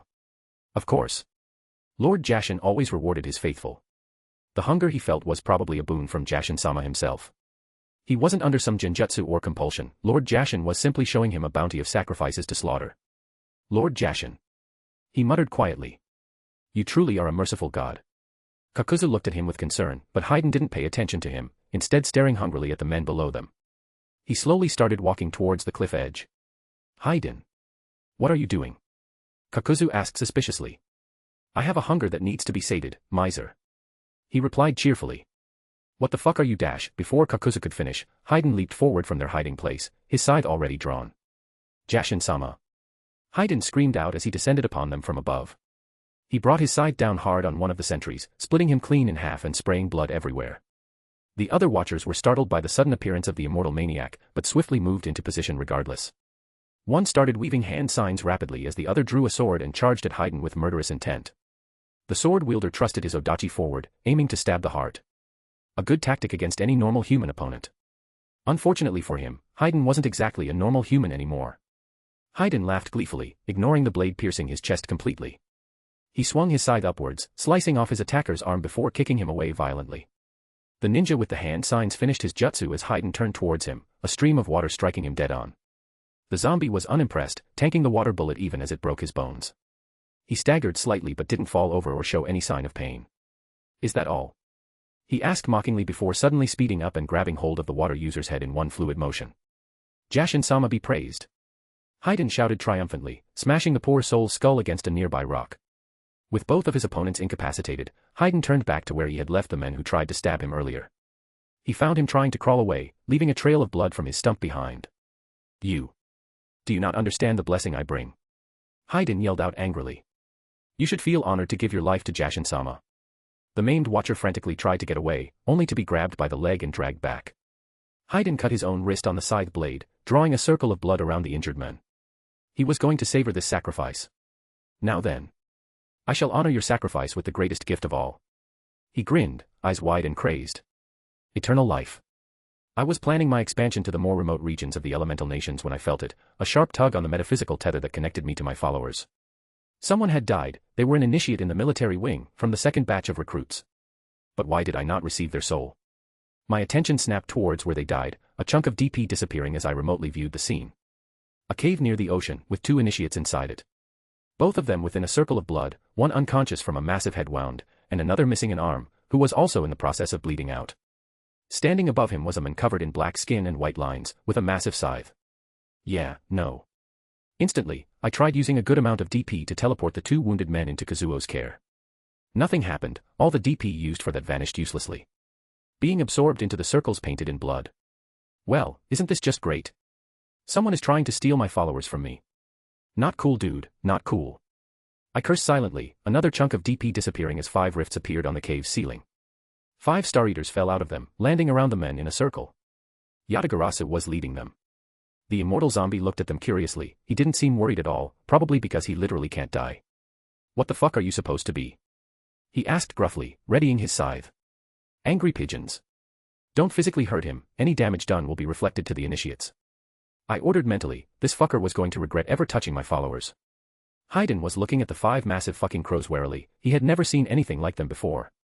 They were easily twice as tall as a person, covered in black feathers, with 3 glowing golden eyes. What the actual fuck is going on? Normally, he would have taunted them and provoked them into attacking first. But Lord Jashin was still urging him forward. Before the creatures could respond, he stabbed himself in the heart with his scythe. A part of him burned at skipping the prayer and ritual of the sacrifice, but he could almost hear his god screaming at him to just kill already. As his scythe blade sunk deep into his chest, the surrounding cave disappeared into darkness, replaced by a vast ocean of blood. A sea of corpses floating along with it. It was beautiful, all those sacrifices for Jashin-sama. Hello, Haydn. A voice echoed around him. It was made of thousands of screams and whispers combined into one. He looked up and saw, a giant, human in shape, but clearly not in nature. It as big as a castle, its skin made of a million tiny pieces, all of them different shades and ages, from young to old, men to woman, smooth to wrinkled, every race he had ever seen. All the sacrifices he had ever made were there too. He could recognize their skin tone or size amongst the mosaic of flesh that was this being. In its head there were 2 holes where eyes should be, and it lacked a mouth, yet he heard it clearly regardless. This had to be Lord Jashin. Who else would have such power? Lord Jashin. What is your will? He cried out happily. Bring me more. Lord Jashin waved his hand, and 3 bodies rose from the blood ocean, the ones he killed earlier in the cave. I struggled and toiled for eons to claim a sliver of divinity, yet this fool wasted on meaningless blessings. The bodies twitched, and from their heads emerged golden lights, rising up toward Jashin. Each one flew into him and was absorbed into his body. I want more. Lord Jashin spoke again. Bring me more. Haydn suddenly felt overwhelmed by an intense desire to serve. A strong compulsion came over him, demanding obedience without question. Yes, my god. He shouted joyfully. Chapter 23, Jashin in the flesh. Wait, did he actually die? Maybe he was just pretending. Nope, none of the Star Eaters sensed any life from him. But my worshippers' souls were still missing. Usually if they dedicated their life to me and died they would arrive at my realm instantly, and then I would send them off to the Pure Lands. That meant someone took them or destroyed them, probably Jashin. Guess I am not lucky enough to be the only god around. Destroy the circle and burn his body, leave no traces. I ordered mentally, making all 5 crows chirp in acknowledgement. Haydn's body suddenly jerked up, as if coming back to life, startling everyone present. The immortal man looked around confused before speaking. The fuck? A massive claw grabbed him by the leg before dragging him away violently from the circle. The circle of blood was instantly broken, with 2 Star Eaters smashing through it and destroying its integrity. The one holding Haydn had thrown him into a nearby wall. Then the other 2 proceeded to divide themselves, charging up 4 attacks between them. All of them opened their maws wide open and unleashed their abilities at once, 4 beams of energy exploded from their mouths, crashing into Haydn and engulfing him completely. There was nothing but heat and light, as everything in the cave was bathed in bright glow.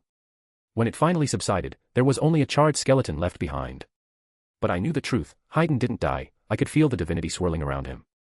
I never really paid attention to what my divinity felt like. I got it from my faithful and used it without much thought after all. It just felt like an extension of me. This was divinity felt disgusting, rotten, even if it was extremely similar to mine. It stank of blood and murder, even though I didn't have a nose or sense of smell. I'm going to rip this wannabe god into pieces. The fucker was still holding on to my worshippers' souls. Standard formation, never let both bodies be in close proximity with him. His creator warned them. He and the other Star Eaters obeyed instantly. 5 bodies moved to the front, and 5 stayed back. The body of Haydn suddenly twitched, his skin and muscles regenerating rapidly before their very eyes. Even his clothes and his weapon were repaired. As soon as he was fully restored, Yatagarasu's second body charged forward at full speed, slashing out with its talons. The other 4 followed suit. Haydn blocked each strike expertly despite not having time to get ready, deflecting their claws with his scythe and moving around them quickly to avoid being surrounded. He was faster than before, and stronger too. Every one of Yatagarasu's movements seemed sluggish in comparison. Every time they tried to hit him, he would dodge or block effortlessly. You're just like them, aren't you, birds? Haydn asked as he struck out with a kick that sent one of Yatagarasu's siblings flying across the cave. Full of misused blessings. The body flew towards a wall before disappearing into thin air, another appearing next to the others instantly. All 6 of them charged up their beams once more, while the 4 bodies that were closer slowed Haydn down as much as possible. Just as they all finished charging, Haydn finally managed to impale one of the Star Eaters through the head with his scythe blade. But it was too late, the 5 of them fired at once, and everything went white again. I stared at the smoke rising from what was now a second molten crater. I could feel Jashin's divinity moving around Haydn, his body already reforming for the second time. This wasn't working. I could keep letting my Star Eaters wail on him until Jashin gave up, but this wasn't a video game. Jashin could learn and adapt. So I wasn't going to let him set the pace. Retreat, I'll take care of this. Half the Star Eater left, while the extra bodies disappeared. It was clear that a fight of mortals wasn't going to solve this, and honestly, I wanted to beat Jashin up anyways. I gathered my DP, and for the first time I materialized my true body into the physical world. Not an illusion, not an empty flesh suit I could control, an actual godly body. High above the cliff where the cave was located, the sky turned into darkness. A sea of stars appeared in the night sky, and from behind, I came forth. Then I fell to earth like a meteor. The land trembled beneath me as I landed on the ground with a deafening crash, the cave crumbling beneath me, crushing what remained of Haydn's recovering body. I used some DP to find where Haydn was buried before digging him out with one of my massive limbs. His body was already mostly restored. Though it wouldn't matter, I wasn't here for him. As he stared at me in shock, I materialized a stake made of starlight, impaling him through the heart. This stake had its own powerful blessings infused into it, nullifying regenerative abilities like Haydn's. This dickhead had already cost me a week's worth of DP, not that big of a deal with my current reserves, but still annoying. My plan was simple. Jashin wanted my divine power, right? I'll give him all he can stomach. I felt a metaphysical hand trying to grasp onto the divine power within my stake. The moment it started doing that, I willed for more divinity to pour out from me and into the connection. Faster than Jashin could absorb. And once I did that, now I had a direct connection to Jashin's realm. I gleefully reached back through it, grabbing the fucker by the metaphysical neck. His response was immediate panic as he tried to let go of his hold on my divinity, but it was too late. He already lost his chance. Now that I had my fingers around his metaphorical throat, I began to drag him into the physical world with my divine power. The difference between our powers wasn't massive, but I clearly had the advantage. Haydn screamed as a god was pulled through his soul and body, blood pouring from everywhere as his form twisted unnaturally. Until finally, in front of me stood Jashin. Jashin was, surprisingly humanoid-looking, if you ignored the whole, entirely made of thousands of tiny pieces of skin, thing. The god of murder, death, and blood was roughly as tall as I was, staring at me with 2 empty sockets. I, of course, decked him in the face. Chapter 24, Jashin gets checked. Jashin flew across the destroyed cliffside from the force of the blow, crashing into a distant hill and turning it into rubble. I immediately charged after him, taking to the air in an instant. Thief. It was the first word I spoke to him. He responded by throwing some sort of blood orb at me that exploded. It burned. It was the first time that I felt pain in my godly body. It didn't damage me, it burned away my divinity with his own, a battle of attrition then. DP 22634-22119. Welp, you think you can beat me? Me. He screamed out as we collided, exchanging blows that could shatter skyscrapers in a rain of light and blood. I am the first murderer. The Lord of Slaughter. You think a newborn like you is worthy of dash? I headbutt him, cutting off whatever stupid speech he was about to give. He was strong, I will admit that, but he should have been stronger. If he was as old as he proclaimed to be, he should be handling me like a grown adult handles a particularly spirited puppy. That's what happened when you encouraged your faithful to murder anything that moved. But I didn't want to make this a slugfest, too wasteful, and I wasn't certain I had enough power to win, so I am going to lay a trap. I materialized a meteorite as far in the sky as I could, infused with as much divinity as I could, hiding it from sight within the starry sky. Jashin didn't let me stand still, though, and manifested an appropriately sized scythe of blood and attacked. DP 22134-19414. I allowed him to stab me through the heart with it, which hurt like a bitch, but it also allowed me to hold onto him. I looked up, causing Jashin to follow my line of sight, tightening my grip as he tried to dodge away. He struggled against my grip desperately, but it was too late. Just before the meteorite hit, I quickly returned to my divine realm, deliberately leaving a way for him to follow. He tried to go back to his realm, but that was still full of my divinity, so I used it to block him off. He could have cleared my divinity out of his realm in a few seconds. It was his realm after all, but he didn't have the time. He had no choice, either he got hit by the meteorite or he followed me. We both materialized in my realm of stars. Jashin looked around in panic before screaming in anger at me. Guess he knew that he was fucked now. DP 19134-18262. Foolish, short-sighted.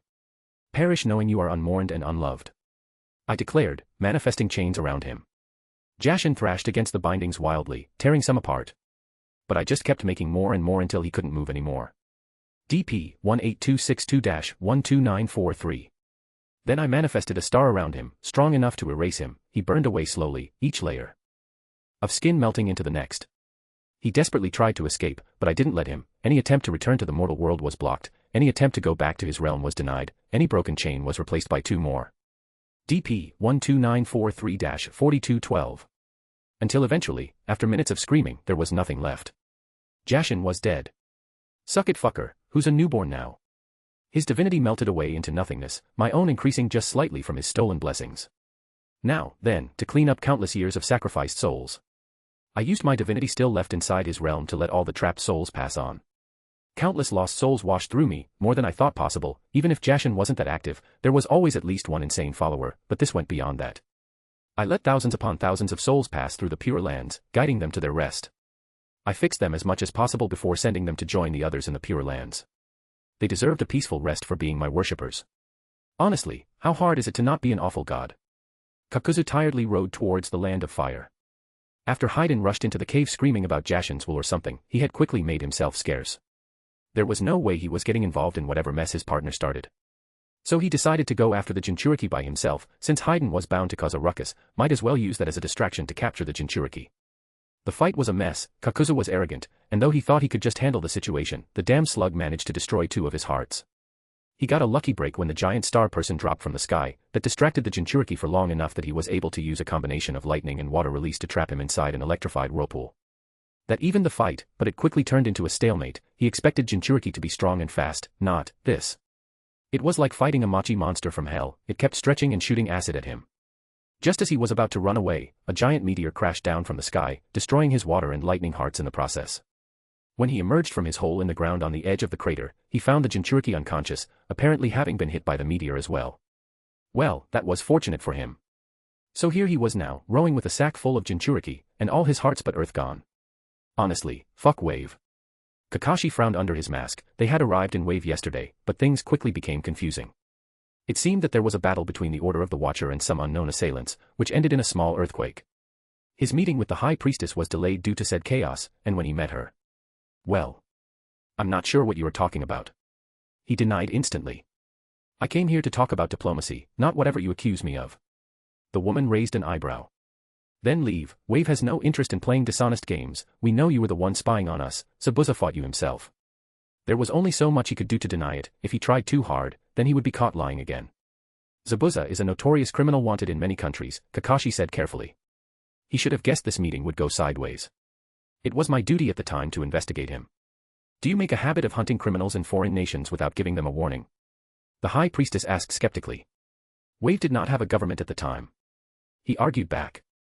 How was I supposed to inform anyone? While I admit that the whole of Wave was not under the control of the Order at the time, the area where you fought Zabuza was inside the territory of the capital city. She countered easily. Which was already under our control and authority. She really was playing hardball, wasn't she? Hatake Kakashi, she started with a sigh. Konoha was caught spying on Wave. We are willing to forgive that if you admit your wrongdoings, but we will not deal with your village if you keep lying to us. Damn it, he really wasn't cut out for diplomacy. I cannot apologize for doing my job, but I am sorry if the results were less than favorable. He tried to be as diplomatic as possible, though his tone still came off as stiff. The High Priestess was about to reply when the door to the meeting room slammed open, and a woman wearing simple clothes ran in, looking satisfied. Haruka, I finished interrogating the hunter Neens. They were hunting the Jinchuriki dash. She cut herself off upon seeing Kakashi.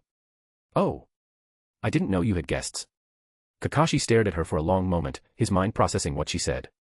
I'll come back later then. The woman declared happily before skipping away. The High Priestess sighed loudly, and rubbed the bridge of her nose. Sorry about that, Hikari is enthusiastic about her job, Haruka explained. She gets excited easily. That's fine. Kakashi muttered, was that purposely done? To show Konoha that they could repel a team of hunter Neens strong enough to fight a Jinchuriki. And also that they had a Jinchuriki in the country. Was it a lie? To make Wave seem stronger than they are? Was it a genuine mistake? Why did the High Priestess have to be such a good actor? The whole looking underneath the underneath was much more annoying when he had to make sure the other party was friendly. His headache was getting worse already. Honestly, fuck Wave. Chapter 25, Life in Wave. Saiken was exploring the capital of Wave. He liked this body, it was a lot easier to move around in than his tailed beast form. A little inconvenient at times, though, since he needed to eat and sleep now. He had already mastered the transformation jutsu, and while he lacked the chakra of his old form, he still had more than enough to keep up the transformation the whole day. That left him free to wander about and observe humans as much as possible. He spent most of his time watching people go about their lives, merchants haggling over prices, children playing games with each other.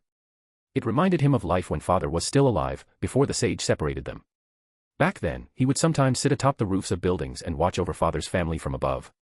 This felt similar in some ways, it made him feel content, knowing there were still those who followed father's and Azura's teachings. But he was sometimes confused by the actions of other humans, like these two men currently standing in front of him. Listen up, boy. The men growled menacingly. I know you're hiding some money under that little shirt of yours. Yeah, and if you don't want us to get angry. The second thug added as they both loomed over Saiken menacingly. Should Saiken be scared right now? He could easily fight them off. They were far weaker than even a young Utakata. Saiken slowly looked around, the alley they were in was narrow, so there was no way out unless he went through the thugs. That seemed rude, so he didn't want to do it. No thank you. He finally replied politely after a few seconds. The first thug scowled at him. What did you say? No, thank you. Saiken repeated himself again, maybe this was one of the humans with defective hearing. No, thank you. The second thug asked incredulously before stepping forward aggressively. Listen here, boy, either you give me your money, or we beat it out of ya. Ah.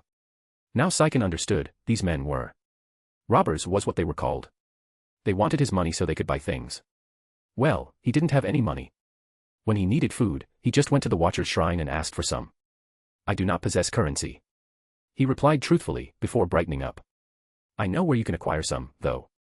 Currency can be acquired by exchanging goods or services with other humans. There are multiple places where humans gather to do that, one such place is Dash. Saiken didn't get to finish his sentence because the first thug punched him in the face. It didn't really hurt, it felt more like a light tap against his cheek. Oi, you trying to piss me off? The first thug yelled out, raising his fist again. You think this is funny? Halt, criminal scum.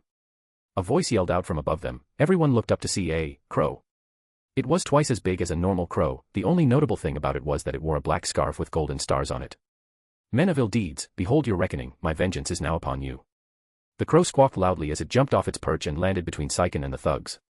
The two robbers just stared at it in confusion for a few seconds before the first one started warily backing away. My dark art shall shatter your bones, and send you screaming into the pits of hell. The crow declared proudly.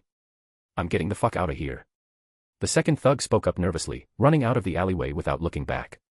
The first thug hesitated before following his friend. The crow huffed angrily and dashed forward, fast enough that Saiken had trouble keeping track of it, easily blocking off the entrance to the alleyway, causing both men to stumble backward. Fools. Do you really think you can escape from me? The crow taunted haughtily. My claws rend steel, my beak is as sharp as a sword, I am a creature of death incarnate. Saiken couldn't help but feel confused, was this creature lying? It didn't seem that powerful. It was fast, but if Saiken could still see it with this new body, he would have easily been able to swat it out of the air with a tail swipe in his old form. One of the thugs screamed loudly as he tried to kick the bird, who simply dodged effortlessly. You dare try and harm my dark feathers? Fool, you do not understand the pain it took to forge myself into a demon of terror. The crow jumped forward and headbutt the thug right between the legs, causing him to double over in pain. Even in these lands, blessed by the Watcher's light, darkness dwells in every corner. I dash. Akuma. A voice interrupted the crow. Saiken turned around to see one of the people that worshipped the being he met. This one wore a suit of leather armor and the same white blank mask most wore. I thought we talked about this. The crow huffed defensively before it spread its wings dramatically. I am but a humble servant of the Watcher, bringing justice wherever I may go. It squawked out in an affronted tone. The maskman sighed audibly under his mask. Akuma, stop monologuing to random criminals, he scolded firmly. You have a job to do, don't forget that. The crow hung its head in resignation at the reprimand. The maskman shook his head as if he had seen this many times before. He then turned his attention to Saiken. Young man, are you all right? He asked kindly. These men didn't hurt you, did they? Hello, they tried to hurt me by striking at my face. Saiken replied politely. It was unsuccessful. Oh, well, that's good, I guess. The maskman replied, clearly confused. Anyway, just be careful next time, okay? There are more dangerous people than these two idiots out there.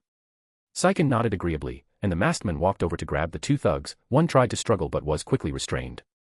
All right, let's go now, Akuma. He ordered the crow, who chirped excitedly and took off into the sky. The masked man started dragging both men behind him with surprising ease, considering they were bigger than him and weighed more. Saiken was confused once again. Humans really are interesting creatures. I seem to have misplaced a Jinchuriki. Oops. In my defense, I spent the last half a day just making sure everything was fine in Wave. Dropping a meteorite on the island was a pretty big event. I had to deal with panicked worshippers, damages from the earthquakes and a couple forest fires, which in hindsight probably were Kakuzu's doing. DP, 6342. I had enough DP to maybe teleport to Kakuzu and steal back Utakata. But that would leave me with little to no DP, and then any other member of Akatsuki would be able to capture Utakata anyway, and then I was stuck in a constant back and forth until pain flattened the capital. It was frustrating. I didn't care much for Utakata. He wasn't my friend or my worshipper, but it was still irritating to see that he got taken away. I had the choice to either enter conflict between Akatsuki and Wave or not, and both options have pros and cons. On one hand, if I saved Utakata I would start an early conflict with Akatsuki. They would know about me and treat me as a threat, but it would mean that if I convinced Utakata to stay in Wave, then I made sure that Kaguya didn't resurrect. On the other hand, did I want Kaguya to stay dead? If I let her get revived, I had the opportunity to interrogate her about her clan, and maybe even recruit her into working with me. Having someone with her powers would be invaluable if her clan does somehow end up invading. It was a choice between betting on my ability to stop Kaguya from going on a rampage, or betting on the threat of the Otsutsuki being something I could handle on my own. Chapter 26, Pain, Meet Mental Pain. I decided to check out the situation before making a choice, so I used my godly powers to locate Utakata and flew over with my crow body. Flying was pretty fast, so it only took me a couple of hours to arrive at my destination. Which turned out to be a small boat heading towards the land of fire. Kakuzu didn't have his Akatsuki robe on, only wearing a pair of tattered pants. I also couldn't spot any of his masks. Did he lose them all? But the thing that made me internally curse was who I saw standing on the prow of the ship, staring directly at my crow form. Pain. He noticed me before I even saw him. Now he was just standing on the prow of the boat. I wondered if he put effort into looking cool or if he just did it naturally. Any normal person would have just sat down. That did mean fighting wasn't an option. I didn't have enough DP to fight Pain. He didn't react in any way. He just stared at me without moving. I did want to sow some discord in Akatsuki, so might as well talk with him. I flew closer until I was above the front of the boat and transformed into my Ayuma form, landing on the water right in front of them. Hello there. I said cheerfully. What an interesting pair of people to find in the middle of the ocean. Both of them were silent for a moment, before Pain finally spoke up. What are you? Another person who noticed my lack of chakra. I really should make a body with chakra to prevent this. This is the third person that realized that, although with Kazuo it was what I wanted. Rude of you to not introduce yourself before asking others about themselves, don't you think? I asked teasingly. I am known as Pain, he stated, completely ignoring my request. What are you? You have no chakra, no soul, and yet you exist in this world. Oh, I forgot, the Rinnegan could interact with souls. Actually, now that I think about it, he had 3 techniques that could: the Naraka path which allowed him to summon the King of Hell, the human path, which allows him to extract a person's soul from their body, and the outer path, which lets him resurrect people. Man, those eyes were fucking overpowered. Me. I am just a humble watcher, who was very interested in why you captured that young man in the boat. I answered casually. But now that I've seen those eyes, I can guess what your goal is. Pain stared at me silently. He was not someone who would play along with my needling. Sadly for him, I am a god. So instead of letting the awkward silence get to me, I let my Ayuma body stand there, in the middle of the ocean. It took about 5 minutes before Kakuzu spoke up, apparently unable to hold himself back anymore. Well, boy. He asked impatiently. Do you know why we kidnapped him? Thank you, Kakuzu, I knew I could rely on you. Yes, while you could be trying to just steal the power of the tailed beasts, there is only one thing a Rinnegan user could truly want. I said dramatically. The resurrection of the 10 tails. Pain had a small but noticeable reaction to that. He had no fucking idea of what I was talking about, after all. That is not my goal, he denied immediately. You are mistaken. Oh. Then please enlighten this humble watcher on what you are planning. I was playing a dangerous game here, since if he really wanted to, he could destroy the capital in a few seconds with his almighty push, and while it wouldn't kill me, it would leave me in a very vulnerable state. My goal is to obtain enough power to create peace, Pain stated simply. His voice was completely steady, as if he believed every word he said. And how do you plan to accomplish that? I asked curiously. Gathering the tailed beast isn't going to bring about peace. He looked at me for a moment before answering. I was tempted to use my DP to look at the real Pain. I bet Nagato had funner expressions than this puppet. I will show the world Pain, true suffering on a scale never seen before. I will create a weapon so powerful that war will become too horrible to contemplate, Pain continued. Once they forget, the weapon will be used again, a cycle of peace and reminders of pain. Honestly, hearing it in person made it both more reasonable and paradoxically more insane. Yeah, wars would stop for a while after a massive catastrophe, but wiping out a large portion of people every few decades to make everyone play nice was a bit extreme. Ah, fear as a deterrent from violence. I summarized. Now, you wouldn't be trying to create this weapon by merging the nine-tailed beasts into a big statue, would you? Pain frowned slightly at my words but didn't answer. You see, there's an interesting tale about the Sage of Six Paths, who split the chakra of the 10 tails into 9 beasts. I spoke like a storyteller, waving my hands around animatedly. And he sealed the body in the moon, and only the one who bears the sage's eyes can release the body again. Pain didn't interrupt, or blast me away, which meant he was interested in what I had to say. I also know the conditions to create a Rinnegan, want to hear them? I asked innocently. I saw Pain tense up ever so slightly. This was actually kinda fun, just dangling secrets in front of him until he bites. Speak, Watcher. He ordered. You see, you need the inheritors of the sun and moon, the sage's sons, their chakras combined with each other in one body. I spoke with fake cheerfulness. The problem is, only one inheritor can exist of each, the previous ones were pretty well known. One was named Hashirama Senju. You might know that name, I heard he was very famous. The inheritor of the moon was named Madara Uchiha, you might know him as well. I already met the current inheritors, and they are much less impressive. At this point, I was too curious, so I spent a good amount of DP to locate and look at Nagato's face. He was actually located, deep in the ocean. About 2 kilometers under the surface, inside a fleshy room. At his side stood Konan, who looked like she was listening intently to my conversation with Pain. I had to spend some more DP looking at the outside of the room. How the fuck was he doing this? Oh damn, that's a summon. He summoned a giant whale and is using it like a submarine. Damn, the Rinnegan was cool. Back to Nagato, he was clearly angry about what I said. He was pretty smart, so he likely is on the right track about the Madara that spoke to him. Anyways, the way to create a Rinnegan is simple. Be an inheritor, implant the other inheritor's cells into yourself. If you are lucky, you get a Rinnegan, easy right? Yeah, that was basically it. I didn't think telling him about Indra and Azura would make much of a difference. Nagato was having a mental battle right now, which was really funny to watch. Konan seemed worried about him, which only made it funnier. You know, now that I think about it, you are really weird, Pain. I started suddenly. You have a Rinnegan, but you aren't an inheritor, which normally means that the Rinnegan would drain your vitality, but here you are, healthy as can be. Nagato seemed to pause as he heard that, looking even more lost than before. Anyways, it's been nice chatting, but I think I overstayed my welcome. I spoke as I prepared to transform back into a crow. Hope you found this information useful. I quickly left, before he could get his thoughts back together. Nagato was utterly dumbfounded as he sat there, staring at the place where the entity had disappeared. Konan watched him silently, waiting for her best friend to speak up. It seems we need to change our plans. He finally spoke up. Either Madara or this thing is lying, and if the former is true, then I must find out what Madara is hiding from me. How? Konan asked. Do you want to confront him? Nagato shook his head slightly. No, that wouldn't work. Madara was confident no matter what, meaning he thinks he has everything accounted for, or simply doesn't fear his plans failing. Nagato silently considered his options for a moment before speaking again. Use your paper clones to find out more, send some to Wave, send some elsewhere, and try to find out any information you can about the Rinnegan and the Sage. Konan nodded in acknowledgement. She would always follow Nagato's wishes. As for me, I will continue with our current plan, Nagato announced. Until we can either confirm or disprove this creature's words. He ordered the whale to continue back to the mainland, though he knew it would be difficult to ignore the revelations that had just occurred. Oh, he almost forgot, he turned his Deva path towards Kakuzu. Kakuzu, choose, true loyalty or death. He couldn't risk Kakuzu spreading any of this if it was true. Chapter 27, Meetings and Politics. He walked into the office and saw Tsunade sitting behind her desk reading some documents. She looked up when he entered the room before greeting him with a tired smile. Hello, Kakashi. She greeted him wearily. How did the mission go? Weird, Kakashi admitted. On the negotiation front, it went fine. They are willing to sell us any excess resources at a discounted price, including lumber and medical herbs. Tsunade nodded. That's good news, but what did they ask for in return? Well, that's part of the weirdness, he explained. They want permission to build a shrine either in or next to Konoha, and basic jutsu of each element. They said granting these 2 requests would give us 15 years of preferential trade with a set price ceiling and an amount of stock set aside for us.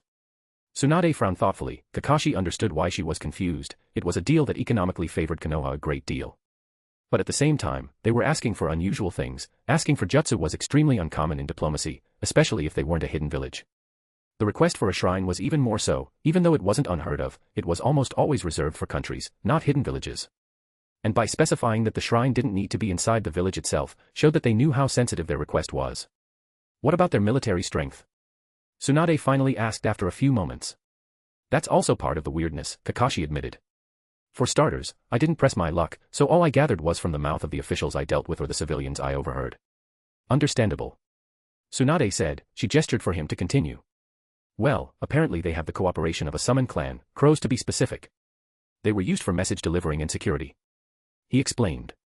I can confirm that Zabuza is also part of the order as a full member and not as a mercenary, training the combat side of the order, called the military wing.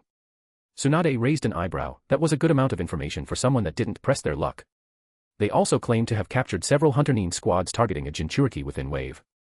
Kakashi continued reluctantly. Tsunade sighed loudly before pinching the bridge of her nose. Did you confirm these claims? She asked tiredly. No, after the earthquake that turned out to be a glowing meteorite, I didn't want to press my luck. Tsunade looked at him in disbelief. Kakashi knew he could say goodbye to his early leave.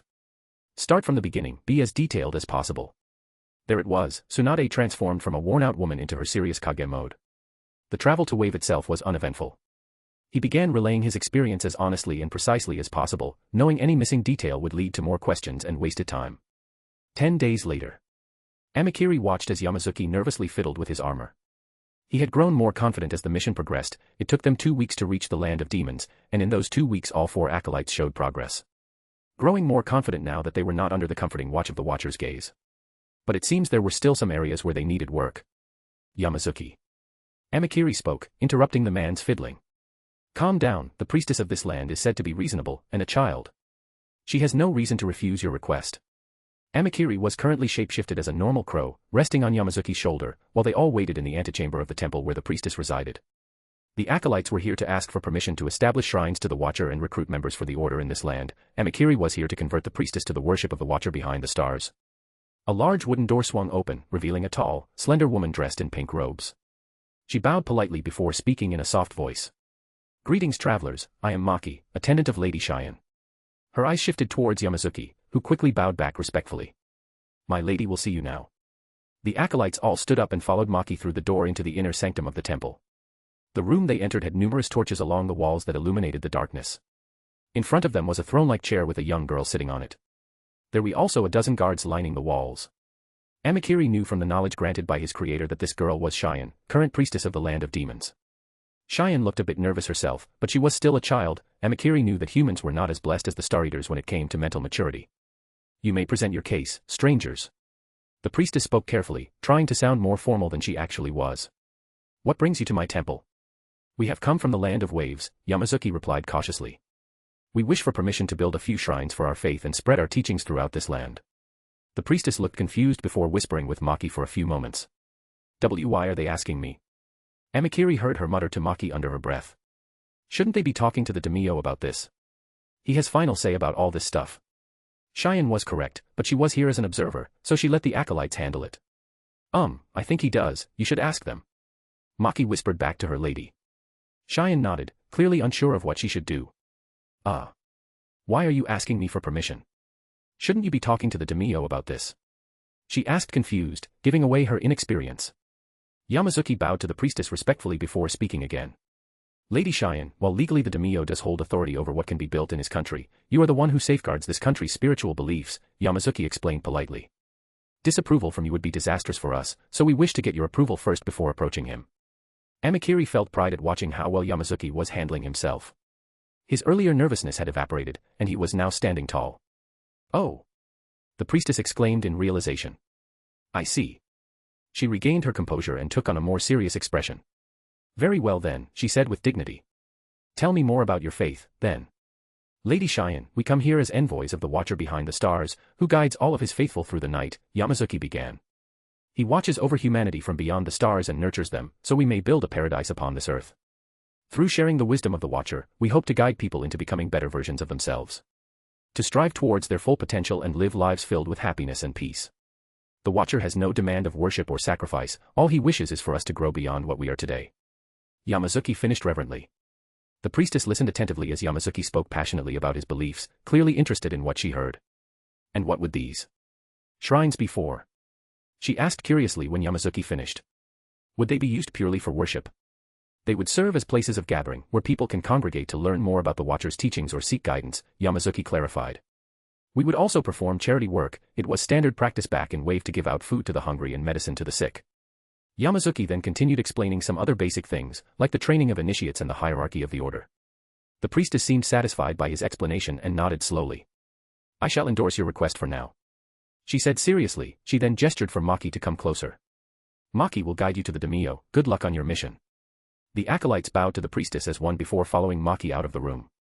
Amikiri hopped off Yamazuki's shoulder and landed on the ground, the guards and Cheyenne watching him curiously. Now that the acolytes were gone, he was alone with Cheyenne and her entourage. Cheyenne looked at the guards warily.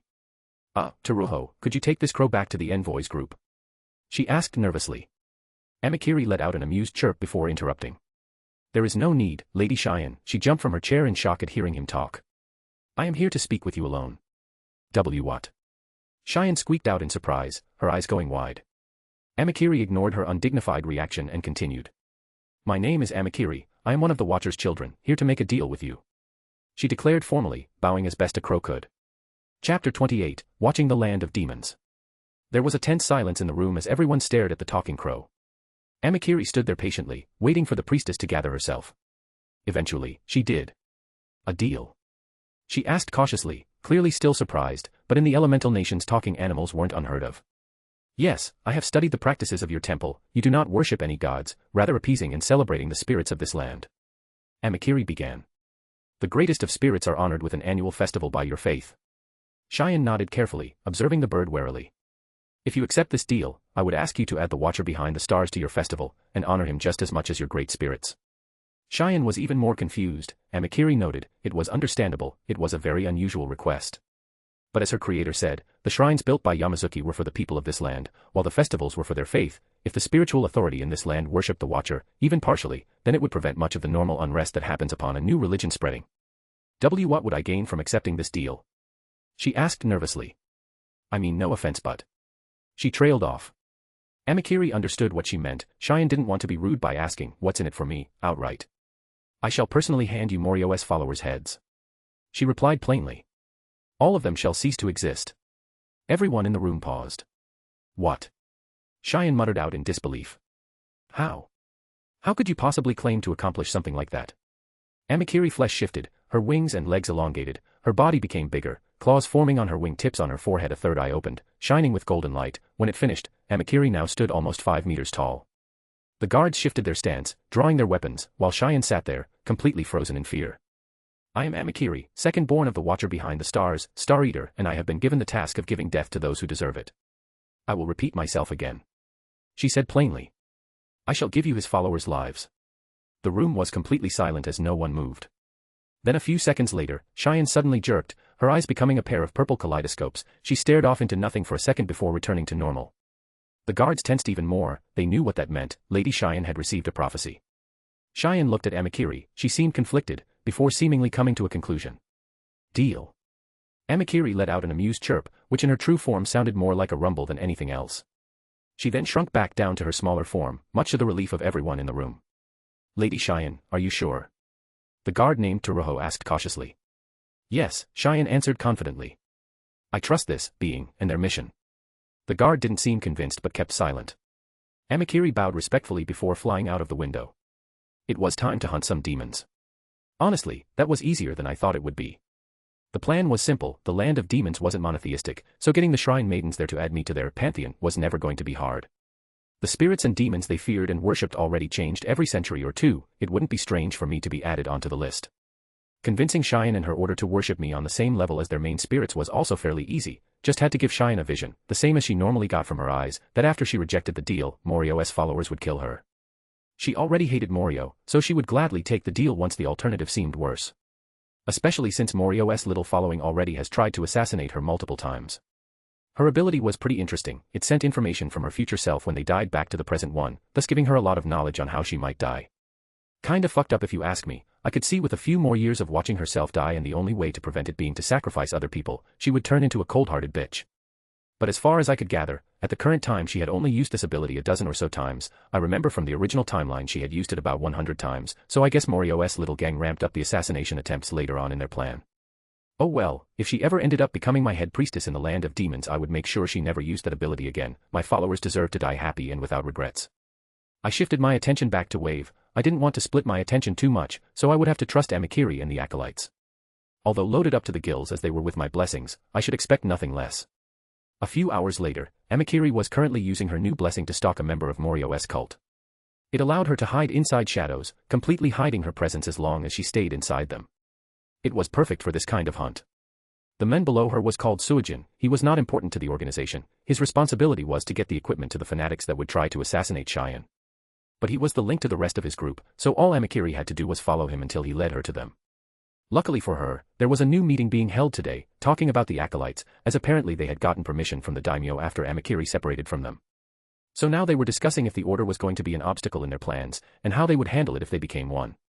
Of course, Suijin wasn't actually part of the meeting, but he had been notified that a meeting was held and that he should go and receive his new orders. Which meant Amikiri could just follow him and then follow the person giving him orders until she found the gang of 4 and Yomi. After that, she could kill everyone from the top down.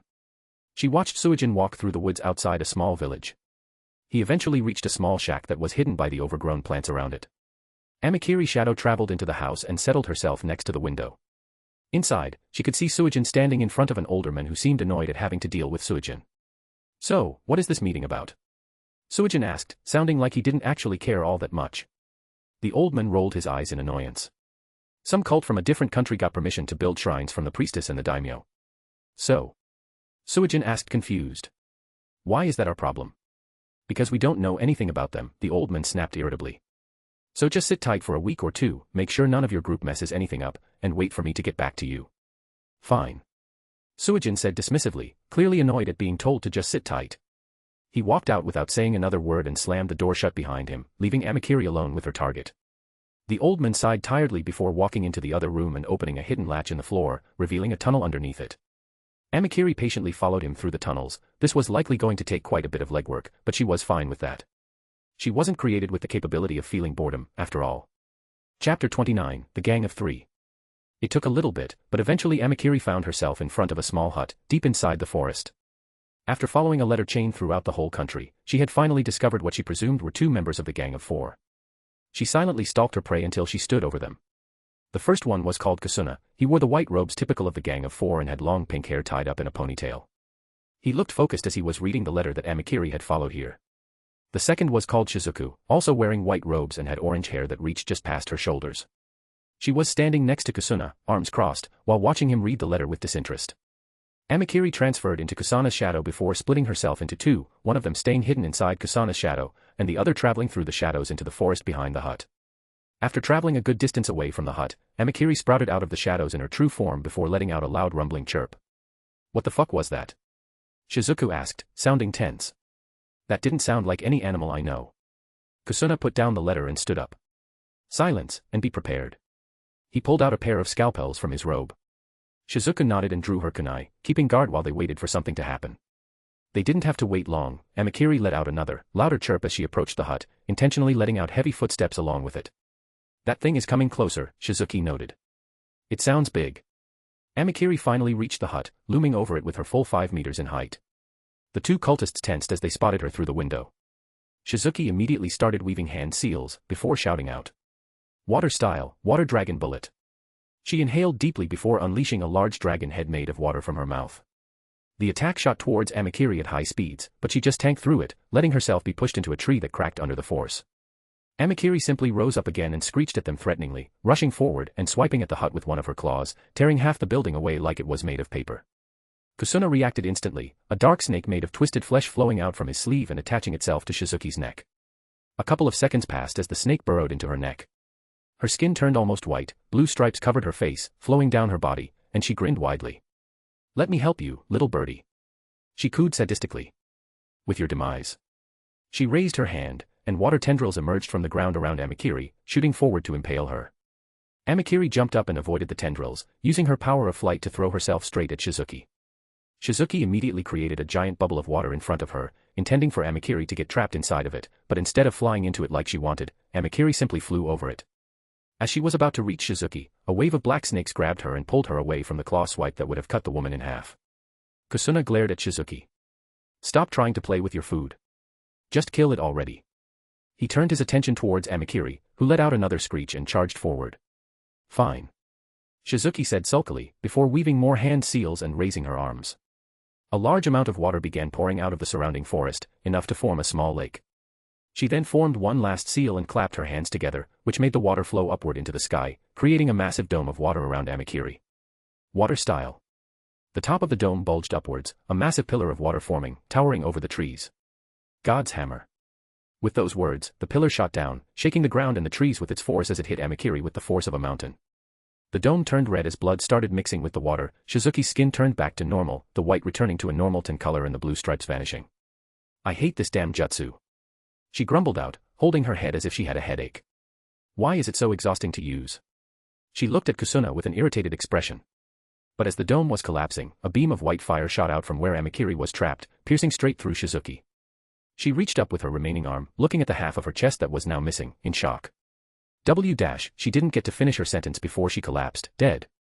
Kusuna cursed and immediately jumped into the trees. The water flowed away, revealing Amikiri's current state. Her lower body was gone, only her upper half remaining, though that was also badly damaged. Amikiri screeched loudly, even louder than before, while white flames gathered in her beak. Kusuna didn't stop to wait and see what happened next. He immediately started running away, trying to get as far away as possible. The Amikiri behind him raged and roared, crawling forward with its arms, but Kusuna knew it would die soon, so he kept running. Eventually, the roaring faded away, allowing him to finally let himself relax slightly. The Amikiri next to the destroyed hut stilled for a second before disappearing, leaving nothing behind. And the Amikiri inside Kusuna's shadow waited patiently for the dog to go back to its master. Chapter 30, A Light Rain of Plasma. Kusuna eventually reached a small clearing, in which stood a small house. He breathed deeply before walking towards it. He knocked on the door and waited for an answer. A few moments later, the door swung open, revealing a tall man dressed in the robes of the Gang of Four. What happened? Setsuna asked sharply upon seeing the haggard Kusuna. And where is Shizuki? Shizuku is dead, Kusuna responded without hesitation. A giant crow attacked us out of nowhere. Shizuki managed to cripple it with God's hammer, but it killed her afterward. Setsuna narrowed his eyes, before turning around and gesturing for Kusuna to follow. Kusuna followed him inside, shutting the door behind him. I will get Yomi-sama and Jitai, he stated, turning towards the room at the end of the hall, while Kusuna collapsed in a nearby chair. Jitai emerged from a side room, wearing his veil and white robes as usual. Setsuna said something happened. What?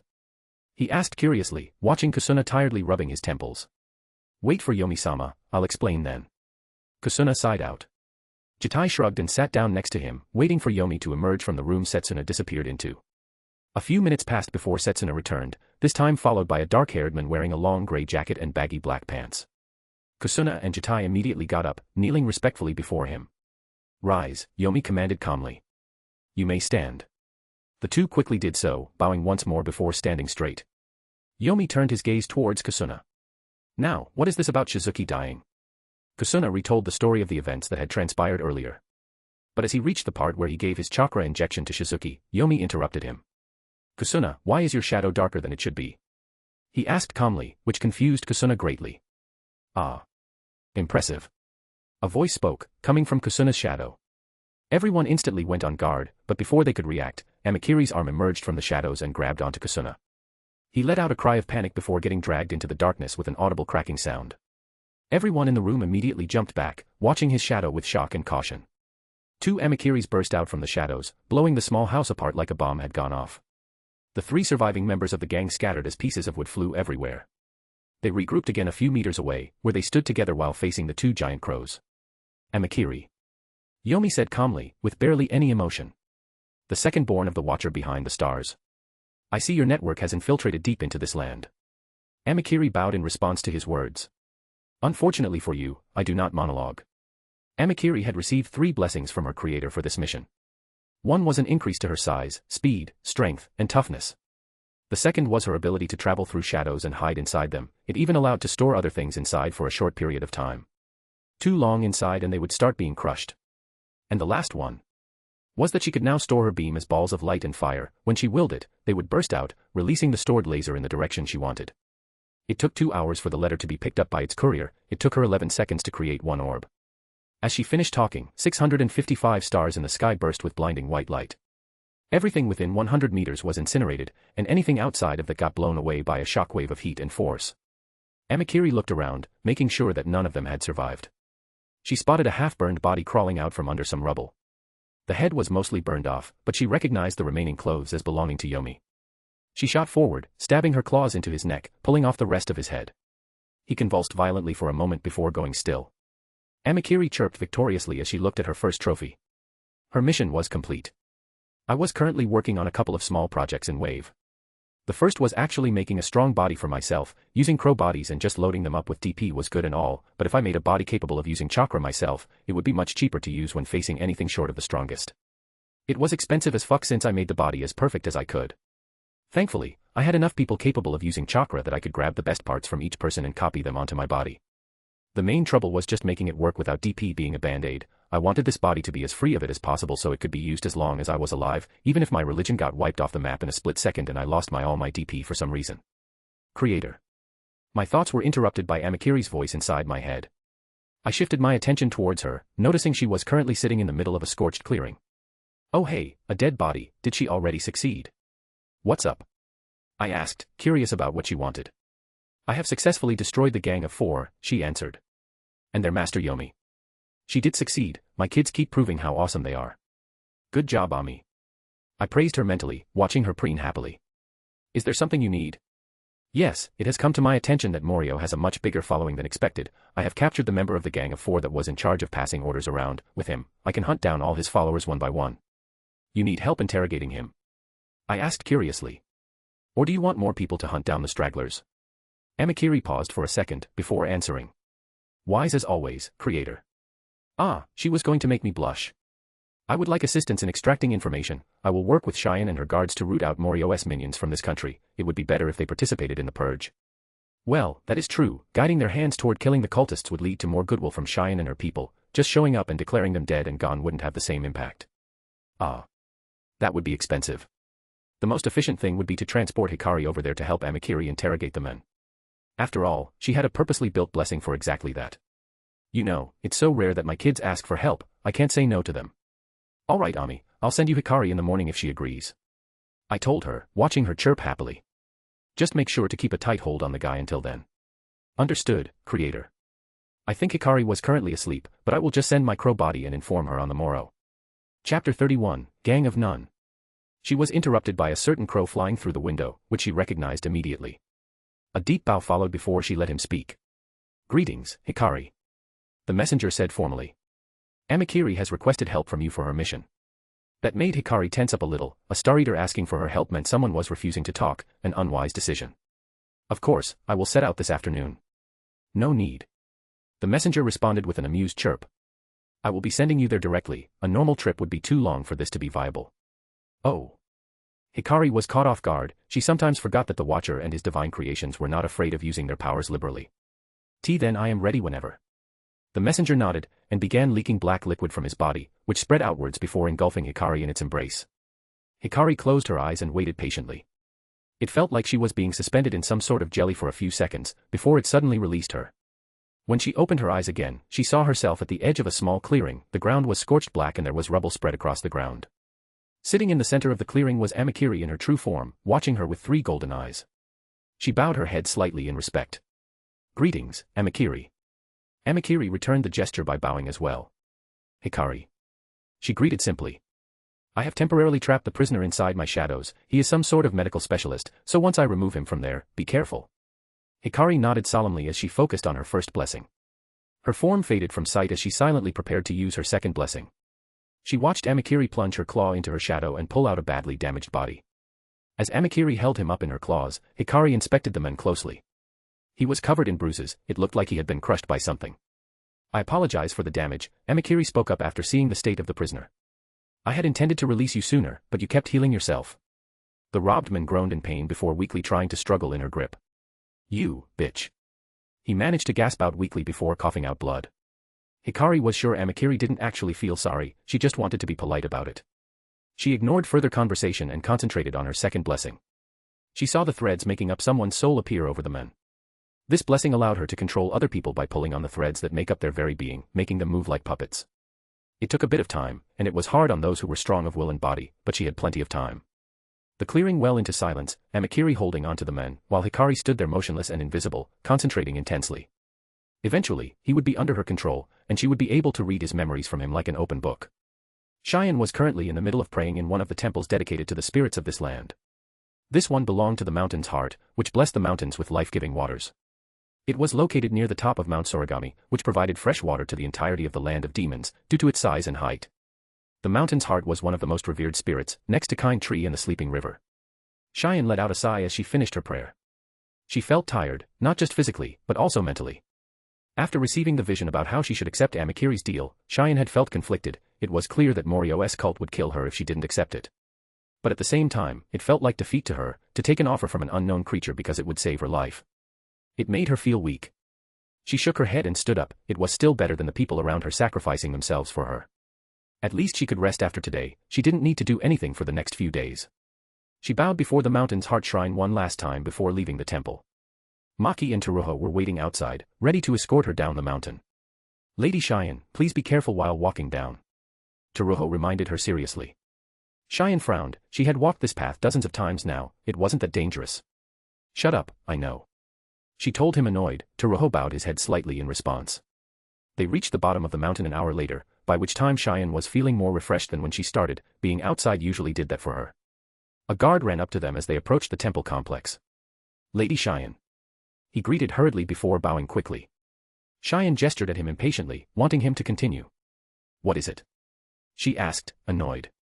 The guard looked nervous before looking at the ground. The crow returned.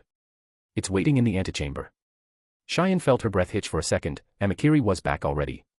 She couldn't have finished Morio's followers in just a few days, could she? Well, with how big she was. Lady Cheyenne. Maki asked worriedly as Cheyenne zoned out. I am fine. She forced herself to calm down. Assemble the guards in the main chamber. I shall meet Amikiri shortly. Maki nodded before rushing off, while Teruho followed behind her. The other guard turned around and ran back to his post. Hikari was standing behind Amikiri, invisible. She would need to be here to control their prisoner. He was now just a puppet. She and Amikiri had already discussed how to play the situation. Their prisoner would confess in front of everyone to make sure Morio's cult wasn't allowed to hide. After that, he would attempt to escape and be tragically killed by Amikiri. Her ability to control people was too precious to reveal to anyone. Even people would likely be their allies.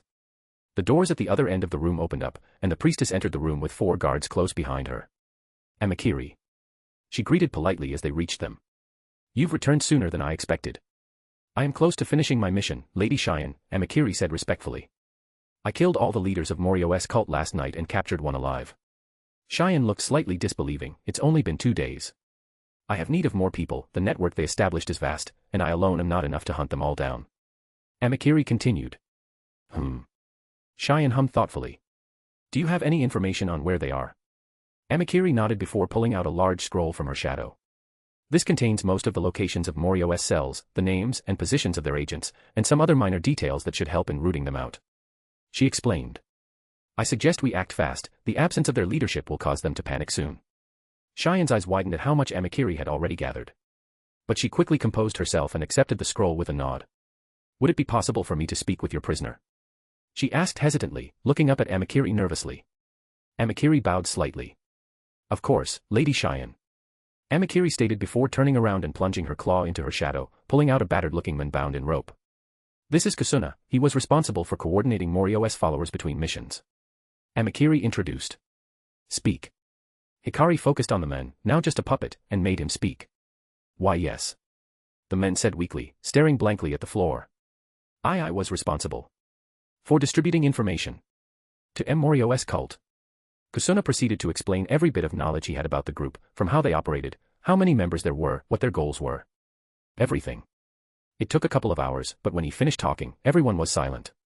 After a moment, Amikiri spoke up. Before we start raiding all of these locations, I recommend dealing with the traitors you have amongst your guards. She stated plainly. You have the names, I will help if needed. Cheyenne was clenching her hands tightly as she looked at the ground. Why were there so many? Were her mother and herself really so hated? That they would allow Morio back into this world? No, she couldn't think like that. She had to be strong. Hikari saw that Amikiri blinked twice, which was their signal. Kusuna began using a chakra scalpel behind his back to cut his binds. They came undone with ease, allowing him to escape. Kusuna instantly got up and rushed towards Cheyenne with a chakra scalpel around his hand. He didn't reach her. Amikiri swiped her claw through him, tearing out most of his guts as he was sent flying across the room. Cheyenne flinched at the sound of him hitting the wall and falling to the ground. Hikari silently slipped out of the room, still invisible, while everyone's attention was on the body. Amikiri would handle it from here, using her negligence as an excuse to work closer with Cheyenne and her guards to exterminate Morio's cult. Chapter 32, Newer Body, Newer Me. I had just finished building my first full-fledged body. A masterpiece of art, biology, and science, I must say. The hours spent trying shit out until I found the perfect combination of traits were all worth it. Now I was the proud owner of a brand new vessel for myself. One that I could train and strengthen without having to worry about how much DP it would cost. I now stood 180 centimeters tall, had black hair tied back into a ponytail, fair skin, and was dressed in simple gray robes. The intention was to look average. If I needed to look impressive later, the drip always provides. But sadly, I couldn't just go out and start doing shit. There was still one tiny detail left. Actually training. Thankfully, I had asked Zabuza and Haku to write down little instructions on all the techniques they knew. Well, Haruka asked after I told her to make a library for our military wing. Eventually we would outgrow just training people in person, and these instructions will serve as good templates for techniques. Konoha also agreed to give us the techniques we asked for, nothing too amazing, but we had about 100 manuals, ranging from E rank to C rank, including at least one of each element. So now I would have to sit down and actually learn how to use chakra. It shouldn't be that much of a problem. Thanks to my new body, chakra control and capacity were genetic to a degree after all. I wish I had examined Sakura while she was in wave, might have been able to get that monstrous control she has naturally. But I knew enough about chakra from observing my followers and Zabuza to know the theory. It was just a matter of practice now. Wave was also doing well, the wings were all growing. The military wing was up to 800, although I feel like it will slow down soon. There aren't that many people that want to live a life of fighting and constant training. The intelligence wing expanded enough that Hikari couldn't run it on her own anymore, so the most loyal and competent were being promoted to higher positions. The medical wing was doing amazing, while my blessing of comprehension was good when you wanted to be a good fighter, but that also required a strong body and a large chakra capacity, which required a good deal of time. Being a good chakra doctor required knowledge and chakra control, two things my blessing helped with massively. I was proud of Kazuo's work. He had really built something great there. In a year or two we would rival even the best in the elemental nations in terms of medical ninjutsu. And lastly the economic wing. I felt sorry for them. With the money from Gato now ours to use, and with the bridge being finished, they couldn't rest. Every day more merchants were trying to use Wave as a trading hub. They also had to use Gato S to improve Wave, managing the expansion of towns and cities, surveying land for new villages, building infrastructure, and so on. It was going to be hell for the next couple of months, but Wave will grow and prosper, that was for sure. So now, I am going to sit my ass down in the middle of a forest and learn how to use chakra, and then I'm going to go on vacation. Maybe I'll visit Rorin. Time travel would be interesting to see. Yamazuki looked at the small cave opening. This was reportedly the last group of Morio's followers in the land of demons, the remnants that banded together as they fled from the purge happening. The Watcher was surely looking over them, as the purge was more successful than they could have hoped.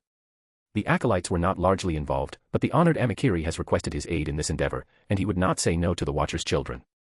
I see why I was specifically requested, he commented quietly, eyes glancing towards the cave entrance. Teruho raised his eyebrows curiously, watching him closely as the rest of the guards stood around silently. Indeed. What is the reason? Teruho asked politely. Every acolyte receives a direct blessing from the Watcher, mine is particularly suitable for this scenario. Yamazuki explained calmly. My blessings excels in close quarters. Yamazuki started stretching before drawing his odachi. Are there any chakra-capable fighters in that group? He asked. At least one. She is the reason they escaped. She used fire jutsu to hold off the shrine guards for long enough for them to escape, Teruho answered grimly. Yamazuki hummed thoughtfully, eyes staring at the cave entrance. Teruho-san, stay outside and do not let anyone escape, do not let anyone enter the cave, they will die if they do so. With those words, Yamazuki dashed into the cave, disappearing into its darkness. Yamazuki didn't look back, sprinting forward without slowing down. Zabuza-sensei had been clear, speed was a great advantage for a swordsman, only beat by stealth in Zabuza's opinion. Yamazuki was not suited to the silent killing techniques, but he was told he had great talent for the blade, so his training had focused on skill, then speed and finally strength.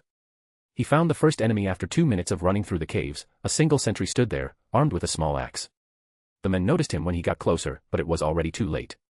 Yamazuki didn't give the men any time to react. A single slice was all that was needed, the man's head dropping to the ground. There would be no survivors. Yamazuki continued moving, eventually reaching a makeshift door made from wood. He could hear several people talking behind it. We should not be waiting around, they will eventually find us. Someone said angrily. Well, what else are we supposed to do? A different voice yelled back. There's no way we can escape in the state we're in now. Silence. A third one ordered loudly. There will be no running, Morio-sama is testing our loyalty and faith. How can you say that? The first one spoke up again. Our leaders were killed by that damn monster. They found out every hideout he didn't get to finish his sentence before Yamazuki kicked down the door, surprising them. In the large cave, there were about a dozen people, most of them looking tired. In the center sat an old woman dressed in white robes. Yamazuki scanned the cave, only one exit which he was currently blocking, perfect. He focused on his blessing, it began manifesting as flames around his blade, then on his body. It started dripping down onto the ground, forming a pool of liquid fire that started spreading outward. What the fuck? One of the men that was yelling earlier yelped out in shock, they all stared at him in alarm. Yamazuki did not think too badly of them for this. Before he had received his blessing, he too would have been shocked if his enemy suddenly set himself on fire and didn't die. He ignored the threats and questions they were shouting at him, focusing solely on his task. The room started to get hotter, and the enemy realized that this liquid fire would flood this cave eventually. That was when they panicked. The old woman jumped up from her seat, drawing a handful of kunai from her robes and hurling them at Yamazuki. Yamazuki easily deflected them, but that distraction allowed 3 other enemies to charge forward, all armed with a variety of weapons. They did not reach him, the lake of flames surged forward and consumed them in an instant. They screamed in agony for a few seconds before succumbing to the heat. It was almost pitiful, how easy it was to kill these people. They had no chance against Yamazuki. Maybe if this wasn't an enclosed space they might have escaped, but now. This was nothing more than a slaughter. More of the cultists attacked, only to be consumed by his liquid flames. The old woman attempted to fight back with fire jutsu, but they were colder than his flames and thus ineffective. Eventually, he had accumulated enough fire and swung his sword upwards, the pool of flames surging to the ceiling, then he thrust his odachi forward. A tidal wave of fire washed over everyone in the cave, quickly cutting off any screams. Yamazuki breathed out slowly, standing still as he surveyed the burning cave, making sure no one was left alive. Once satisfied, he exited the cave. Smoke was now billowing outwards from the entrance. He frowned, his clothes would smell like ashes now. Yamazuki-san. Teruho greeted respectfully as he walked up to him. You didn't suffer any injuries? Yamazuki shook his head. No, I am unharmed. He stated simply. I shall report to Amikiri that our mission is complete. You should do the same for Shion-sama. Teruho smiled slightly and bowed. Of course, we thank the acolytes for their assistance in this matter. He said gratefully. Yamazuki nodded, satisfied with his work. Any day when he serves the Watcher is a good day. Chapter 33, Pain, meet a century of manipulation. And in the last part, it mentions that the sage split the tree of demons into 9 branches, each sealed inside a temple, eternally guarded by 9 beasts to protect us from its wrath and prevent its resurrection. Nagato was angry. Disappointed. Maybe regretful. He stared down at the stone floor, memories flashing through his mind of Konan and Yahiko and himself playing together, under the watchful eyes of Jiraiya-sensei. His hands clenched tightly as he recalled everything that had happened since then, all the effort and planning he put into his goal. It isn't a confirmation, Konan spoke up carefully. But it is another point in favor of this theory. We should not fool ourselves, Konan. Nagato said tiredly. This is the 6th source mentioning something being split in 9 parts, and the 4th mentioning that said thing would resurrect if all 9 parts were reunited, all from different lands, all written centuries ago. Konan looked away from him, unsure how to respond to that. How much was I manipulated into? Nagato asked quietly. A tool to gather as many tailed beasts as possible until these eyes killed me. His voice rose as he continued speaking. If we had looked before all the evidence had been washed away by time, how many manipulations would we have uncovered? If I died, how long would it have taken Madara to find someone else to use these eyes? My dream a lie, built on nothing but my arrogance and the lies of another. He roared out in fury, chakra cracking the floor below him. Konan flinched back at his outburst. This was the first time in years she had seen Nagato like this, uncontrolled and emotional. Nagato. She started, but stopped herself from continuing. What could she say? Everything they worked for. I have to know for sure. He suddenly said after calming down slightly. Bring me the Jinchuriki. Konan hesitated briefly before nodding and disappearing. Nagato waited silently, his mind racing with all the different revelations. After a few minutes of waiting, Konan returned with Yudikata, bound in seals and asleep. Bring him closer. Nagato commanded as he ripped his hand out of his medical puppet. Konan wordlessly floated the unconscious man closer.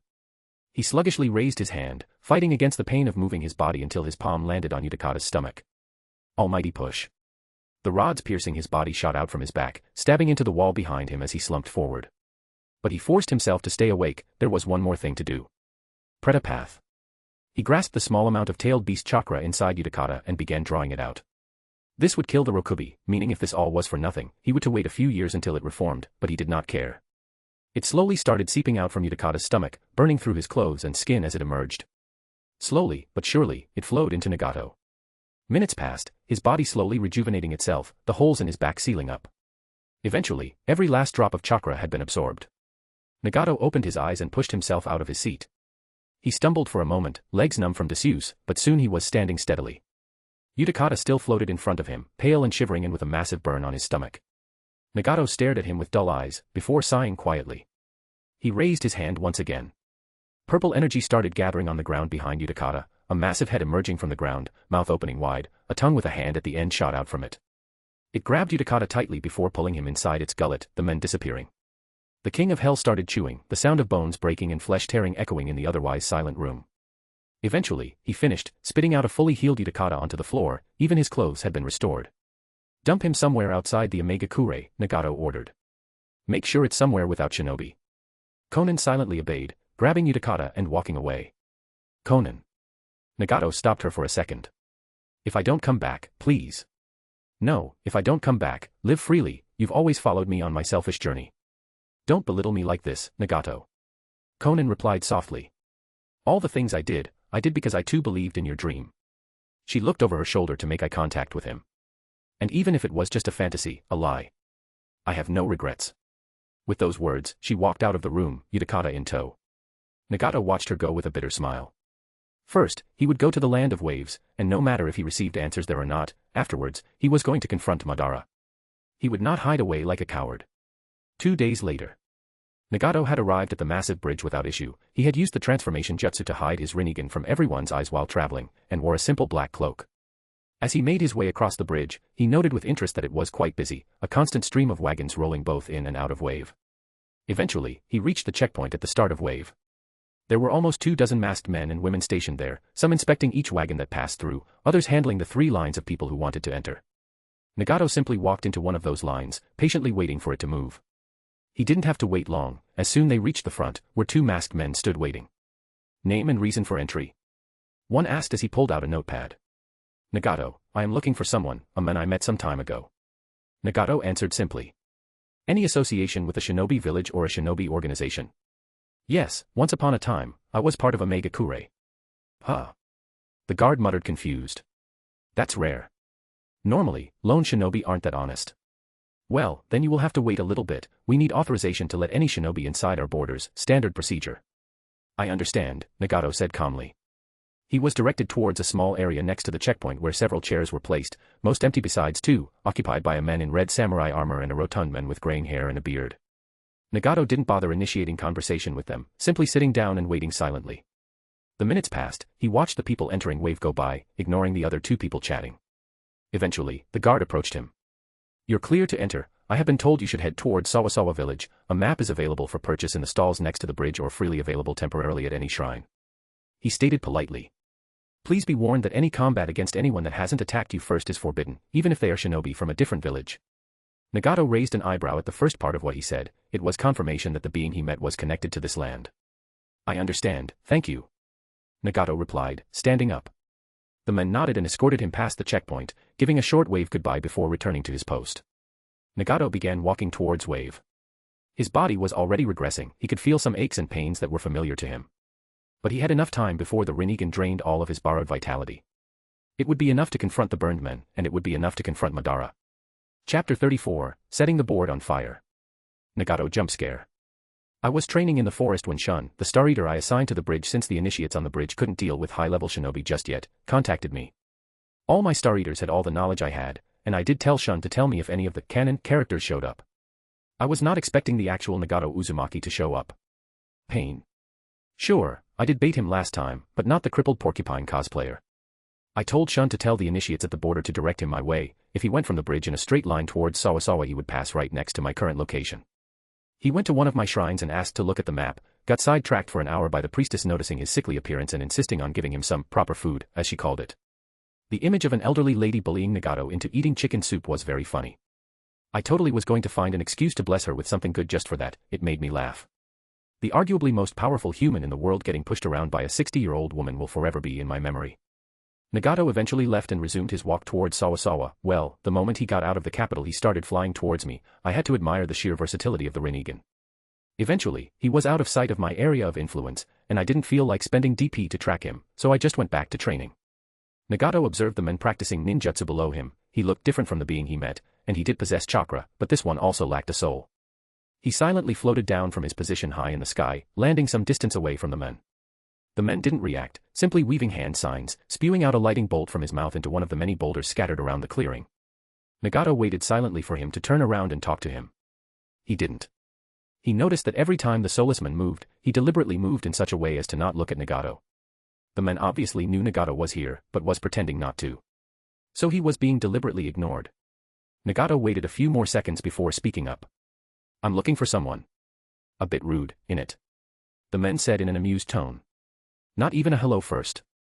Nagato felt slightly annoyed. "Hello," he stated dryly, watching as the men turned around with a smile. He noticed that this one looked completely different from the last soulless being he met in these lands. This one had long black hair, tied back into a ponytail, fair skin, and a face unmarred by stress or hardship. The only hint that this man wasn't ordinary was the faint golden ring around his pupils. "Hello," the men greeted in return, but didn't continue speaking. "I am looking for the creature I met months ago on the sea surrounding these lands." Nagato continued after a few seconds of silence, realizing that the men wouldn't elaborate further. He was covered in burns and had golden eyes. "A bit rude, innit? Asking someone for help without even introducing yourself." The men responded with the same amused smile as before. A tiny part of Nagato felt like using an almighty push or two to see if he would shut up, but he suppressed it. He shouldn't give in to his emotions, not when answers were so close. "I am Nagato Uzumaki." The men hummed thoughtfully. "Nice to meet you again, this time in the flesh." So it really was the same being. Good, Nagato had found him. "Then I request that you answer some questions about our last meeting," he stated bluntly. "Of course, what did you want to know?" the man asked casually, sitting down on a nearby boulder. Nagato looked at him silently for a few seconds. Was it really this easy? "How much do you actually know?" "About me, about my Rinnegan?" he asked quietly. "Well, are you sure you want to know? Some say that ignorance is bliss," the stranger said cheerfully. "A millennium of history, all coming together to form your life." Nagato clenched his fist slightly before letting out a breath, calming himself. "Yes," he answered firmly. I suppose it would be best to start at the beginning." The men mused. "There exists a clan outside of this world, the Otsutsuki clan." "Outside of this world?" Nagato questioned confused. "Yes, they travel from planet to planet, planting trees called god trees on each one. They use those trees to absorb life force from every living thing on the planet, eventually reducing the planets themselves to barren rocks. Once that is done, they eat the fruit grown from the god trees to gain immense power, and then they repeat the process on a new planet." The talk continued like this. It was a long one, detailing the history of the Sage of Six Paths and his brother, their fights against the ten-tailed beast, the formation of the tailed beasts from the ten tails, the Warring States era, everything until Hashirama Senju and Madara Uchiha's last fight and the planning that followed. And then you were given those eyes, to use them until you died while collecting the tailed beasts, ready for Obito Uchiha to collect. I finished my explanation. Nagato had been silent for the majority of it, only speaking up to ask a few questions when he was confused about something. We stood there, Nagato deep in thought and me watching him. His eyes were dull, staring down at the ground. "I suppose your entire life's purpose turning out to be a scam is rather depressing." "Why?" he suddenly asked after several minutes of silence. "Why did you tell me all of this?" That was a good question, why indeed? I have a choice before me. I started slowly. To let Zetsu carry out his plan and allow Kaguya to return to this world, or prevent it. Nagato frowned as he stared at me. "Why would that be a choice? You yourself have told me that Kaguya attempted to consume all chakra in this world. Because from what I could gather, she isn't evil, just insane and disconnected from humanity due to being an immortal alien. Her clan, on the other hand, is full of beings that wish to turn living worlds into power." It was a decision I had been thinking about for a while now. It has been a long time since Kaguya arrived here and betrayed her people, but I do not know on what timescale they operate on. They could be dust at this point, or they could arrive tomorrow to find out why Kaguya has not returned. Nagato frowned even further. "You wish to leave the choice in my hands?" "Yes." I nodded. "You will make your choices. Maybe you will usurp Madara's plan and attempt to take the power of the Ten Tails for yourself, maybe you will abandon it altogether and become a wandering hermit, or maybe you will destroy those eyes and let it all become a problem of a future generation. Zetsu will try again with someone else after all." I didn't think any choice I made could be considered optimal. No matter which way I go, I did not have the full picture. Something that was remarkably rare ever since I became a god. "I see." Nagato looked up at the sky. "I still do not know who you are, or what your motives are, but if what you say is true, thank you. Don't worry about it." I shrugged. "In the end, I just gave you some information. What you do with it is on your shoulders." Nagato closed his eyes and sighed heavily before opening them again. I do not know what I will do afterwards, but I will confront Obito. He stated with conviction. I refuse to let him toy with me any longer than he already has. Guess even Nagato has his limits. I don't blame him, I would probably do the same thing. Do be careful, the only reason I cannot confidently say that you are the strongest human currently alive is because of him. He has with style, a Mangekyo Sharingan and the ability to resurrect himself once. I warned him, putting as much weight in my words as possible. You may have the Rinnegan, but it has a limit. Obito doesn't, he can fight for weeks. I really didn't know how such a fight would turn out, both were monsters on an entirely different level from regular shinobi. If Nagato failed and died, then Obito's plan continues only slightly altered, but if Nagato manages to somehow kill Obito. A world without the Fourth War, Zetsu would likely try to manipulate Sasuke and Naruto into continuing the cycle, maybe resurrecting Madara himself. Oh well, I chose to leave it in the hands of fate, there was no point wondering about what-ifs. Nagato nodded solemnly at my warning before walking away. He stood still for a few seconds before he started floating, rising up through the canopy and disappearing into the sky. Back to training I go. Chapter 35, A Little Downtime. They are clean as far as we can tell, Hokage-sama. Tsunade hummed thoughtfully, taking another sip from her tea bottle. It was supposed to be sake, but Shizen managed to replace it somehow, again. They were sitting in one of the meeting rooms in the Hokage building, discussing the newest addition to Konoha. The Watcher's Shrine had been built relatively quickly, the order had been very efficient in its construction, they brought their own materials and took care of everything themselves, not bothering Konoha's residents at all. She had given them a plot of land, located in the merchant district. It was the best compromise that allowed Konoha to keep an eye on them while not providing them easy access to anything vital or secret. Any ideas? She asked the men sitting in front of her.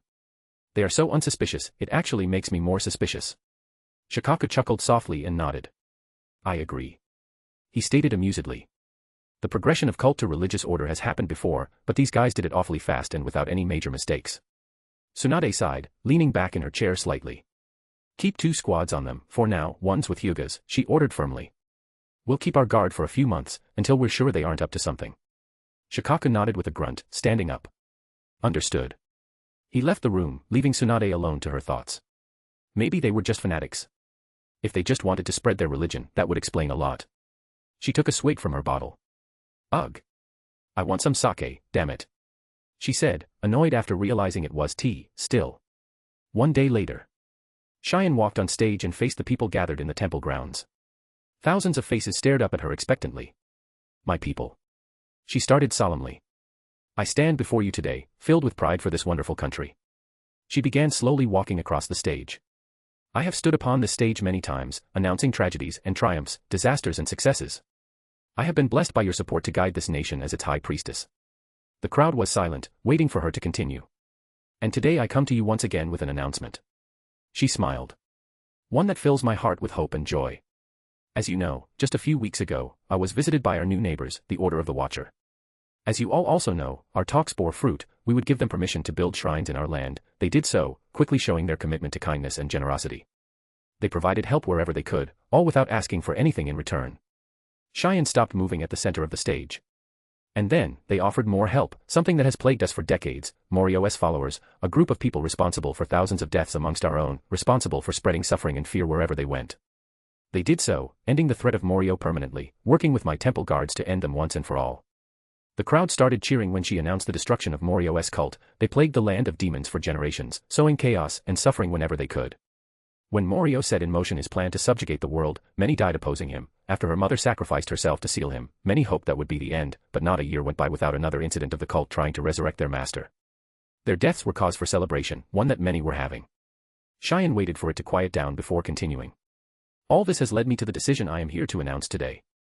I have officially decided to recognize the Watcher behind the stars as a god, worthy of our worship and devotion. She stated loudly. Today, and every year from now on, we will celebrate this day, the Starfall Festival.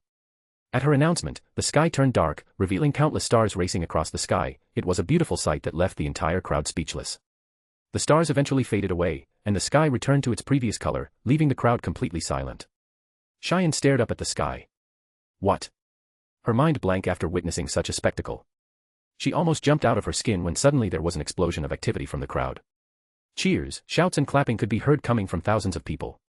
Cheyenne stood there for a few seconds, lost, before she composed herself again and waved at the crowd with a smile. The cheers just got louder. It was hard to doubt someone's divinity when you saw them paint the sky. 2 weeks later. I hummed and thought as I watched my latest experiment. Well, humming would imply my vocal cords were working, and not currently occupied with being mostly burned by my attempt at boil release. I had basically mastered every jutsu Konoha gave us, and in a fit of boredom decided to try and mix affinities. The results had been disappointing to say the least. Basically, it doesn't matter how skilled you are, if your body wasn't compatible, bad things happen. I still believed that it was possible to recreate the mixed elements without the required bloodlines, but it needed some more thinking. I really should be focusing on improving my skills with the basic elements, but it's just so boring. Turns out that becoming a super strong shinobi was surprisingly monotonous once you got the gist of it. I didn't even have to worry about chakra capacity or strength training, those were already covered by my body's genetics. I wonder how normal shinobi don't die from boredom. Is that why a lot of them are insane? Because they spend days on end repeating the same task until they get slightly better at it. Ah well, I'm going to take a walk, a very enthusiastic walk. I tried the whole constant training thing, and it's not for me. Why put in hard work when I can just cheat and copy someone else? And I know just where to find one of the most talented shinobi in all history. Chapter 36, Rorin in Sight. 2 weeks later. My human body was whistling as I was walking across the desert that made up most of Wind Country, approaching my destination.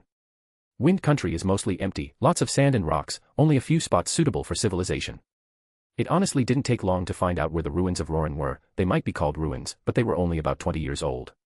From what I remember, the city fell into ruin after an unspecified war happened. I asked around about that, since the only war I knew happened in that time frame was the Third Shinobi War, which meant as soon as Minato and companions dipped from the city, Rorin got fucked over.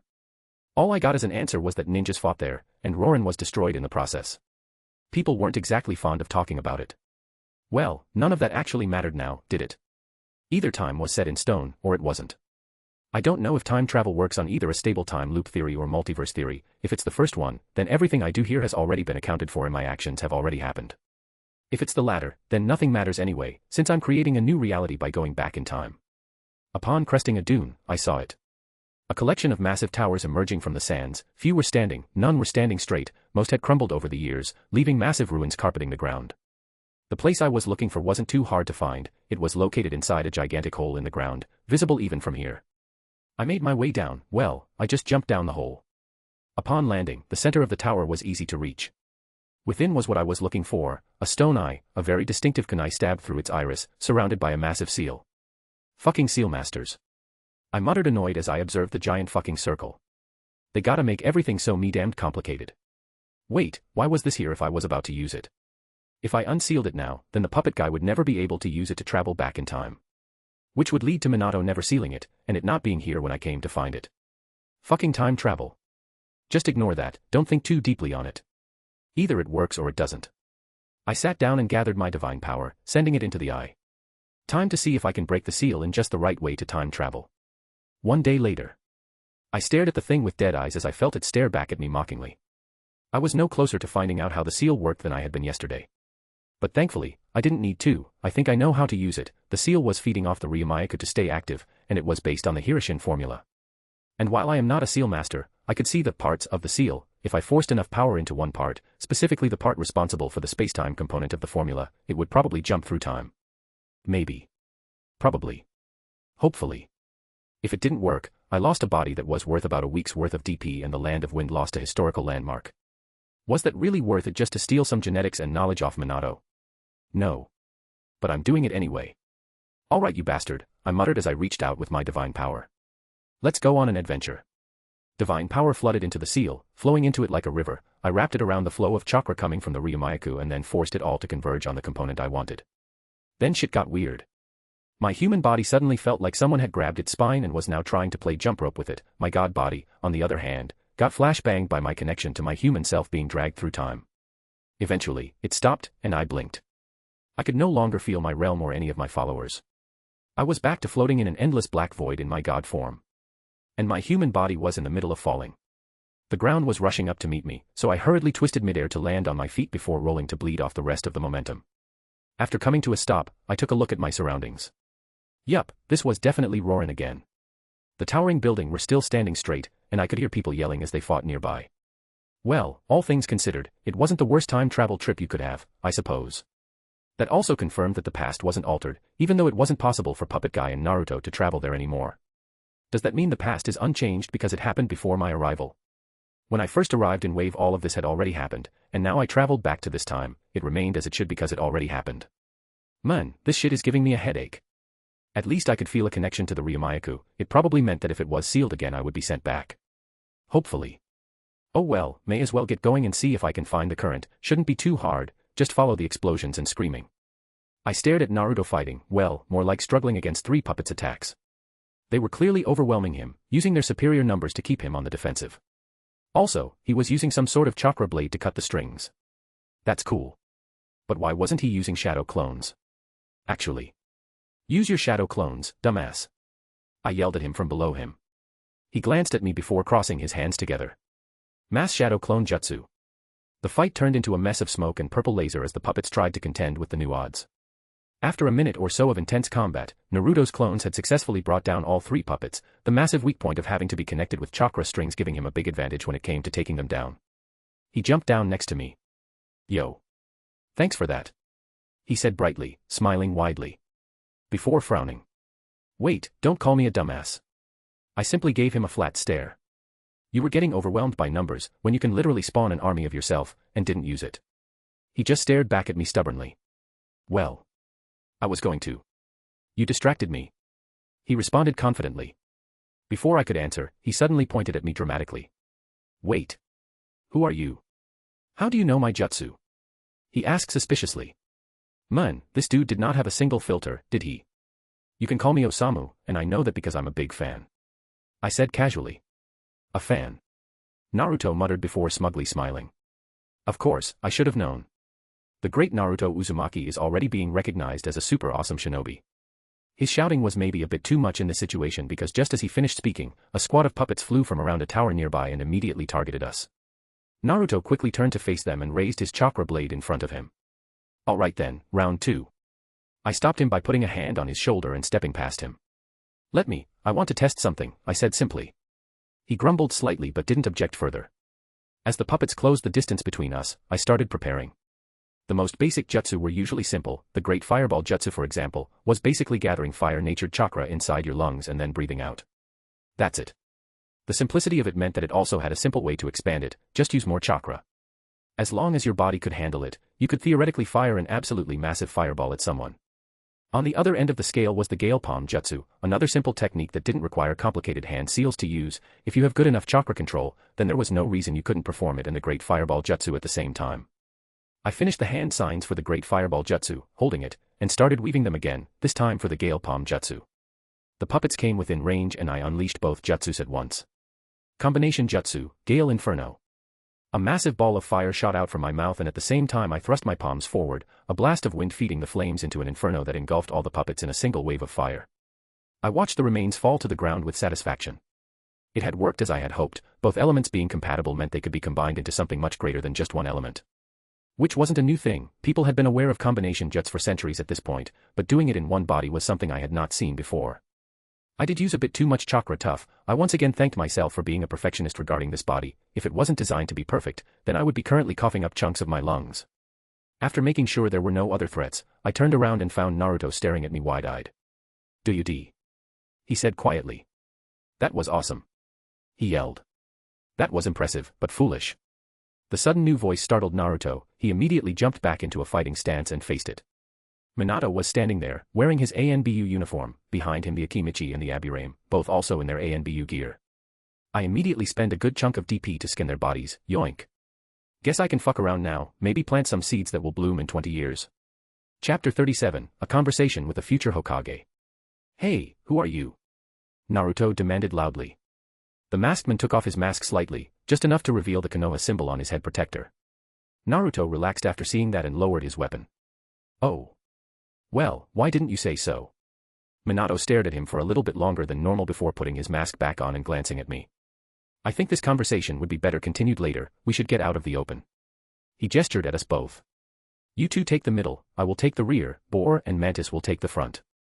Sneaky, he didn't trust us so he had us take the middle, the Akimichi in front of us since he is the least likely to die from a sneak attack and him in the back since he can react the fastest to any perceived betrayal.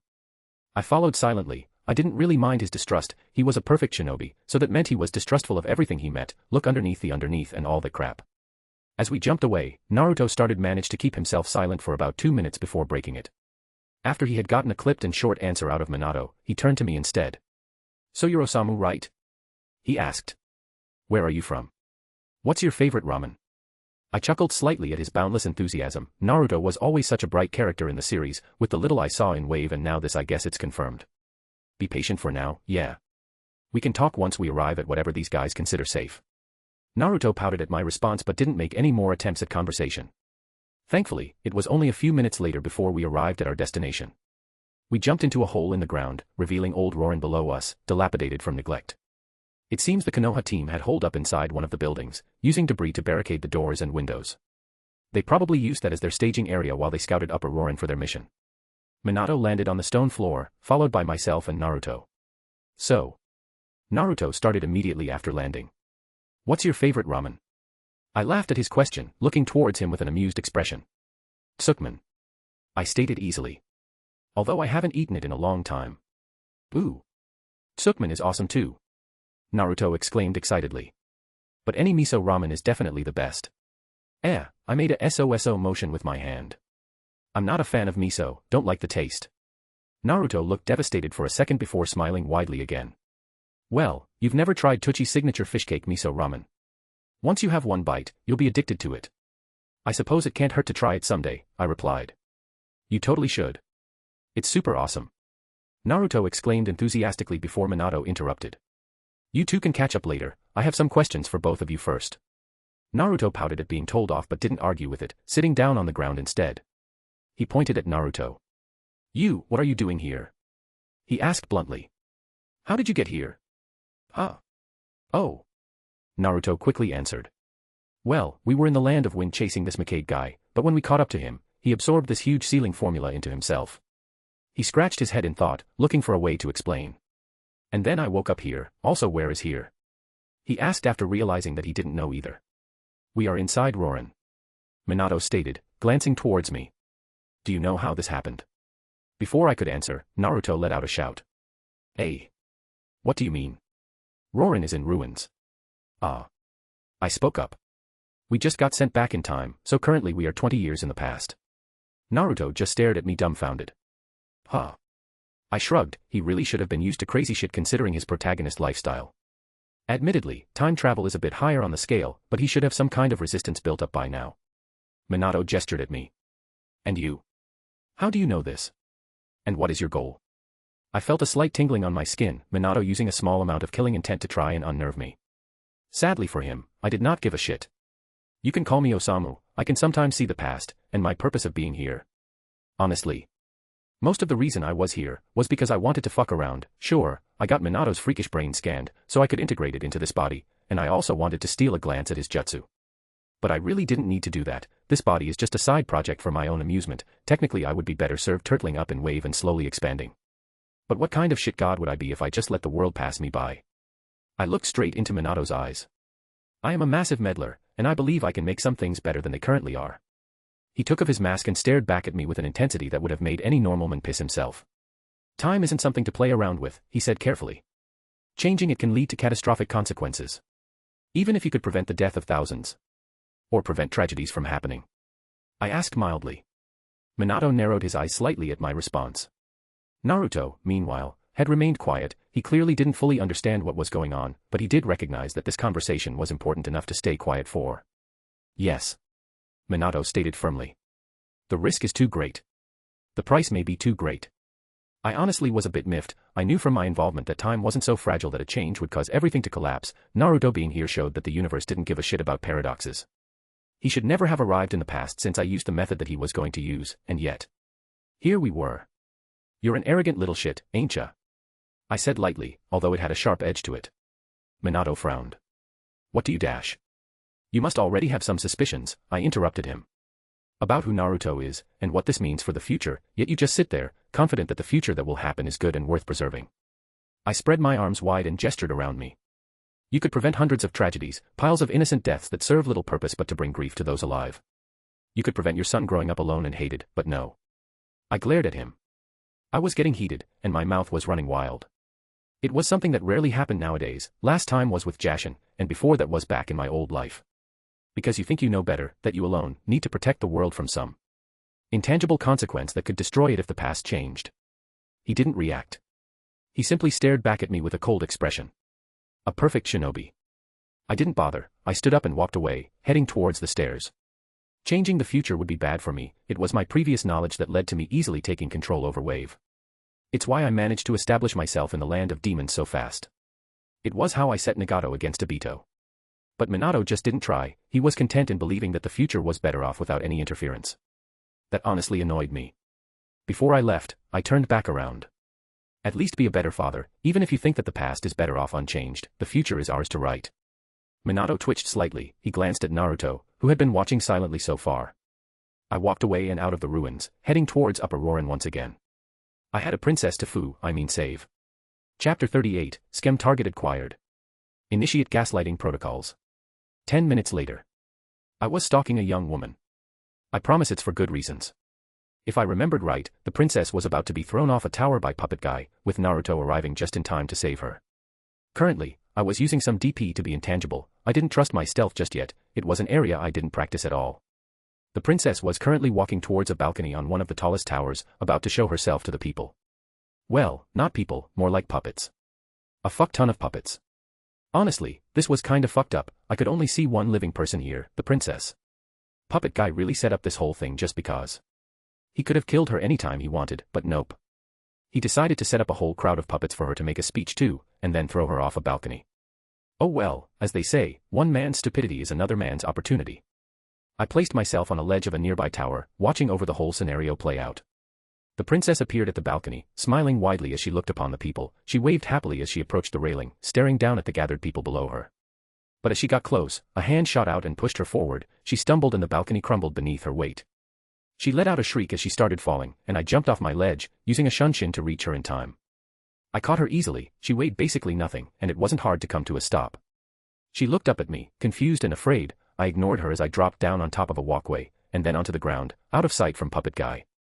As soon as I touched the ground, I placed her back on her feet. Are you all right? I asked softly. She nodded rapidly, looking at me with wide eyes. Who are you? She stuttered. What just happened? My name is Osamu, I said simply. I saved you after you were pushed off that balcony. She frowned, clearly still confused. No. I must have slipped, how could anyone even want to kill me? She muttered, disbelief and denial on her face. Did you know that rulers have the highest mortality rate besides shinobi and soldiers? I asked lightly. You are one of the biggest targets in Roran right now. Me. She responded incredulously. Why? I gave her an incredulous look. I vaguely remembered from the movie, there was the whole arc of her denying the situation and Naruto having to show her what was really going on before she accepted reality. But, this shouldn't be that hard to accept. She just got thrown off a balcony. Fuck this, I hate misunderstandings. I grabbed her arm and started dragging her along. Wait. She cried out as she stumbled behind me. What are you doing? I'm going to show you something, I said plainly, glancing back at her with a serious expression. I think you need to see it. She frowned but didn't say anything else, letting herself be dragged along. We traveled for only a couple of minutes before I arrived at my destination. I could hear the puppets moving around the corner. Look at this. I said solemnly. This is what is happening in Roran right now. We walked around the corner, revealing the countless puppets marching across the field. What? The princess muttered, eyes wide as she stared at the parade of puppets. I let go of her arm and spoke up. For how long have you been waving at puppets? She flinched violently and turned to face me. The people. She stuttered, staring at the puppets walking by. I saw some realization enter her eyes, as she watched the soulless bodies walk. There are no people anymore, I said softly. Just these things. Tears started falling from her eyes as she stared at the puppets, I stopped speaking, letting it sink in. After a minute or so of watching, I put my hand on her shoulder. I'm sorry you had to see this. I said sympathetically. But if nothing happens, this is how Roran will end, its people locked away, a pretend nation controlled by a madman. She startled slightly before staring at me with a desperate expression. Maybe it's a mistake, maybe Anro-cousin just forgot she suddenly started muttering, but I interrupted her. Are you sure? I interrupted her ramblings. Think back, what have you seen? Heard? Are you certain that he had no hand in this? The princess shivered slightly and her tears started coming down faster. She didn't say anything else. I glanced up towards the sky and wondered if I should stop taking advantage of people in a fragile state. Nah. I waited until she composed herself a little bit, watching as her gaze hardened with determination. You're right. She said softly, looking at me with fire in her eyes. Anro-cousin must have had something to do with this. I have to help. This is my country. I smiled. Yep, just like Naruto, more prone to action than thought. It was a nice contrast to the overly serious type. That's great, I said happily, patting her shoulder in a friendly manner. Now, what's your name? She looked startled for a second before smiling weakly. My name is Sarah. Then Sarah, there is a way to stop him. I stated calmly. I can temporarily fight Anrokuzen with the powers of my god. What? She asked confused. You mean, like ninjutsu? Nope, it's much greater than that. I answered seriously. I follow the Watcher behind the stars, and I can call upon some of his power when needed. But my god is still sleeping, the power I can draw from his blessings is limited in this time. She frowned, probably not really believing me, which was fair. It sounded like I was scamming her. Which I was, kinda. The details are not that important, but suffice to say, I can fight Anrokuzen, I reassured her. You need to close the source of the Ryumayaku, it will sap Anrokuzen of his power. What does he have to do with the Ryumayaku? She asked, narrowing her eyes. I could see her fists were still trembling a bit. He only has so much chakra, the Ryumayaku is what allows him to control so many puppets. If we cut that off, he will just be an ordinary shinobi, dangerous, but something that can be dealt with. Then I'll do it. She said determinedly. It's my country, and I have to protect its people, even if that means stopping Anrokuzen. I smiled. The plan was in motion. First we would free the people of Rorin, then we would rush Anrokuzen. The Konoha team would likely join in as well. Once Anrokuzen was taken care of, Minato would likely seal the eye and return us to the future. And even if he wiped everyone's memories, I would leave some crumbs that would make sure that any Rorin people would know of the Watcher in 20 years. Chapter 39, technically the first blessed ever. We were standing on top of some pipes. Well, I was standing on top of them. Sarah was trying to choke me as she rode on my back as she stared at the emancipated citizens below her. I had used some DP to find this place. It was the main factory where all the men were being worked to death. I wanted to speed this whole thing up, so I was forcing a confrontation. Sarah didn't react for several seconds, before suddenly trying to jump down towards the imprisoned people, only stopped by grabbing her arms and pulling her back. I put her down on the pipes again and looked her in the eyes. Don't, I said firmly. You won't be able to help them, a single puppet could kill you easily. She clenched her fists and gritted her teeth, but didn't try and jump down again. Then what do I do? She asked harshly. Just sit here while you deal with everything. I let the silence stretch, looking reluctant before sighing. There is something we can do, I admitted reluctantly. But it might not work out well. What is it? She asked after a moment of hesitation, looking both hopeful and determined. There is a ritual I know, to beseech the Watcher behind the stars for strength. I said solemnly. But as I said, he is currently sleeping, and this ritual may not work at all. I saw her take a breath, gathering herself before nodding sharply. What do I have to do? She asked. Just repeat after me, and let your faith be true. I responded vaguely. She nodded again and closed her eyes. I smiled slightly. She really was trusting. Not many people would just accept some random guy saying that he knew how to talk with a god.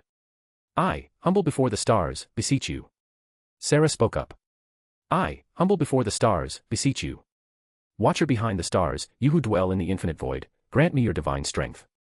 Watcher behind the stars, you who dwell in the infinite void, grant me your divine strength. A blessing of power, so that I may defend the ones I care for. A blessing of power, so that I may defend the ones I care for. I offer you my faith and devotion, Watcher, in return for this request. I offer you my faith and devotion, Watcher, in return for this request. As we finished the chant, I pulled Sarah into my divine realm. It was empty, since this was in the past. She appeared inside it with a gasp, her eyes shooting open as she gazed around the place. Almost immediately, her eyes turned towards my god form. I was laying amongst the stars, eyes closed, as I drifted through them. Sarah's mouth dropped open as she stared at my resting form, all thoughts being pushed out of her head from seeing me. Then she attempted to bow, but this realm lacked gravity at this moment, so she just ended up awkwardly spinning. I decided to take pity on her and spent a small amount of DP to slowly put her in place. When she finally settled down, she looked back at me with a lost expression. Hello. She stuttered out, not really knowing what else to do. I didn't react. Come on girl, you can do better than that. Sarah was fully panicking inside. This isn't what she had expected when she asked for help. First she finds out about her life has been a pretty lie for who knows how long, then she finds out that all her citizens are imprisoned, and now she's in the presence of an actual god. This had to be a dream or something, right? She swallowed. She needed to be strong, people were relying on her. She straightened her back and stared into its closed eyes. Honorable Watcher behind the stars, she started shakily. We humbly request your divine intervention, I beseech thee to lend us strength. No answer, but the stars seemed to shine brighter. The god shifted slightly and Sarah gulped, her knees felt weak. I am not powerful. I'm not wise, because of my foolishness my people are suffering. Because of my lack of power, they could die. She continued loudly, overcoming her fear. I don't care what happens to me, let me protect them, please. She felt tears gathering in her eyes, clenching her fists tightly. Please. She whispered weakly. The third eye on the Watcher's head opened slowly, a golden orb gazing at her, the pressure emanating from it increased. She would have dropped to her knees if gravity existed here. A plea. The voice rang through the void, echoing through the stars. Sarah tried to answer, but no sound left her mouth. The eye turned slightly, before glowing brighter. You are worthy. Go forth. And protect what you hold dear. Some of the stars started shining even brighter, breaking apart into streams of golden light that flew towards Sarah, merging with her body as they touched her. Sarah wanted to yelp in surprise, but she still couldn't move or make a sound. She felt the energy merging with her, becoming stronger and faster. For a few seconds, she felt invincible. But then the light faded away, and the eye closed again. She still felt stronger, but it was a pale imitation of what she had felt moments ago. The stars surrounding her were dimmer now, the god before her had fallen asleep again, his eye closing once again. She felt herself being pulled, backwards. Forwards. She didn't know, but before she left this realm, she did one last thing. Thank you. I promise to be worthy of your blessing. And then she was back on top of the pipes, with Osamu watching her expectantly. Did it work? He asked curiously. Sarah smiled at him, she raised a fist in front of her, it burst into golden lightning, traveling through her arm. Osamu smiled, it was tinged with a bit of sadness. Sarah frowned. What's wrong? She asked cautiously. The excitement of the past few minutes fading slightly. Nothing, just me being selfish. He responded quietly. The Watcher spending so much power means it will take him longer to awaken. Sarah's eyes widened, and she instantly tried to apologize. Hey now, it's not your fault, Osamu interrupted her before she could even begin. This just means you will have to carry the will of the Watcher in my place until he awakens. She looked up at him with wide eyes. But it quickly shifted into determination. I will. Osamu smiled again, his expression happy once again. Now, let's get this over with. He spoke as he turned towards the enslaved workers below. We can talk more later, your people are more important. Sarah nodded, she called forth her new blessing, golden lightning enveloping her body. She jumped down towards the first puppet, the pipe beneath her bursting from the force of her jump. The puppet didn't even have time to react before it was blown apart by a single punch. The lightning disintegrating it. It was instinctive, she had never fought a day in her life, but she knew how to use her blessing and what it did. She knew exactly how to best punch to impart the greatest force, and how to jump to achieve the best speed. All the workers turned towards the loud sound. My people. Sarah spoke up loudly, her voice filled with emotion. I apologize, I am so sorry that I let this happen. She looked at them, meeting their empty gazes. Listen closely.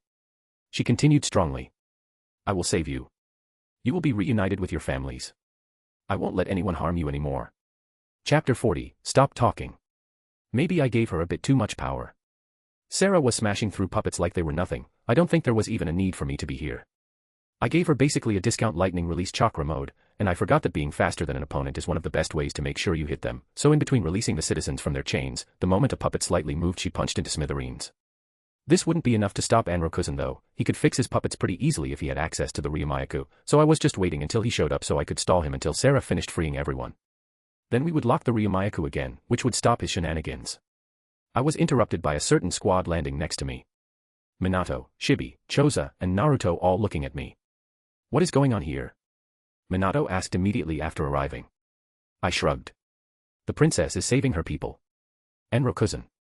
He asked next, frowning slightly. He hasn't shown up yet, but I'm expecting him anytime now. Minato observed the happenings below, observing Sarah as she tore through chains and puppet alike. Nothing in our information indicates that the princess should be trained in ninjutsu. He said neutrally. It's not ninjutsu, also temporary. Don't worry, this still adheres to the proper flow of things. I lied as easily as I breathed. He glanced at me with a calculating expression but didn't comment. She has to lead her people away, regaining their trust and loyalty. If she doesn't, when Rorin is destroyed the people will too. Minato frowned but nodded slightly. And then it happened, Enrokuzen showed up, appearing on a ledge above us all and he didn't look happy. Sarah looked up at him with narrowed eyes, golden lightning still enveloping her body. Enrokuzen. She yelled angrily. Explain yourself. What do you think you're doing? He demanded in turn, ignoring her words. Why are you here? You should be dead by now. Sadness flashed through Sarah's eyes before it turned into anger again. Guess a small part of her still hoped that maybe Enrokuzen wasn't involved in this. Why? She asked loudly. I trusted you. My mother trusted you. Why are you doing this to our people? Enrokuzen stared at her for a second before scoffing. Oh, stop being so naive. He said harshly. Your mother was a fool, content to sit on the power of the Ryumayaku, and you're worse than her. Not a thought going through your head besides what I tell you. There is only one reason I would waste my time with this backwater city, it's to gain access to the Ryumayaku. He ranted. With it, I can surpass any limits I had previously, an invincible army, Gria dash. He was interrupted by my fist slamming into his face, sending him crashing into a nearby pillar. I need to teach Sarah that talking is not a free action, always throw hands when the enemy opens their gob. The puppets standing on the ledges immediately converged towards us, being intercepted by Minato and company. Sarah hesitated for a moment before turning back to her people, continuing to help them escape. I gathered chakra in my lungs again, this time just going for a basic great fireball jutsu, waiting for the dust to clear. You bastard! Enrokuzen yelled as he emerged from the cloud of dust. Who are Y dash? I quickly slammed my hands together into a seal sequence and took a deep breath. Fire style, great fireball jutsu. A massive ball of fire flew out of my mouth, straight at him. Don't worry, puppet guy, I will teach you why villain monologuing is a bad idea. Minato was having a strange day today. He was expecting a fair bit of trouble, considering that their mission was to uncover what was happening in Rorin. But time travel was unexpected. His son being here was even more unexpected. He guessed that meant good things for his relationship with Kushina, if they had a son. Still, that didn't take away from the strangeness of this whole situation. Naruto seemed to have inherited both of their more rash tendencies, combined together with the Uzumaki vitality it made for a boisterous young man. This Osamu though. He had no idea what to think of him. His words were arrogant, as if he knew everything. But they were also said with conviction, his tone showed nothing but belief in what he said. He thought he would have to stop him from doing something drastic and changing the timeline, but his words a minute ago threw those assumptions out the window. D-Dad. Naruto's voice interrupted his thoughts. What should we be doing? While he thought Osamu's words were arrogant, his chastisement made Minato realize that he should be acknowledging Naruto as his son. What memories they brought back to the future were irrelevant. If he did not do everything he could to be Naruto's father in the short time they had, Kushina was going to kill him. Maybe he should write down some instructions for the Raiznon. It was one of his best creations. He shoved down his thoughts and faced Naruto. Do you remember if what he said was true? Did the princess really save its people after Rorin fell? Naruto scratched his head in thought before nodding. Yeah, I think so. I think Sakura mentioned it at some point. That was not the clear answer he was hoping for, but he would take what he could get. Water style, water dragon jutsu. A water dragon smashing into Mukebe interrupted his thoughts. Wait, why was he a puppet spider now? Minato blinked. He really needed to stay more focused. For now, they would assist Osamu in subduing Mukebe and make sure the people of Rorin survived. Afterwards, once things have calmed down, he could have a longer talk about what actually happened, or will happen. For now, all of their priorities were set on freeing the people and stopping Mukebe, regardless of whatever may come. Naruto, help the princess with saving her people, you can help the most with the shadow clone technique. Choza, Shibi, you two are on interception duty, stop Mukebe from targeting any of the civilians, I will assist Osamu. They all nodded, Naruto quickly summoning dozens of clones that jumped down to help the citizens escape. Choza and Shibi spread out slightly, preparing themselves to intercept Mukabe's attacks when needed. Minato himself took out a bundle of his Hiroshin kunai, throwing at Mukebe and the surrounding area. Once that was done, he leaped off the ledge, racing towards Mukebe. He summoned a Raiznon in one hand and charged. Chapter 41, almost there. I watched as Mukebe reformed again after being hit by my water dragon jutsu. He had left his shell skin to dodge my great fireball and was now jumping around in his spider body. I wonder if he really liked spiders because having the choice to make yourself into anything and picking a giant spider was kinda weird. Do you think Yodash? His rant was interrupted by Minato smashing a Raiznon into him, destroying him once again. Hey, good job Minato, I gave him a thumbs up before weaving some hand signs. Water style, water severing wave. A beam of water cut the floating pieces of Mukebe apart before they could converge again. Lightning style, false darkness. Seems like Minato is picking up what I'm putting down. As the Mukebe pieces tried to gather again, a bolt of lightning struck them before they could get close enough. We continued this little dance for a couple more times before Mukebe realized he was just getting picked apart. All the broken puppets in the room split apart into smaller pieces, creating a storm of wood and metal around Mukabe's spider body. It assembled himself a giant wooden centipede thing, a humanoid upper body with two thick arms attached to a segmented lower body, basically a centipede centaur. You insignificant gnats. Stop interfering. He roared out as the massive thing turned towards us. You're just delaying the inevitable. Choza. Minato yelled out. The Akimichi responded immediately, jumping off from a pillar nearby and using his partial expansion jutsu on one of his hands, slamming down into the puppet with earth-shattering force. It didn't really do much besides slightly crack the surface of it. I yelled out to Minato. Can you stall him for a few minutes? I have something that will stop him. He nodded sharply, and then he disappeared in a flash of yellow light. I immediately sat down. And did nothing. Actually, I summoned some lights around my sitting body, wouldn't want Minato to think I'm just sitting here doing nothing. Come on, Minato, show me that good stuff. About 5 minutes later, and I think I saw everything I needed to see. Shibi and Choza had joined in on the fighting again after a short break, using their respective abilities to distract Mukebe and stop his attacks. Naruto and Sarah were done with freeing all the people, and they were both running towards something now. Guess they were going to close the Ryumayaku. The important thing, though, was that Minato really did show me what I needed. I got a good look at the Raiznan and a good variety of elemental jutsu. I recorded it all, of course. Once I get back, I'll transcribe it into scrolls and add it to Wave's jutsu library.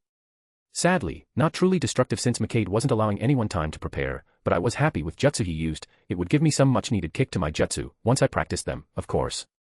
Time for me to actually do something. I clasped my hands together and prayed out loud. Oh, Watcher behind the stars, please allow me to wield your divine weapon. Oh, Watcher behind the stars, grant me your might. Oh, Watcher behind the stars, guide my hand. A starlight spear appeared in my grasp, void black with golden stars dotting its surface. It didn't actually have any powers, it just looked fancy. I just needed something that looked distracting so anyone watching didn't realize I could just do things at will. A good inspirational story doesn't have the problem be wiped away with the wave of a hand. It needed a bit of drama to really stay in people's minds, it would hit all the harder.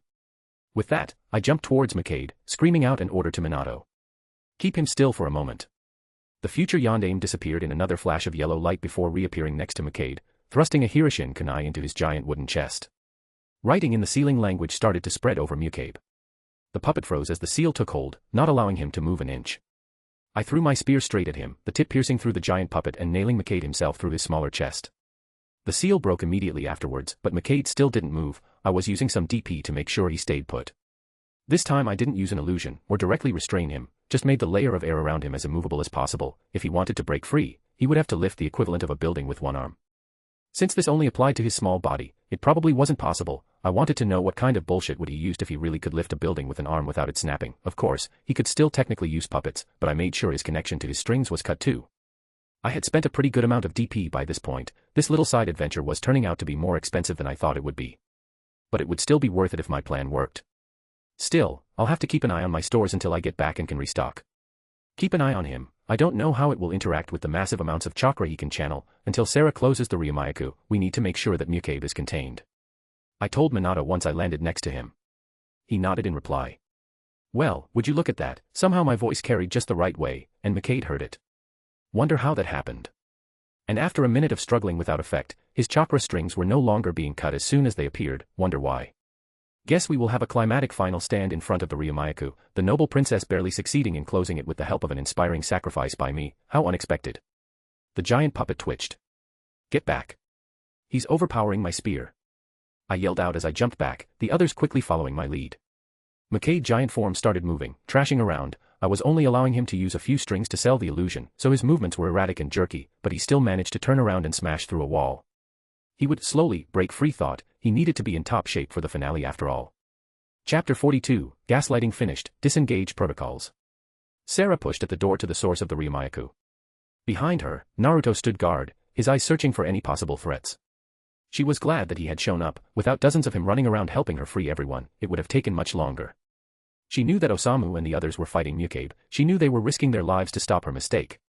She needed to close the Ryumayaku. There were so many people depending on her now, but this damn door won't open.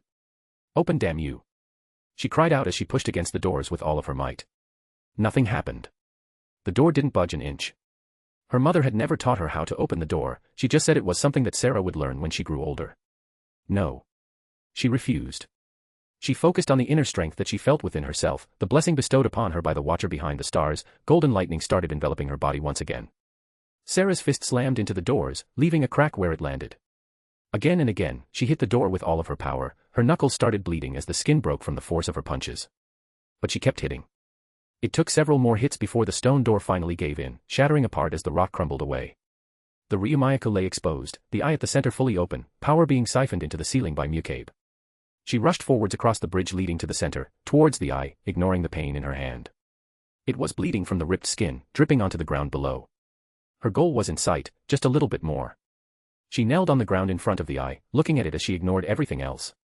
She needed to focus. Osamu was counting on her, so were all the people of Rorin, who were finally safe from his grip. As she put her hands on the eye, a glowing iris appeared within it, focusing on her. Then Mukade came crashing through the wall. No. I won't let you stop me. He roared out as his belly opened, revealing a metal cannon that started gathering chakra. Naruto cried out something that Sarah didn't hear. She glanced up at Mukade and the cannon pointing directly at her. But she didn't move, all of her concentration on trying to close the Ryumayaku. Please work. Please.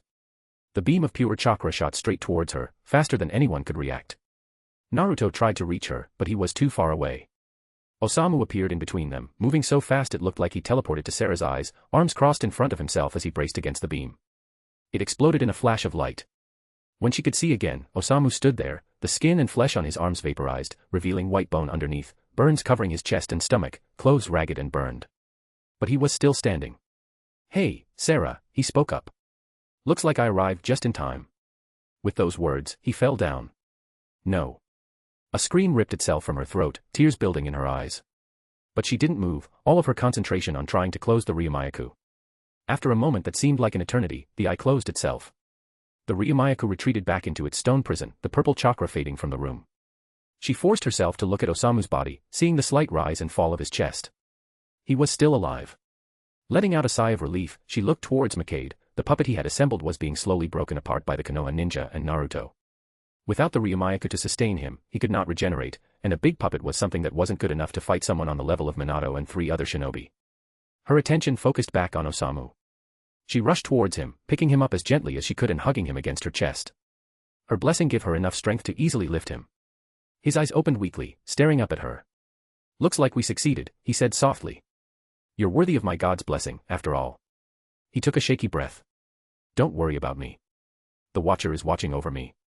Here, in case we don't get to talk again. He weakly reached into his pocket, pulling out a small green notebook before handing it to Sarah. This contains everything I know about the Watcher. He trailed off slightly, taking another deep breath. Osamu closed his eyes again, his breath slowly coming out. Sarah glanced at his chest. It was still moving. He was still alive. She held him tightly to her chest, for a moment longer before letting go. She gently lowered him onto the ground, giving him one last look before standing up. She looked back towards the battle that was going on with Mukade. Lightning covered her form again. With a scream, she flew forwards, leaving a trail of golden lightning behind her. Mukade's head exploded from her kick. There was still one thing to do. I watched as everyone jumped Mukade. He may have been dangerous, but once his main gimmick was gone, he just got wrecked. First came Sarah, smashing through his head like a golden comet. Minato and Naruto quickly followed up, smashing their combined Raiznan into Mukade's puppet body. He still did the whole spike-powered dive into the source of Ryumayaku, which I didn't bother to stop. More time was only going to lessen the impact of this whole situation. Minato quickly dealt with that though, sealing the Ryumayaku away for good. He also did the whole memory wipe thing, leaving me and Naruto out of it, though. I was wondering how he did it, but the answer turned out to be seals. It was always seals. Fucking seal masters. Seems like Minato took what I said to him seriously. Instead of erasing Naruto's memory, he owned up to the fact that he was his father. Naruto, I won't remember this, but you will, so I want you to know that I am proud of you, and I'm sure your mother would be too. Minato spoke quietly to his son. I love you. D-Dad. Naruto sniffled, now glowing slightly. I love you too. Guys, you are having this moment next to my unconscious body. I know I had like one conversation with Naruto and told Minato he was an arrogant little shit, but have some tact. At least Sarah was showing concern, trying to bandage up my wounds. The glow suddenly increased in brightness, engulfing my human body and Naruto completely, along with everything else. I braced myself, and I was greeted by the same sense of vertigo before I found myself back in the void. This time filled with the Crow Island, the Star Eaters' homes. I spent some DP healing up Osamu's body. I already could feel a group of worshippers that didn't exist before. Looks like my little plan worked. I was not expecting them to number in the thousands. Tough. Looks like Sarah did a good job. What the hell is going on? A slightly transparent Naruto yelled out, jump-scaring me a little bit. His eyes still a little bit teary from his talk with Minato. What the fuck? He wasn't supposed to be here. We are like 2 years before he time travels in the original timeline. Wait, why was he just a soul? Where was his body? Did I accidentally kill the protagonist? Before I even had time to do anything, something yanked Naruto away at an insane speed. Ahhhhhhhhh. His surprised screaming faded into the distance. What the fuck? I am perplexed. Chapter 43, Aftermath Part 1. Naruto was zooming across the elemental nations, only seeing a blur of colors, everything being too fast for him to process. Before suddenly slamming into someone. A younger Naruto woke up from his nap with a gasp, clutching his chest. He was napping in a field while Jiraiya was writing his boring reports. His head hurt, new. Old. Memories, swirling inside it, trying to settle down. He remembered going to Rorin, saving the people of Rorin and fighting Anrokuzen. But he also remembered Pervy Sage telling him to entertain himself for a bit because he had work to do. Wait. Pervy Sage. He jumped up and started running. Pervy Sage. The Toad Sage glanced over at Naruto's shout. He noticed the teary expression on his face and was very confused. Wasn't he napping? Naruto jumped and hugged him tightly. Tears were flowing from his eyes as he held onto him. Naruto was very confused. He didn't really understand what happened. His head was a jumbled mess, but Jiraiya was alive again. That's all that mattered. Even if he was shorter now, and he remembered things that didn't happen, like fighting Haku, he never even met Haku. The only thing that happened in Wave was that he found out the Uzumaki were a clan and learned about his new idols, Kushina Uzumaki and Mina. 2. His grip on Jiraiya tightened. Arg, Naruto, you're squeezing a bit too hard.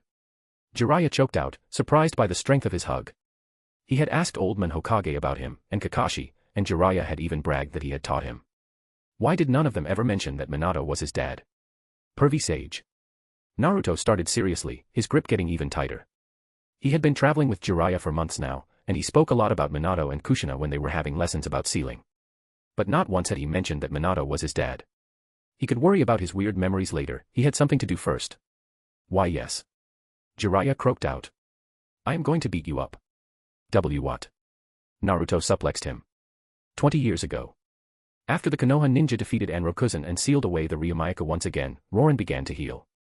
People looked at the princess with fondness now, a small minority resented her, but most understood that she was being misled just as much as they were. Nobody remembered a boy named Naruto helping to free them, or a man named Osamu fighting against the evil advisor. It took a few days for the Konoha shinobi to leave, and when they did, the princess herself saw them off. That very night, the contingency placed on her activated, and memories rushed into her head, of Osamu, of the Watcher Behind the Stars, of Naruto, and everything else.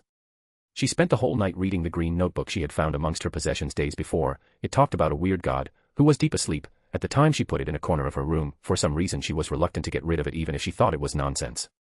But now, with her new memories, she read it again and again. This time understanding what it spoke of. She raised her hand, golden lightning surrounded it for a second before vanishing again. The Watcher would be honored, both as a thanks for giving her this strength and because of her promise to Osamu. 19 years ago. Sarah watched as a giant four-tailed monkey was slammed into her city by a man covered in lightning. Her fists were clenched tightly at her side. In a short few days, Roran had turned into a battlefield. IWA wanted to form an alliance. She knew they had only wanted a staging point for their invasion of the Land of Wind. She was about to deny them, but Kumo had caught wind of this and sent an assassination squad to kill their representatives. That was 6 days ago. Then, in a series of reinforcements and counter-reinforcement that kept pouring out of the Land of Rain, Roran had become a battlefield, each nation uncaring of the damage they were inflicting. Sarah had managed to evacuate the citizens, but the city itself was being destroyed.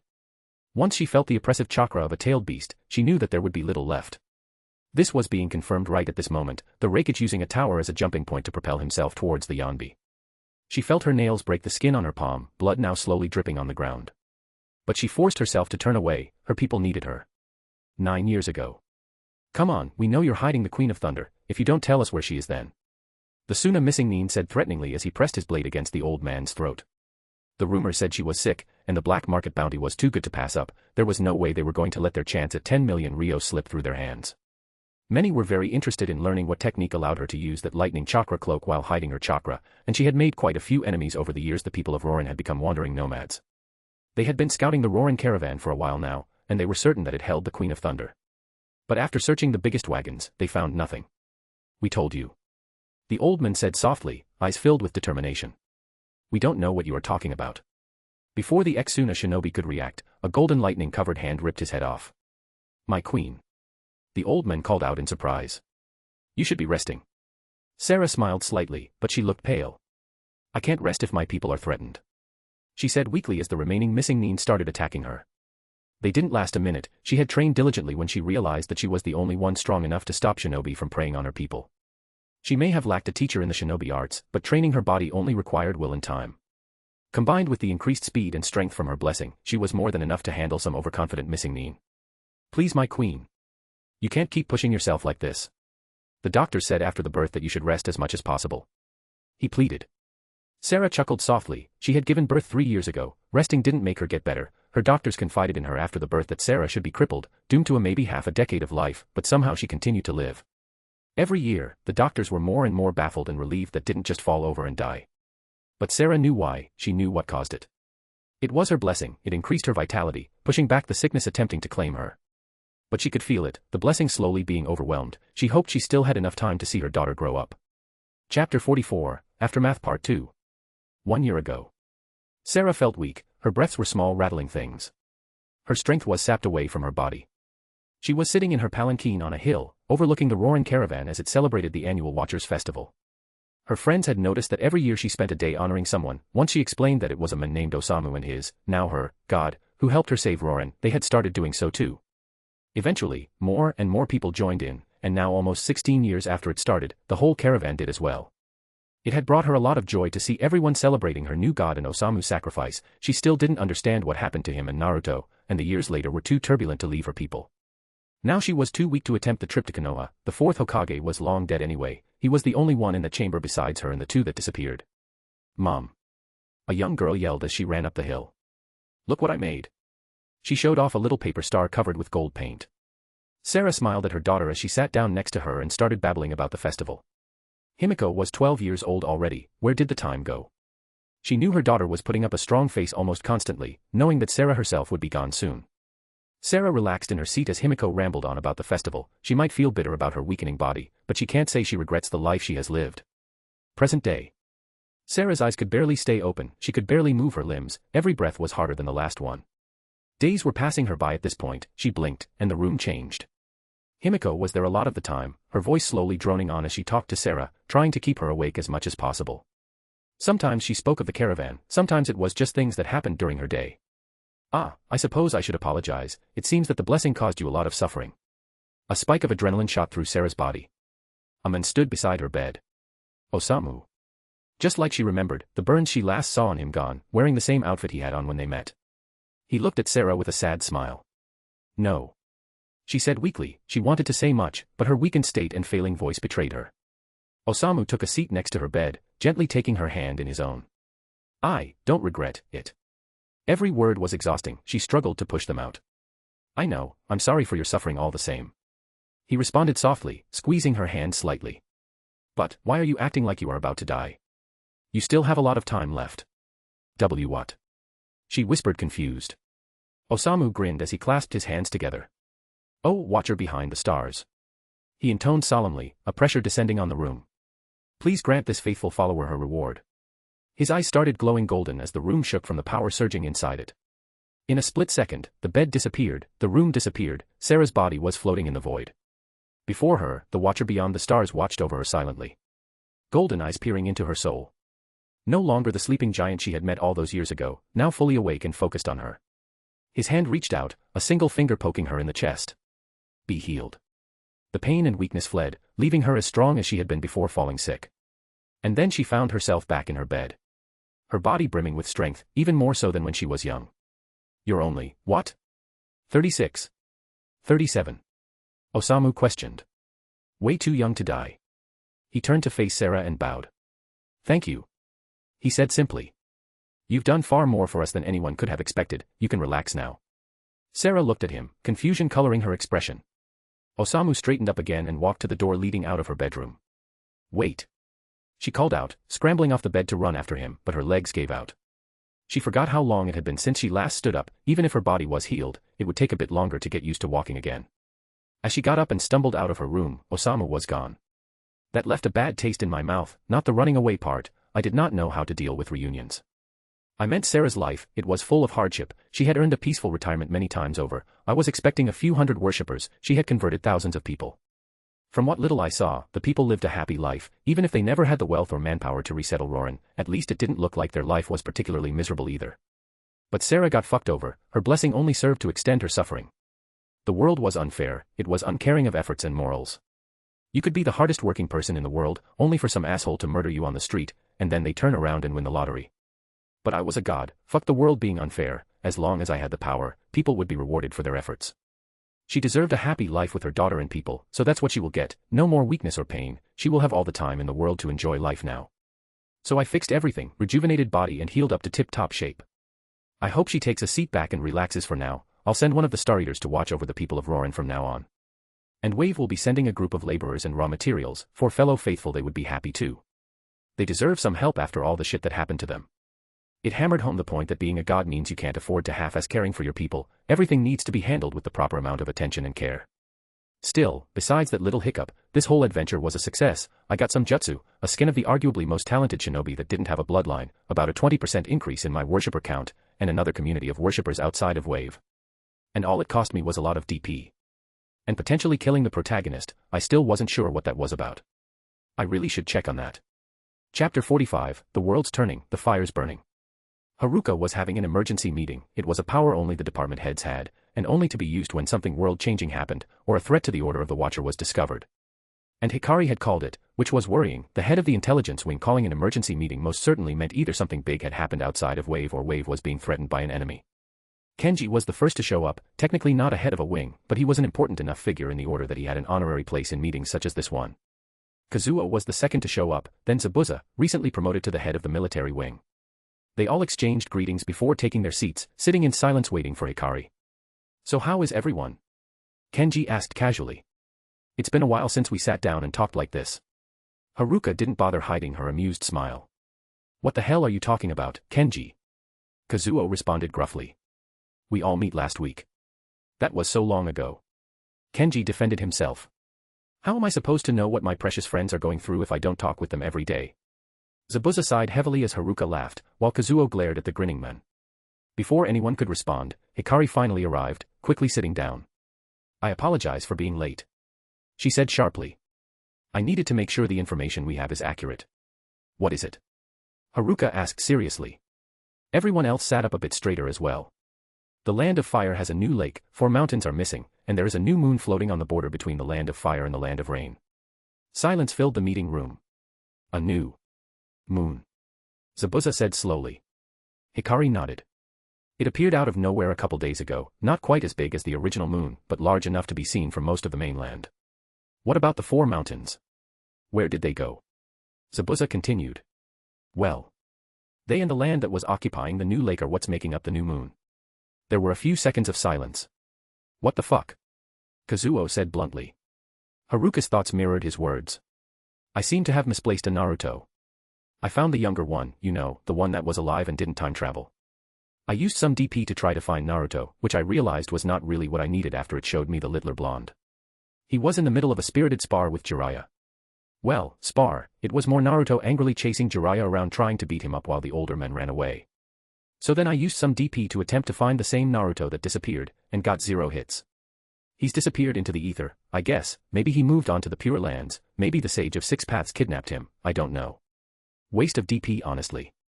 I think I will finish up transcribing my knowledge of the jutsu Minato used, and then just turn my brain off and mindlessly train for a bit. Creator. Yatagarasu's voice interrupted my grumbling. "Oh, hey Yata. What's up?" I responded almost instantly. I always had time for my favorite creations.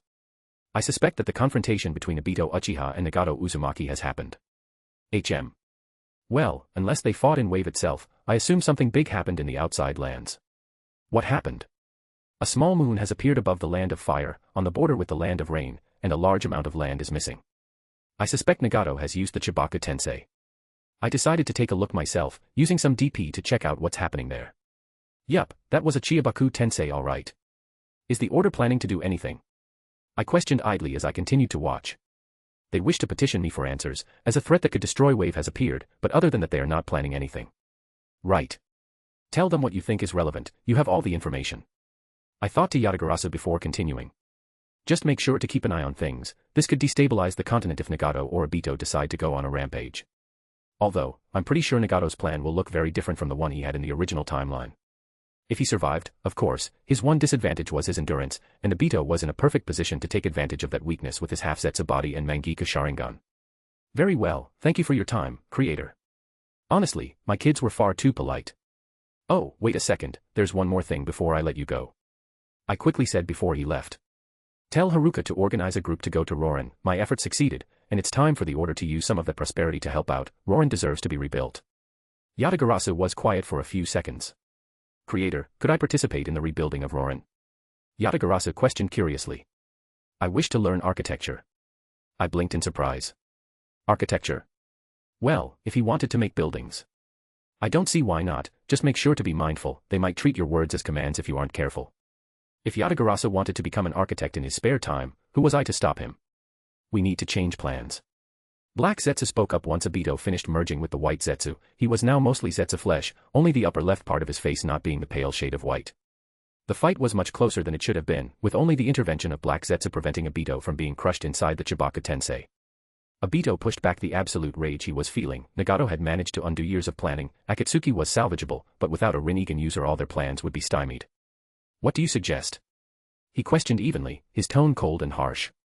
The original plan is dead, we would need to find another Uzumaki to replace Nagato.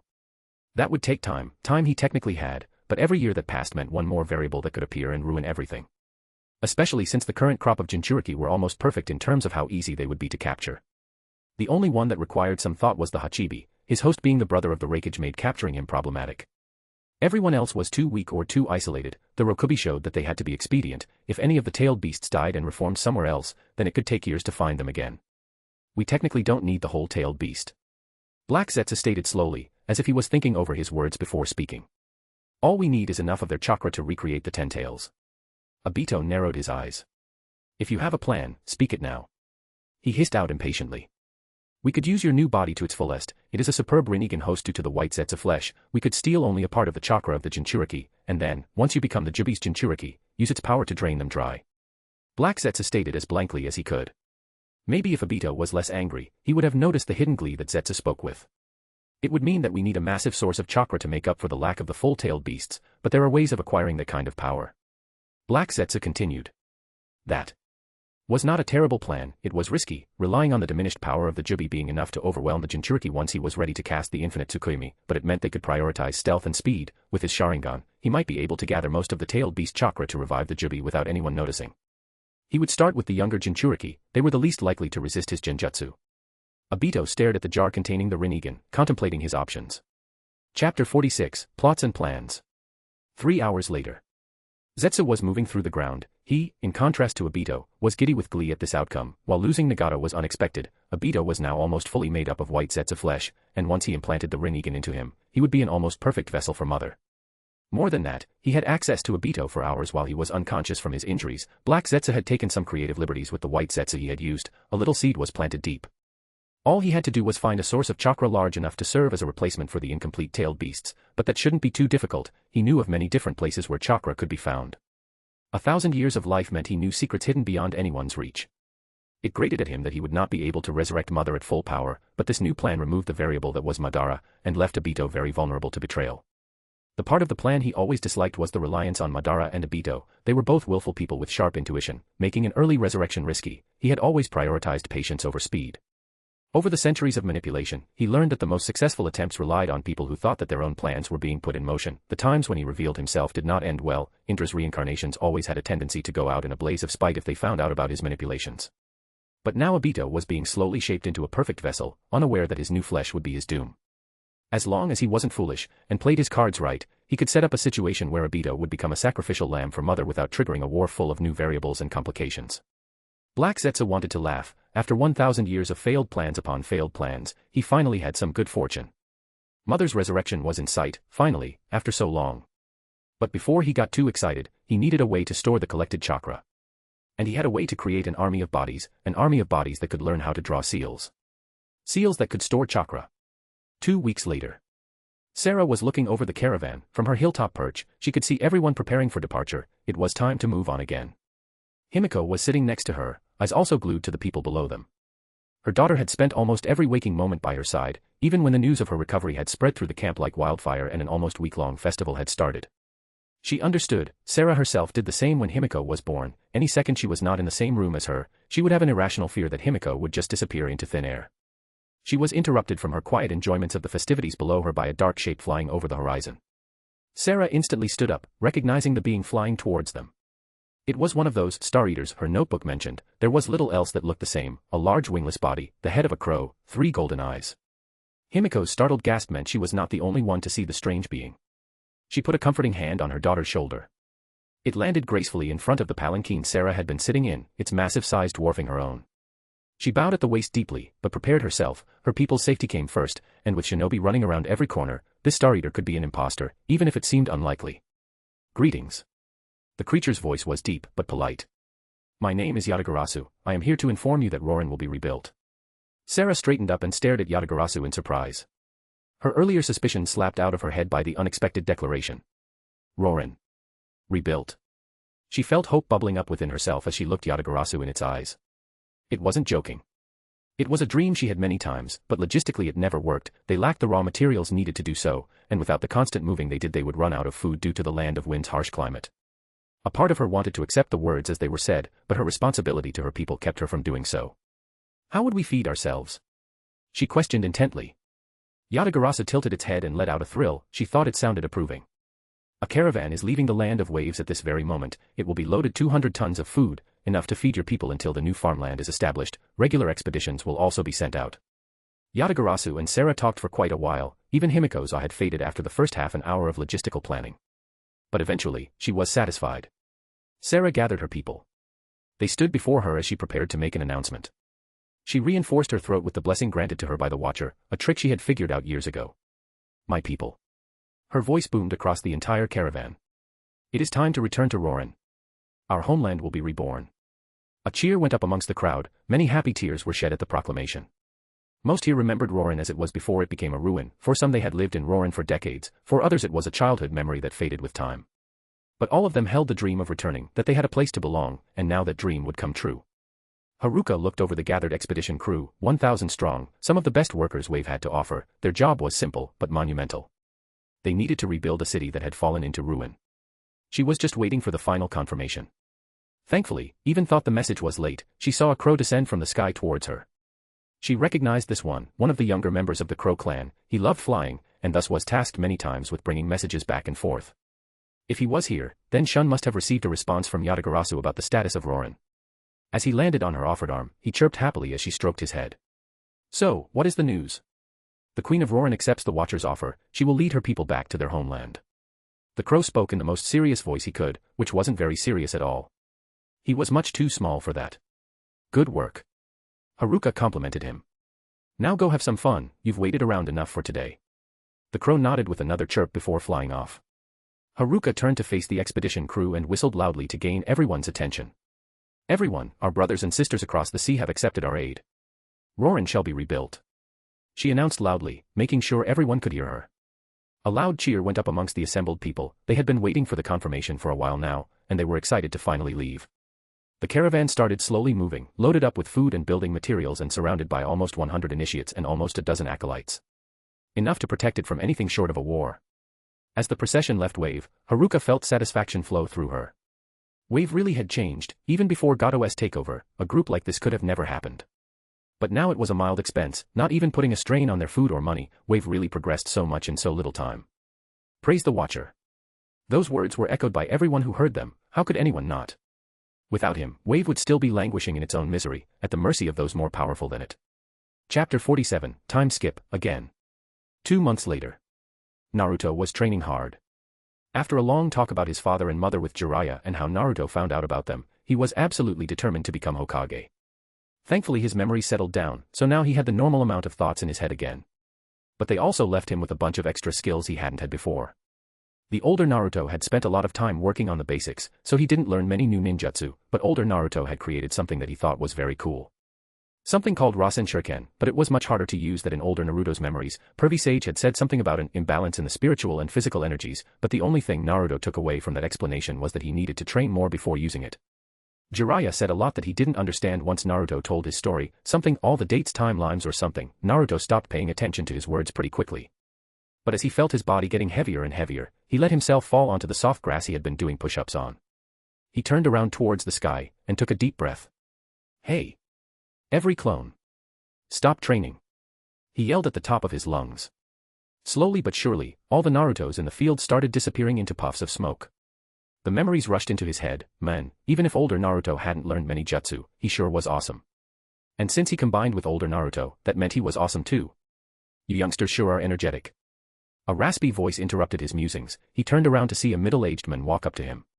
You know, I used to be able to train like you when I was younger. Naruto looked at him curiously. But the moment he looked into his eyes, he fell asleep instantly. Wow, they really don't make shinobi like they used to, boss. A white-skinned head popped out of the ground. Stop talking and get ready, we don't have much time. The middle-aged man commented, the transformation jutsu around his body slipping off. Obito Uchiha quickly pulled up the boy's shirt and placed his hand on his stomach. His Rinnegan glowing as he focused on the tailed beast inside it, slowly pulling out some of its chakra. On his other arm, seals lit up, absorbing the chakra he had stolen. The moment a seal filled up, the white zetsu beside him would peel it off and replace it with a new one. After what felt like an eternity, Obito took his hand off Naruto's stomach. He was trembling, his regeneration not enough to counteract the Kyuubi's corrosive chakra. White zetsu gathered the stacks of seals full of chakra and handed them over to Obito, who quickly disappeared in a swirl of darkness. Obito had to be quick in transferring the chakra into the Geto Mazo. Normal seals would never hold tailed beast chakra for long. Inside Naruto, a certain fox raged. He recognized that chakra and those eyes. Kurama didn't think his hatred for Mito Uzumaki could be surpassed, but this new enemy easily took the top spot. The same person responsible for controlling him 12 years ago, now with the same eyes as his father, stealing his power. But no matter how hard he slammed himself against his cage, he could not break free, trapped in his prison. He would calm down eventually, and he would start plotting. He despised humans, a bunch of disgusting animals spitting on his father's legacy. Kurama hated humans, every single one of them. But he would rather spend another 100 years in a damp sewer than let the bastard with the Rinnegan get away with anything. Even if it meant speaking with the blonde idiot who was currently his warden. 1 month later, 3 months into the time skip. Zabuza was standing in front of the prospective Templars. They were the first batch, which meant they were the very best.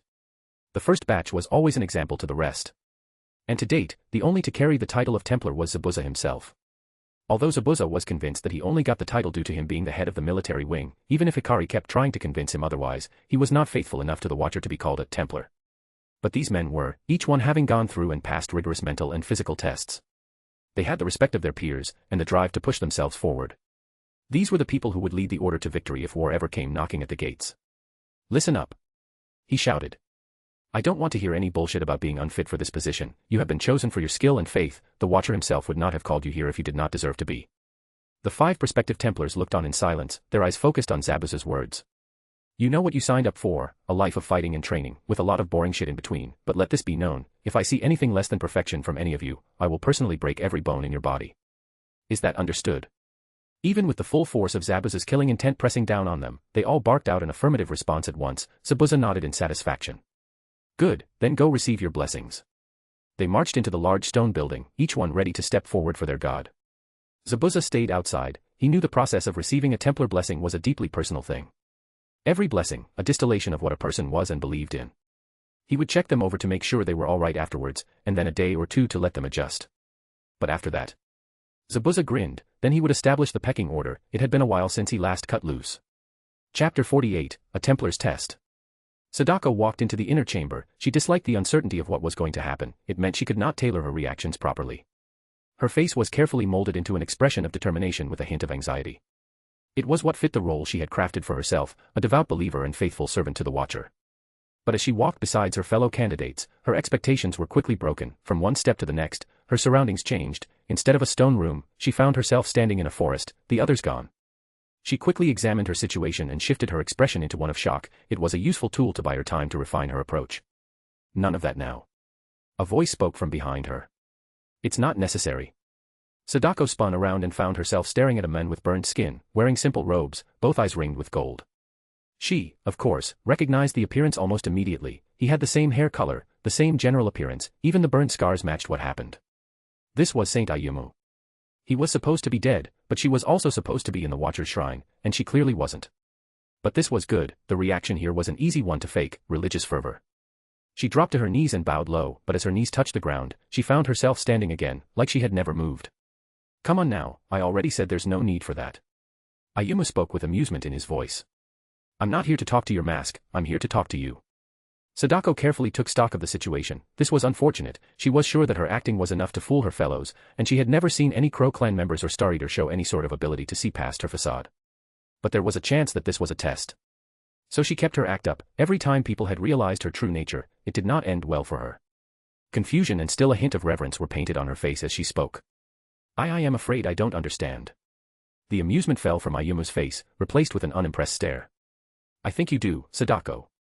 He spoke seriously. We have known from the moment you first joined us. For the first time in a long while, Sadako felt uncertainty creeping into her mind. Normally it was simple. Once she figured out what normal people reacted like, all she had to do was make sure her face and voice matched the role she had chosen. But this not make sense. If they knew about her true self and her personal goals, then why had they allowed her to get this far? She let her feigned emotions fall away, leaving her face blank. Then why am I here? She questioned flatly. If her mask was useless, then she did not see the point of pretending. Ayumu raised an eyebrow. You're here because you are about to become a Templar, that's all. Sadako's thoughts were spinning in circles. This reaction did not fit any of her previous experiences. Usually being revealed meant rejection. She had learned as a child that honesty did not work. And yet. But I'm not faithful, I only wish for power. She said bluntly. The sooner she knew their stance towards her, the faster she could plan around it. Ayumu let out a short snort. I think you are misunderstanding what being faithful means, Sadako. He started walking closer to her. Answer me this, do you believe the Watcher behind the stars exists? Yes. Of course she did. She had felt him when she had received her acolyte blessing. While his power and motives could not be known for certain, there certainly existed a being that called itself the Watcher. And do you follow his teachings? I mean in a sense that you do what the priests recommend and avoid what is warned against. Ayumu stopped right in front of her. Yes. Again, Sadako answered quickly. Most of the teachings were good advice, and even if she did not understand some of them, following them was still a good way to ward off suspicion and fit into her role better. Would you fight for the Order of the Watchers? Ayumu asked next. Yes. While she would not give her life in a doomed effort, fighting for the Order was a good way to grow stronger. After all, they supplied their members with training, knowledge, and powerful blessings. While fighting meant temporary danger and uncertainty, it provided far too many benefits to pass up on. It was also the best choice. By the time she was independent enough to leave her village and her mistakes there behind, she was too old to join any shinobi academy, and thus, it left her with few avenues to grow stronger and safer. And lastly, do you intend to betray the Order or the Watcher? Ayumu questioned seriously. No. Even if there was a better way to improve herself, Sadako had invested too much into this path to abandon it. As far as she knew, there has been no true betrayal in the Order yet. If she betrayed it, then she would become the target of retribution from everyone. It was a foolish move, even if she was offered something much more valuable. Replacing something sure with a possibility when she had already gained so much was nonsensical. Ayumu smiled at her. So, you believe in the Watcher, follow his teachings, would fight for the Order, and have no intentions to betray us? He questioned simply. Sadako paused briefly before nodding slowly. That was technically accurate. It did not mention her motives for doing so. Then let me tell you a secret, Sadako. Ayumu grinned, his eyes never leaving her own. That is better than most worshippers out there. Sadako felt the same uncertainty once again take hold of her thoughts. That could not be true. Every fellow initiate and acolyte had a spark that she lacked, something she could never understand, only imitate. She was broken, missing something she could only guess at. This was a truth she had known since she could think. A selfish existence such as hers could not be equal to their devotion and belief. She did not understand what those words meant, not fully. They described a feeling she could not feel. An imperfect imitation could never compare to the real thing. And that was what her faith was, an imitation of what she thought real faith was, based on those around her. Ayumu reached out a hand and put it on her head, gently ruffling her hair. She let him, unsure what he wanted from her. I know you can't understand fully. How do you explain sound to a person that cannot hear, or sight to one who cannot see? He said softly. But take my words to heart. I'm here to tell you to not be afraid. You have been seen, you have been judged, and you have been accepted, not your mask, but you. Sadako was incapable of feeling emotions like love or happiness. She only knew their outward signs through years of observation. But a long-present feeling of discomfort eased slightly. Years of paranoia that she would once again be outed and cast out had taken their toll on her. The reduction of this burden was pleasant. Now go on. He took his hand off her head and pointed upwards. You have a meeting with the big man upstairs. Sadako looked up at the sky. Ah. The sky above her was filled with stars, the surrounding trees disappeared, Ayumu faded away into nothingness. The ground fell out from under her feet, and she felt herself rising into the air. Among the stars, something moved, an incomprehensible being shifting behind the curtain of darkness. Eyes opened, each one burning with golden light, focused solely on Sadako. It stared at her, inside her, past her skin and flesh, to her very soul. Then it spoke. It was not sound, but a sensation. Every fiber of her body resonated with the voice of the being in the sky. The words were not comprehensible, but Sadako understood them all the same. You have been chosen. Carry my will. Wield my strength. Sadako thought she understood faith a little better now. Chapter 49, Time Skip End. 4 months later, 7 months into the time skip. Sarah was standing in front of her newly built palace. Rorin was almost rebuilt, or at least, all the rubble was gone. The initiates and acolytes were a watcher-sent blessing. Their ninjutsu had sped up the demolition and excavation of Rorin immensely. Now there were enough residential buildings for everyone in the caravan, the farms were producing foodstuff, and the reconstruction of the towers was about to start. She had mixed feelings about the towers. They were constructed by her mother on the advice of Hokage, made for the sole purpose of spreading his puppets and control. But Yatagarasu made the good point that just because the Ryumayaku and the towers had been used for evil, it didn't mean they always had to be used for such purposes. Once the towers were finished and the Ryumayaku was unsealed, no one will be able to use Rorin as a battlefield again. Even if using it made Sarah feel dirty, her people always came first, now and forever. Your Highness. A young initiate approached her. The people are assembled, they are ready for your words. Sarah nodded with a grateful smile towards him. She walked up the wooden platform assembled for this very occasion. The entire population of Rorin stood in front of her, looking at her expectantly. My people. Her voice rang through the air. After months of work, I can say with pride that our home has been reborn. She had more to say, but the people in front of her drowned out any other word she might have said with their cheers. She smiled. Amikiri was standing on Shien's shoulder, in her crow form, of course. They were in the middle of a meeting with the daimyo. The nicest thing Amikiri could say about him was that he did not make the land of demons worse. Which, from the memories of her creator, was actually quite an accomplishment. To leave the country in the hands of the people and be content with a lavish lifestyle was apparently uncommon among rulers. Of course, he had to break the streak of not caring about things by suddenly getting paranoid at the rise of the order in this land. Are you sure that this order is not a threat? He questioned nervously. What about those acolytes? They are clearly shinobi in disguise. Cheyenne let out a quiet sigh. Amikiri was more resistant to his insane prattling. This was the third time he had asked the same question with different wording. As I said before, Lord Tashio. Cheyenne started calmly. While there is no doubt the acolytes are powerful, they are clearly devoted to peace, so as long as we do not threaten them, they will not harm us. Are you sure? Tashio insisted again. They must be planning something. Cheyenne resisted the urge to strangle the daimyo. Yes, I'm sure. She responded as politely as she could manage. But, tell me, Lord Tashio, why exactly do you mistrust the order this much? They have not harmed a single person in the land of demons. Tashio hesitated for a second before answering. Well. Lord Katsu approached me recently with his concerns about their growth. Amikiri misliked this whole situation. Wave was much better run than this. Was all of this really started because another noble disliked that the common folk were flocking to a religion? Lord Tashio, Cheyenne interrupted Amikiri's thoughts. The last time you listened to Lord Katsu, it ended up with your marriage being nearly destroyed. The daimyo winced at that statement, and wisely didn't bring it up again. You might be looking at the wrong way. If the order becomes more prevalent, we could get the Land of Water's famous Tekadon easier. I heard that you have had some trouble. Amikiri let the conversation fade into the background again. She was only here due to the invitation Cheyenne received mentioning the order, but it seems Cheyenne had this well in hand. Why the child in the room was the most mature human here she did not know. If she was very optimistic, she could even say this was a good sign. If the Land of Demons branch of the order was big enough to make some nobles nervous, then they were clearly doing something right. 5 months later, 1 year into the time skip. Sasuke was walking along dark corridors of Otogekure. He had been summoned by Orochimaru himself. He ignored the faint stench of blood in the air. It was common in Otogekure, it did not matter. He arrived at his destination, knocking twice before being told to enter. Orochimaru looked up from the scrolls scattered across his desk. Snakes holding some of them up for him, his arms still blackened and useless. Sasuke, welcome. He spoke with a pleased smile. You have grown quite strong. What did you call me here for? He questioned bluntly. He disliked interacting with Orochimaru if he could avoid it. How impatient. The men tooted. I remember you went to Wave, yes. Yes. Sasuke responded curtly.